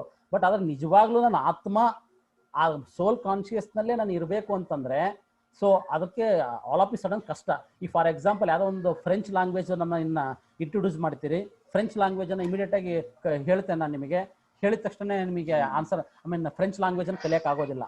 ಅದ್ರ ಬಗ್ಗೆ ಆಳವಾಗಿ ಅಧ್ಯಯನ ಮಾಡಬೇಕು, ಅದನ್ನ ಬಹೇಟ್ ಮಾಡಬೇಕು. ಅದಾದ್ಮೇಲೆ ನಿಮಗೆ ಡೇ ಬೈ ಡೇ ಅದ್ರ ಬಗ್ಗೆ ನಾಲೆಡ್ಜ್ ಬರ್ತದೆ. ಆಮೇಲೆ you become a very good speaker. ಅದನ್ನ ಲಿಸನ್ ಮಾಡಬೇಕು, ಓದಬೇಕು, ಬರೀಬೇಕು, ಎಲ್ಲ ಮಾಡಿದ್ಮೇಲೆ ನಿಮಗೆ ನಾಲೆಡ್ಜ್ ಬರ್ತದೆ ಅಲ್ವಾ ಸರ್? ಅದೇ ರೀತಿ ಇದು ಸಹ ಹೇಗೆ ಅಂತಂದ್ರೆ ಸೋಲನ್ನು ನೋಡ್ಬೋದು ನಾವು. ಅದನ್ನ ಮಾಡ್ಬೇಕಾದ್ರೆ ನಮ್ಮಲ್ಲಿ ಕೆಲವೊಂದನ್ನ ಸ್ಯಾಕ್ರಿಫೈಸ್ ಮಾಡ್ಬೇಕು ಸರ್. ಈಗ ನೋಡಿ, ನೀವು ಹೇಳ್ತೀರಾ, ಈಗ ನಮ್ಮ ಗೌರವಾನ್ವಿತ ಪ್ರಧಾನ ಮಂತ್ರಿಗಳಿದ್ದಾರೆ. ಅವರೆಲ್ಲ ಏನಂತಂದ್ರೆ ನಾವ್ ನೋಡ್ದಂಗೆ ನಿಮಗೆ ಗೊತ್ತಿದೆ, ಬ್ರಹ್ಮಚಾರಿಗಳು ಅಂತ ಹೇಳ್ಬಿಟ್ಟು. ಬಾಲ್ಯ ಆದ್ರೂ ಬ್ರಹ್ಮಚಾರಿಗಳು, ಹಿಮಾಲಯದಲ್ಲಿ ತಪಸ್ ಮಾಡಿದ್ರು. ಸೊ ಇವತ್ತು ಅವರಲ್ಲಿ ಏನೋ ಒಂದು ಆಧ್ಯಾತ್ಮಿಕ ಶಕ್ತಿ ಇದೆ. ಅದಕ್ಕೋಸ್ಕರ ಇಡೀ ವರ್ಲ್ಡ್ ಅವ್ರನ್ನ ಏನ್ ಮಾಡ್ತದೆ ಅಂದ್ರೆ ಅಪ್ರಿಶಿಯೇಟ್ ಮಾಡುತ್ತೆ. ಅವರ ಅವರ ಲೀಡರ್ಶಿಪ್ ನಲ್ಲಿ ಮುಂದೆ ಹೋಗುತ್ತೆ ಅಂತ ಹೇಳ್ತಾರೆ. ಅಂದ್ರೆ ಆಧ್ಯಾತ್ಮಿಕ ಕಷ್ಟ ಅಂದ್ರೆ ಕೆಲವೊಬ್ಬರಿಗಿದೆ, ಕೆಲವೊಬ್ಬರಿಗೆ ಇಲ್ಲ ಅದು ಆ ಗುಣಗಳು. ಅಂದ್ರೆ ಆ ಗುಣಗಳು ಬರಬೇಕಾದ್ರೆ ನಮ್ಮನ್ನ ನಾವು ಸ್ಯಾಕ್ರಿಫೈಸ್ ಮಾಡಬೇಕು. ನಾವು ಬರೇ ಪ್ಯೂರಿಟಿಯಿಂದ ಇರುವಂತದ್ದಾಗ್ಲಿ, ಅಥವಾ ಸತೋಪ್ರಧಾನ ಆಹಾರ ಪದಾರ್ಥಗಳನ್ನು ತಗೊಳ್ಳುವಂಥದ್ದಾಗ್ಲಿ, ಅಥವಾ ಅನೇಕ ಬೇರೆ ಬೇರೆ ವಿಚಾರಗಳನ್ನು ಗೊತ್ತಿದೆ ಯಾವ್ದು ಒಳ್ಳೇದು ಅಂತ ಇರ್ತದಲ್ವಾ, ಅದನ್ನ ಮಾಡಿದಾಗ, ಅದನ್ನ ನಿಜವಾದಂತಹ ಜ್ಞಾನ ತಗೊಂಡಾಗ ಆಟೋಮೆಟಿಕ್ ಆಗಿ ನಮಗೆ ಯೋಗ ಬರ್ತದೆ. ಅದಕ್ಕೋಸ್ಕರನೇ ಸರ್ ಫಸ್ಟ್ ನಾಲೆಡ್ಜ್ ಆದ್ಮೇಲೆ ಮೆಡಿಟೇಷನ್. ಸೊ ನಮಗೆ ಅಂಟಿಲ್ ಅನ್ಲೆಸ್ ನಾಲೆಡ್ಜ್ ಇಲ್ಲ ಅಂದ್ರೆ ಮೆಡಿಟೇಷನ್ ಮಾಡ್ಲಿಕ್ಕೆ ಆಗೋದಿಲ್ಲ. ನನಗೆ ಫಾರ್ ಎಕ್ಸಾಂಪಲ್ ನನಗೆ ಮೆಜೆಸ್ಟಿಕ್ ಹೇಗೆ ಹೋಗ್ಬೇಕು ಅಂತ ಗೊತ್ತಾದ್ರೆ ತಾನೇ ನಾನು ಮೆಜೆಸ್ಟಿಕ್ ಹೋಗ್ಲಿಕ್ಕೆ ಸಾಧ್ಯ. ಒಂದ್ಸಲ ಹೋಗಿ ಬಂದ್ರೆ ಮೆಜೆಸ್ಟಿಕ್ ನನ್ಗೆ ಗೊತ್ತಾಗುತ್ತೆ, ಈ ರೂಟ್ ನಲ್ಲಿ ಹಿಂಗ್ ಹೋದ್ರೆ ಮೆಜೆಸ್ಟಿಕ್ ಹೋಗ್ತೀನಿ ಅಂತ. ಇಲ್ಲ ಅಂದ್ರೆ ಎಲ್ಲೆಲ್ಲೋ ಆಸಿ ತುಮಕೂರು ಅಲ್ಲೆಲ್ಲ ಆಸಿ ಬಂದ್ಬಿಟ್ಟು ಸುತ್ತರ್ಕೊಂಡ್ ಬಂದ್ಬಿಡ್ತೇವೆ. So that is difficult. ಅದಕ್ಕೋಸ್ಕರನೇ ಇದ್ರದ್ದೇ ಅಂತ ಒಂದು ನಾಲೆಡ್ಜ್ ಇದೆ. ನಾನು ನಿಮ್ಗೆ ಹೇಳಿದೆ, ಒಂದು 10 hours ಕೋರ್ಸಸ್ ಇದೆ ಅದರಲ್ಲಿ. ಅದನ್ನ ಕರೆಕ್ಟ್ ಆಗಿ ನಾವು ನೋಡಿದಾಗ ಏನಾಗುತ್ತೆ ಅಂದ್ರೆ, ಸೊ ಒಂದ್ಸಲ ಹೋಗಿ ಬರಬೇಕು.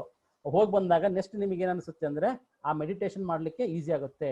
ಸೊ ನೀವು ಆತ್ಮ ಅಂತ ತಿಳ್ಕೊಬೇಕಾದ್ರೆ ಅದ್ರದಂತ ಅಷ್ಟೊಂದು ಸ್ವಲ್ಪ ನೀವು ಕೆಲವೊಂದು ಡೆಡಿಕೇಶನ್ ಮಾಡ್ಬೇಕಾಗುತ್ತೆ ಸರ್. Very simple dedication. ಆಮೇಲೆ ನಾನು ಕೇಳ್ಪಟ್ಟಿದೀನಿ ನಮ್ ಸುತ್ತಮುತ್ತಲು ಒಳ್ಳೆ ಆತ್ಮ ಇರ್ತಾವಂತೆ, ಕೆಟ್ಟ ಆತ್ಮ ನಿಜನಾ ಸರ್ ಅದು?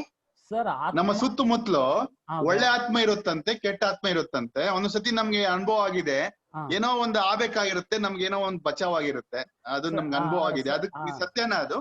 ಸರ್ ಇದಕ್ಕೆ ಏನಾಗುತ್ತೆ ಅಂತಂದ್ರೆ ನೋಡಿ, ನಮ್ದು ಏನಾಗಿದೆ ಅಂದ್ರೆ ನಾವು ಆತ್ಮಗಳು ಯಾರೇ ಇರ್ಲಿ ಅವರು ನೋಡಿ, ಇಡೀ ಜಗತ್ತಿನಲ್ಲಿ ಒಂದು 750 ಕೋಟಿ ಜನ ಇದ್ದಾರೆ, ಅಂದ್ರೆ 750 ಕೋಟಿ ಆತ್ಮಗಳು. ಎಲ್ಲಾ ಆತ್ಮಗಳು ಸಹ ಏನಾಗ್ತದೆ ಅಂತಂದ್ರೆ ಅವ್ರವ್ರ ಪಾರ್ಟ್ ಅನ್ನು ಮಾಡ್ತಾ ಇರ್ತಾರೆ.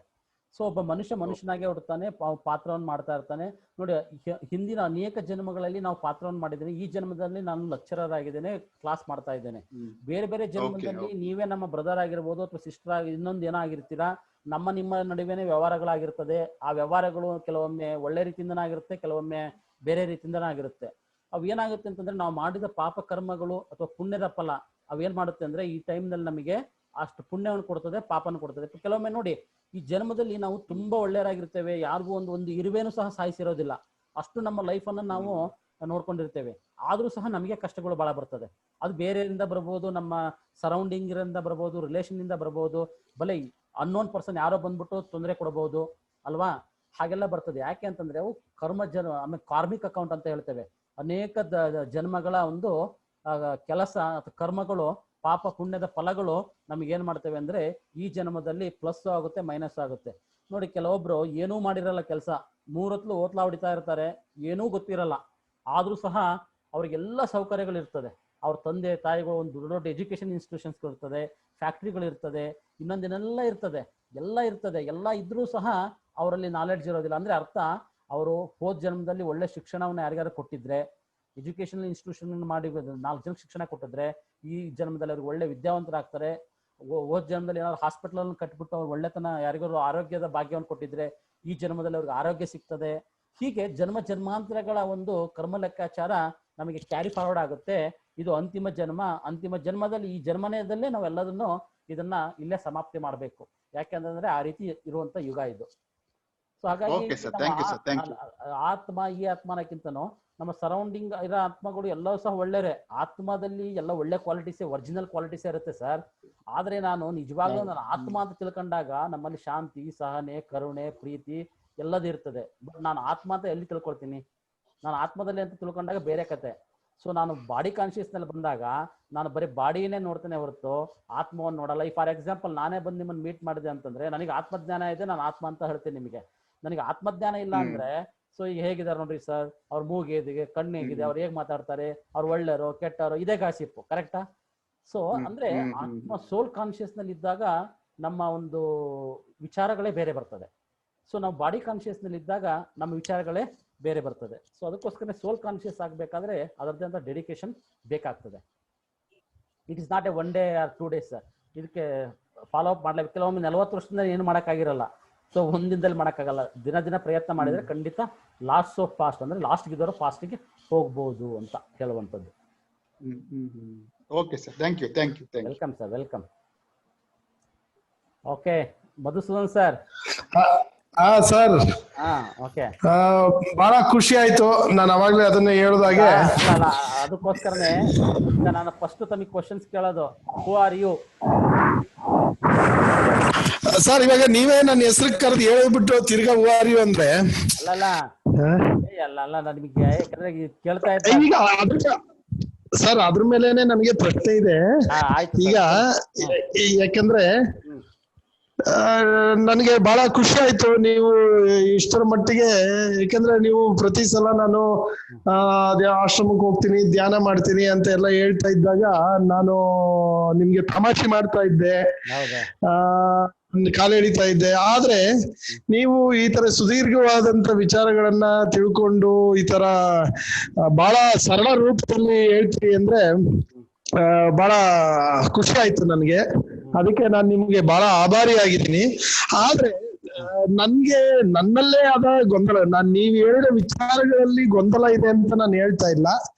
ಆದ್ರೆ ನನ್ನ ವಿಚಾರಧಾರೆಗಳಲ್ಲಿ ಗೊಂದಲ ಇದೆ. ಆ ಗೊಂದಲಕ್ಕೂ ನೀವು ಹೇಳ್ತಾ ಇರೋದಕ್ಕೂ ಒಂದ್ ಸ್ವಲ್ಪ ತಿಕ್ಕಾಟ ಇದೆ.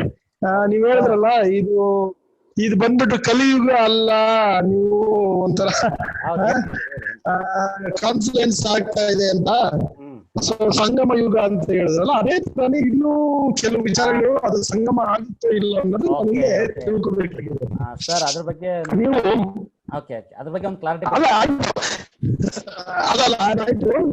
ಮೊದಲಿಗೆ ನೀವು ಹೇಳಿದ್ರಿ ದೇವರು ಎಲ್ಲೂ ಹುಟ್ಟೋದಿಲ್ಲ, ಭಾರತದಲ್ಲೇ ಹುಟ್ಟುತ್ತಾನೆ. ಹೌದು, ಭಾರತದಲ್ಲೇ ಬರ್ತಾರೆ. ಯಾಕಂದ್ರೆ ಹೌದು, ದೇವರು ಭಾರತದಲ್ಲೇ ಬರೋದು, ಹುಟ್ಟೋದು, ಪಾಪಕರ್ಮಗಳೆಲ್ಲ ಆಗ್ತದೆ ಅಂದ್ರೆ ಆ ರೀತಿ ಇಡೀ ಪ್ರಪಂಚದಲ್ಲಿ ಪಾಪಕರ್ಮಗಳು ಆಗೋದೇ ಬೇರೆ ಕಡೆ ಆಗೋದಿಲ್ಲ. ನೋಡಿ, ಇಡೀ ಎಲ್ಲಾ ನೋಡಿ ಭಾರತ ಬಿಟ್ಟು ಎಲ್ಲಾ ಕಡೆನೂ ಆಗ್ತದೆ, ಭಾರತದಲ್ಲೂ ಆಗ್ತದೆ. ಆದ್ರೆ ಭಗವಂತ ಹೇಳುವಂತದ್ದು ಭಾರತ ಸರ್ವ ಧರ್ಮಗಳ ಬೀಡು.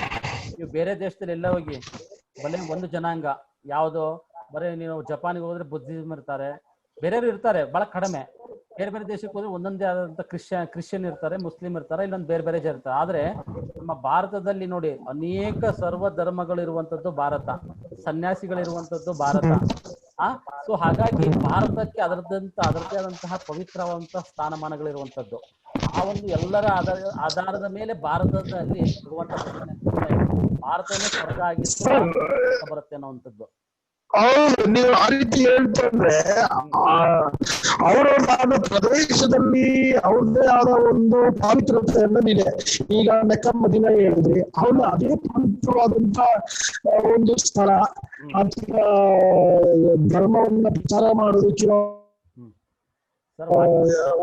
ಒಂದು ಸ್ಥಳ ಅವ್ರಿಗೆ. ಅದೇ ತರ ನಾವು ಯೇಸು ಕ್ರಿಸ್ತನ ನೋಡ್ತೇವೆ ಅಂದ್ರೆ ನಾವು ಪ್ಯಾಲೆಸ್ಟೈನ್ ಮಾತಾಡ್ಬೋದು ಅಥವಾ ವ್ಯಾಟಿಕನ್ ಸಿಟಿ ಮಾತಾಡ್ಬೋದು, ಯಾವ್ದನ್ನಾರು ನಾವು ವಿಚಾರಗಳನ್ನ ಹೇಳ್ತಾ ಹೋಗ್ಬೋದು. ಯಾಕಂದ್ರೆ ವ್ಯಾಟಿಕನ್ ಸಿಟಿ ಬಂದ್ರೆ ಎಷ್ಟೊಂದು ಜನಕ್ಕೆ ನಾವು ಪವಿತ್ರತೆಯನ್ನ ಪಡ್ಕೊಂಡ್ವಿ ಅಂತ ಹೇಳುವಂಥದ್ದು. ಆಯ್ತಾ? ಅಥವಾ ಯೇಸು ಕ್ರಿಸ್ತನ ಹೋದ್ರೆ ಸ್ವಲ್ಪ ಬ್ರೇಕ್ ಆಗ್ತಾ ಇದೆ, ನಮ್ದು ನಿಮ್ದು ಗೊತ್ತಾಗ್ತಿಲ್ಲ. ಆಯ್ತು ಆಯ್ತು, ಈಗ ಓಕೆ, ನೌ ಇಟ್ಸ್ ಬೆಟರ್. ಅದೇ ತರ ಇವರು ಯಾರೋ ಯೇಸು ಕ್ರಿಸ್ತ ಹುಟ್ಟಿದಂತ ಸ್ಥಳಕ್ಕೆ ಹೋದ್ರೆ ಅಲ್ಲಿ ಪಾವಿತ್ರತೆ ಹೆಚ್ಚಿರುತ್ತೆ ಅಂತ ಹೇಳ್ತಾರೆ. ಹೌದು, ಯಾಕಂದ್ರೆ ಅವರು ಪ್ರತಿಯೊಬ್ರು ಅವರವರ ಧರ್ಮಗಳನ್ನ ಅವರು ಪ್ರಚಾರ ಮಾಡುವಂಥದ್ದು ಅಥವಾ ಒಪ್ಪುವಂಥದ್ದು ಅಥವಾ ಅದನ್ನ ನಂಬಿ ನಡೆಯುವಂಥದ್ದು. ಈ ರೀತಿ ಇದ್ದಾಗ ನಾವು ಭಾರತದಲ್ಲಿ ನೀವು ಹೇಳಿದ್ರಿ ಸರ್ವ ಜನಾಂಗದ ಶಾಂತಿಯ ತೋಟ ಅಂತ, ಅಂದ್ರೆ ನಾವು ನಮ್ಮ ಭಾರತದಲ್ಲಿ ಎಲ್ಲಾ ಧರ್ಮಗಳನ್ನು ಒಂದೇ ಚೆನ್ನಾಗಿ ನೋಡ್ತಾ ಇದ್ದೀವಿ. ಪ್ರತಿಯೊಂದು ಧರ್ಮವನ್ನು ನಾವು ಅದೇ ತರ ಔದಾರ್ಯದಿಂದ ಕಾಣ್ತಾ ಇದ್ದೀವಿ. ಮತ್ತೆ ಅದಕ್ಕೆ ನಾವು ಪ್ರತಿಯೊಂದು ಧರ್ಮಕ್ಕೂ ಗೌರವವನ್ನ ಸೂಚಿಸ್ತಾ ಇದ್ದೀವಿ. ಸೊ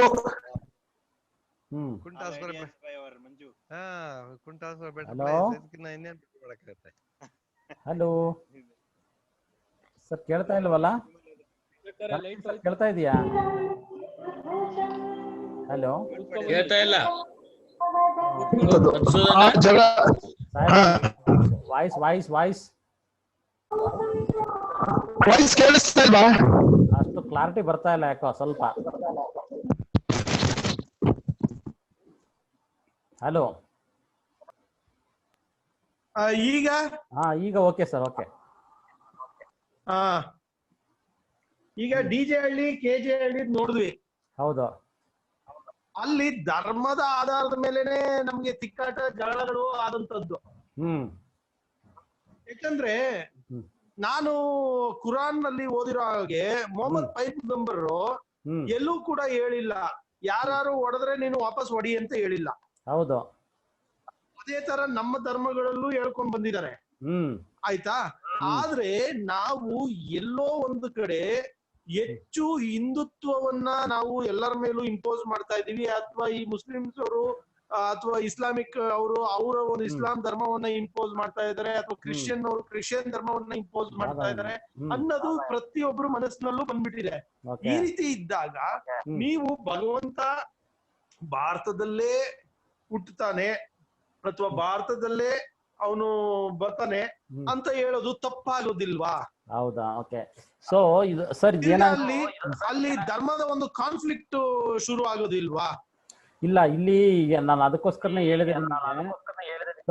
ಅಲ್ಲ, ಸರ್ವ ಧರ್ಮಗಳು ಸಹ ಅದನ್ನು ವಿಚಾರ ಮಾಡ್ತಾ ಹೋದ್ರೆ ಧರ್ಮದ ವಿಚಾರದಲ್ಲಿ ನೋಡಿದಾಗ ಅನೇಕ ವಿಚಾರಗಳು ಬರ್ತದೆ. ಆಯಾ ಧರ್ಮ ಇದನ್ನೇ ಅಂತ ಹೇಳ್ತಾರೆ. ಸೊ ಇಲ್ಲಿ ನಾನು ನಿಮಗೆ ಹೇಳುವಂತದ್ದು ಒಂದೇ ಒಂದು ಕನ್ಕ್ಲೂಷನ್ ನಲ್ಲಿ ಹೇಳ್ಬೇಕು ಅಂತಂದ್ರೆ, ಈಗ ಒಂದು ಸ್ಟಾರ್ಟಿಂಗ್ ನೀವು ಹೇಳ್ತಾ ಇದ್ರಿ ಇದು ಕಲಿಯುಗ ಎಲ್ಲ ಸಂಗಮ ಅಂತ. ಬಲೆ ನಮಗೆ ಎಲ್ಲರಿಗೂ ಸಹ ಸ್ಟಿಲ್ ನಾನು ಕೇಳಿದ್ರು ಕಲಿಯುಗನೇ ಅಂತ ಹೇಳ್ತೇನೆ. ಆದ್ರೆ ಯಾವಾಗ ಈ ಆತ್ಮಜ್ಞಾನ ಸಿಗ್ತದೆ ನಮಗೆ, ಆವಾಗ ನಮಗೆ ಗೊತ್ತಾಗ್ತದೆ ಇದು ಕಲಿಯುಗ ಅಲ್ಲ, ಕಲಿಯುಗದ ಅಂತ್ಯ, ಸತ್ಯಯುಗದ ಆದಿ. ನೋಡಿ ಇವಾಗ ಒಂದು ಗಡಿಯಾರ ಇರ್ತದೆ, ಗಡಿಯಾರ 12 ಗಂಟೆ ಆದ್ಮೇಲೆ ಮತ್ತೆ 12 ಗಂಟೆ ರಿಪೀಟ್ ಬರುತ್ತೆ. ಕರೆಕ್ಟಾ? ಇರ್ತದೆ 12 ಗಂಟೆ ಆದ್ಮೇಲೆ ಮತ್ತೆ ಟೈಮ್ ಓಡ್ತಾ ಮತ್ತೆ ಅದೇ ಸುತ್ತಿ ಬಿಟ್ಟು ಅಲ್ಲಿಗೆ ಬಂದು ನಿಂತ್ಕೊಳ್ಳುತ್ತೆ. ಜಗತ್ತು ಸಹ ದುಂಡಾಗಿದೆ, ನೀವ್ ಎಲ್ಲೋಗಿರ್ತೀರ ಸುತ್ತಾಡ್ಕೊಂಡ್ ಬಂದ್ರೆ ಮತ್ತೆ ಬರ್ತೀರ. ಅದೇ ರೀತಿ ಸೊ ಇದೇನಾಗಿದೆ ಅಂತಂದ್ರೆ, ಈಗ ಕಲಿಯುಗದ ವಿನಾಶ ಬಂದಾಗ ಆಟೋಮೆಟಿಕ್ ಸತ್ಯಯುಗದ ಸ್ಥಾಪನೆ ಆಗ್ಲೇಬೇಕು. ಆ ಸತ್ಯಯುಗದ ಸ್ಥಾಪನೆ ಆಗ್ಬೇಕು ಅಂತಂದ್ರೆ ವಿನಾಶ ಅಂತಂದ್ರೆ ಹಿಂಗ ಸಡನ್ ಆಗಿ ಏನೋ ಆಗಲ್ಲ. ಸುನಾಮಿ ಬರ್ಬೋದು, ಅಥವಾ ಇನ್ನೊಂದು ಏನೋ ಬಾಂಬ್ ಬ್ಲಾಸ್ಟ್ ಆಗ್ಬೋದು, ಅಥವಾ ಈ ಕೊರೋನಾ ಅಂತ ರೋಗಗಳು ಬರ್ಬೋದು, ಪ್ಯಾಂಡಮಿಕ್ ಬರ್ಬೋದು. ಈ ರೀತಿಯ ಒಂದು ವಿಚಾರಗಳು ಬಂದಾಗ ವಿನಾಶ ಅಂತ ಹೇಳ್ತೇವೆ. ಸೊ ಹಾಗಾಗಿ ನೀವು ಭಾರತದಲ್ಲಿಯೇ ಬರ್ತಾರೆ ಅರ್ಥ ಮಾಡ್ಕೋಬೇಕು. ಇವತ್ತಿನ ದಿನಗಳಲ್ಲಿ ಭಾರತ ಇಡೀ ಸರ್ವ ರಾಷ್ಟ್ರಗಳಲ್ಲಿ ಭಾರತನೂ ಸಹ ಭಾರತವನ್ನ ಗುರುತಿಸ್ತಾ ಇದ್ದಾರೆ. ನರೇಂದ್ರ ಮೋದಿ ಅವರು ಹೇಳಿದ್ರು ವರ್ಲ್ಡ್ ಯೋಗ ಡೇ ಅಂತ ಅವರೇ ಇಡೀ ವರ್ಲ್ಡ್ ನಲ್ಲಿ, ಯಾವ್ದು June 21 ಅಂದ್ರೆ ಭಾರತಕ್ಕಿರುವಂತಹ ಮನ್ನಣೆಗಳು ಯಾವ ಜಗತ್ತಿನ ಯಾವ ರಾಷ್ಟ್ರಗಳಲ್ಲಿ ನಡುವೆ ಇಲ್ಲ. ಅಂದ್ರೆ ನಮ್ಮಲ್ಲಿ ಏನಾಗಿದೆ ಅಂತಂದ್ರೆ, ಇವಾಗ ನಾವು ಭಾರತದಲ್ಲಿ ಸಂಪತ್ಭರಿತ ರಾಜ್ಯ ಆಗಿತ್ತು ನಮ್ಮ ಭಾರತ. ಪವರ್ಫುಲ್ ನಮ್ಗೆ ಹೇಳ್ತೇವೆ. ಶ್ರೀಕೃಷ್ಣ ಬಹಳ ಬೇಡ, ನೀವು ಸ್ವಲ್ಪ ದಿನಗಳ ಹಿಂದೆ ಶ್ರೀಕೃಷ್ಣ ದೇವರಾಯನ ಕಾಲದಲ್ಲಿ ವಜ್ರ ವೈಡೂರ್ಯಗಳಿಂದ ಶೇರು ಅಥವಾ ಏನ್ ಲೀಟರ್ ಅಂತ ಹೇಳ್ತೀವಲ್ಲ ಅದರಲ್ಲಿ ಮೆಜರ್ ಮಾಡಿ ಕೊಡ್ತಾ ಇದ್ರು ಅಂತ ಕೇಳಿದ್ವಿ. ಸೋಮನಾಥ ದೇವಾಲಯ ಗುಜರಾತ್ ನಲ್ಲಿ 17 ಬಾರಿ ಮಹಮ್ಮದ್ ಗಜ್ನಿ ಬಂದು ಎತ್ತಕೊಂಡೋದ ಸಂಪತ್ತನ್ನ. ಅಂದ್ರೆ ಎಲ್ಲಾ ಸಂಪತ್ತು ಎಲ್ಲದು ನಮ್ಮಲ್ಲಿ ಇತ್ತು. ವಾಯ್ಸ್ ಇದ್ರು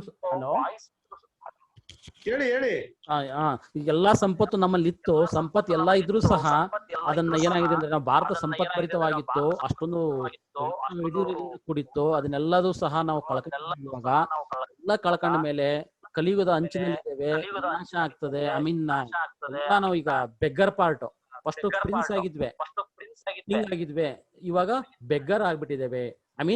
ಎಲ್ಲದನ್ನ ಕಳ್ಕೊಂಡಿದ್ದೇವೆ. ಮತ್ತೆ ಫಾರ್ ದಟ್ ಪೊಸಿಷನ್ ಯಾವುದು ಪ್ರಿನ್ಸ್. ಆ ಪ್ರಿನ್ಸ್ಗೆ ಹೋಗ್ಬೇಕು ಅಂತಂದ್ರೆ ಈ ಮಧ್ಯದಲ್ಲಿರುವಂತಹ ಏನದಾವಲ್ಲ ಸ್ವಲ್ಪ ಅವನ್ನ ಕಾನ್ಫ್ಲಿಕ್ಟ್ ಆಗ್ಲೇಬೇಕು. ಯಾವ್ದನ್ನೇ ಸಾಧನೆ ಮಾಡ್ಬೇಕಾದ್ರೆ ಸರಳವಾಗಿ ಯಾವ್ದನ್ನ ಸಾಧನೆ ಮಾಡ್ಲಿಕ್ಕೆ ಆಗೋದಿಲ್ಲ.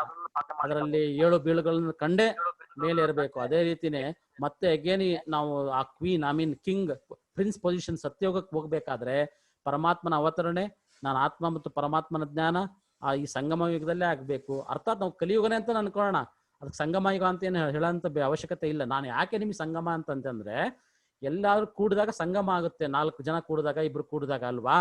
ಸೊ ಮೀಟ್ ಮಾಡಿದ್ವಿ ಅಂತ ಹೇಳ್ತೇವಲ್ವಾ, ಮಿಲನ ಅಂತ. ಅದಕ್ಕೋಸ್ಕರನೇ ನಾನು ಆತ್ಮ ಮತ್ತು ಪರಮಾತ್ಮನ ಮಿಲನ, connecting between the soul and supreme soul is called that confluence age ಅಂತ ಹೇಳ್ಬಿಡ್ತೇವೆ. ಕಲಿಯುಗದ ಅಂತ್ಯನ ಅಂತ ನಡ್ಕೋಬಹುದು. ನಮಗೆ ಗೊತ್ತಿದೆ. ಈಗ ನೋಡಿ, ಇದೇ ನಿಮ್ಮ ತಂದೆ ತಾಯಿಗಳ ವಯಸ್ಸಿನಲ್ಲಿ ಭಾರತ ಹೇಗಿತ್ತು, ವರ್ಲ್ಡ್ ಹೇಗಿತ್ತು, ಅದೇ ನಿಮ್ಮ ತಾತನ ಕಾಲದಲ್ಲಿ ಹೇಗಿತ್ತು, ಅಥವಾ ಒಂದು 3 years ಅಥವಾ 300 years 400 years ಹಿಂದೆ ಹೇಗಿತ್ತು, ಯಾವ ಅದು ಅಂದ್ರೆ ಈ ರೀತಿಯ ವಿಚಾರಗಳು ಚೇಂಜ್ ಆಗ್ತಾ ಬಂದಾಗ ಸೊ ಆಟೋಮೆಟಿಕ್ ಆಗಿ ಇದಾಗ್ತದೆ. ಆದ್ರೆ ನೀವು ಭಾರತ ಸರ್ವಶ್ರೇಷ್ಠ, ನೀವು ಎಲ್ಲಾದ್ರೂ ಕೇಳಿ ಇನ್ನು ಕಮಿಂಗ್ ಡೇಸ್ ನಲ್ಲಿ ಭಾರತಕ್ಕಿರುವಂತಹ ಸ್ಥಾನಮಾನ ಈ ಜಗತ್ತಿನಲ್ಲಿ ಎಲ್ಲೂ ಸಿಗೋದಿಲ್ಲ. ಅದು ಭಾರತದ ಒಂದು ಮಹಿಮೆ. ಅದಕ್ಕೋಸ್ಕರನೇ ಭಾರತದಲ್ಲಿರುವಂತಹ 130 ಕೋಟಿ ಏನ್ ಜನಗಳಿದಾವಲ್ಲ, ಅನೇಕ ಧರ್ಮ ಜಾತಿ, ಇಲ್ಲಿ ಏನಿದೆ ಅದು ಬೇರೆ ದೇಶದಲ್ಲಿ ಇಲ್ಲ. ಅಂದ್ರೆ ಒಂದು ದೇಶದಲ್ಲಿ ಒಂದು ಪರಿಪೂರ್ಣವಾಗಿ ಯಾವುದೂ ಇಲ್ಲ, ಎಲ್ಲವೂ ಸಹ ಇಲ್ಲಿರುವಂತದ್ದು. ಇವತ್ತು ಭಾರತ ಅಂತಂದ್ರೆ ಭಾರತಕ್ಕಿರೋ ನೋಡಿ, ಇಲ್ಲಿ ಭಾರತದಲ್ಲಿ ಒಬ್ಬ ಮಹಿಳೆ ರಾತ್ರಿ ಓಡಾಡಬಹುದು, ಆದ್ರೆ ಅದೇ ಒಂದು ಮಹಿಳೆ ಬೇರೆ ಕಡೆ ಓಡಾಡ್ಲಿಕ್ಕೆ ಆಗೋದಿಲ್ಲ. ಭಾರತದಲ್ಲಿರುವಂತಹ ಸಾಧು ಸನ್ಯಾಸಿ ಮಠ ಮಂದಿರಗಳು ಏನೇ ಇರಲಿ, ಬಲೆ ನಾವು ಬೇರೆ ಬೇರೆ ವಿಚಾರಗಳನ್ನು ತಗೊಳೋದು ಬೇಡ. ಇಲ್ಲಿ ಪ್ರತಿಯೊಂದು ಸಹ ದೈವಿ ಕುಟುಂಬ, ವಸುದೈವ ಕುಟುಂಬಂ ಅಂತ ಏನ್ ಹೇಳ್ತಾರಲ್ವಾ, ಅದೆಲ್ಲದೂ ಸಹ ನಮ್ಮ ಭಾರತದಲ್ಲಿ ನೋಡ್ತೇವೆ. ಭಾರತದಲ್ಲಿ ಒಬ್ಬ ಸ್ತ್ರೀ ಒಬ್ಬ ಪುರುಷನ ಮದುವೆ ಆಗಿದ್ರೆ ಇನ್ನೊಂದು ಪುರುಷನ ಮದುವೆ ಮಾಡ್ಕೋಬೇಕಾದ್ರೆ 10 ಸಲ ಯೋಚನೆ ಮಾಡ್ತಾರೆ. ಆದ್ರೆ ಅದೇ ನೀವು ಬೇರೆ ದೇಶದಲ್ಲಿ ಅದೊಂಥರ ಫ್ಯಾಷನ್ ಆಗ್ಬಿಟ್ಟಿದೆ. ಸೊ ಬಲೆ ಈ ಭಾರತದಲ್ಲಿ ನಡೀತಾ ಇದೆ, ನಾನು ಇಲ್ಲ ಅಂತ ಹೇಳೋದಿಲ್ಲ. ಅದಕ್ಕೆ ಹೇಳೋದು ಕಲಿಯುಗದ ವಿನಾಶ, ಒಂದು ವಿನಾಶ ಆದ್ಮೇಲೆ ತಾನೇ ಸ್ಥಾಪನೆ ಆಗುವಂಥದ್ದು. ಹಾಗಾಗಿ ಕಲಿಯುಗದ ವಿನಾಶ ಆಗ್ಬೇಕಾದ್ರೆ ಈ ರೀತಿಯ ವಿಚಾರಗಳು ಆಗ್ತದೆ. ಸೊ ಇದನ್ನ ತಿಳ್ಕೋಬೇಕು ಅಂತಂದ್ರೆ ಸ್ವಲ್ಪ ಸಮಯನೂ ಬೇಕು, ಅದು ಸ್ವಲ್ಪ ನಾಲೆಡ್ಜ್ ಬೇಕಾಗ್ತದೆ. ಸರಿ ಸರಿ ಸರಿ, ಧನ್ಯವಾದಗಳು. ಮತ್ತೆ ನೀವು ನೆಕ್ಸ್ಟ್ ಹೂ ಆಮ್ ಐ ಅಂತ ಪ್ರಶ್ನೆ ಕೇಳಿದ್ರಿ. ಹೌದು ಹೌದು, ಯಾಕಂದ್ರೆ ಅದ್ ನೆಕ್ಸ್ಟ್ ಕಾನ್ಸೆಪ್ಟ್ ನಿಮ್ದು ಅದೇ ಇದ್ದಿದ್ದು. ಖಂಡಿತ. ಸೊ ಹೂ ಆಮ್ ಐ ಅಂದ ತಕ್ಷಣ ನೀವೇನ್ ಹೇಳಿದ್ರಿ, ಐ ಆಮ್ ಸೋಲ್ ಹಂಗೆ ಹಿಂಗೆ ಅಂತ ಹೇಳ್ಬೇಕು. ಆದ್ರೆ ನಾವು ಈಗ ಇರೋದು ಲೌಕಿಕ ಬದುಕಿನಲ್ಲಿ, ಮೆಟೀರಿಯಲಿಸ್ಟಿಕ್ ವರ್ಲ್ಡ್.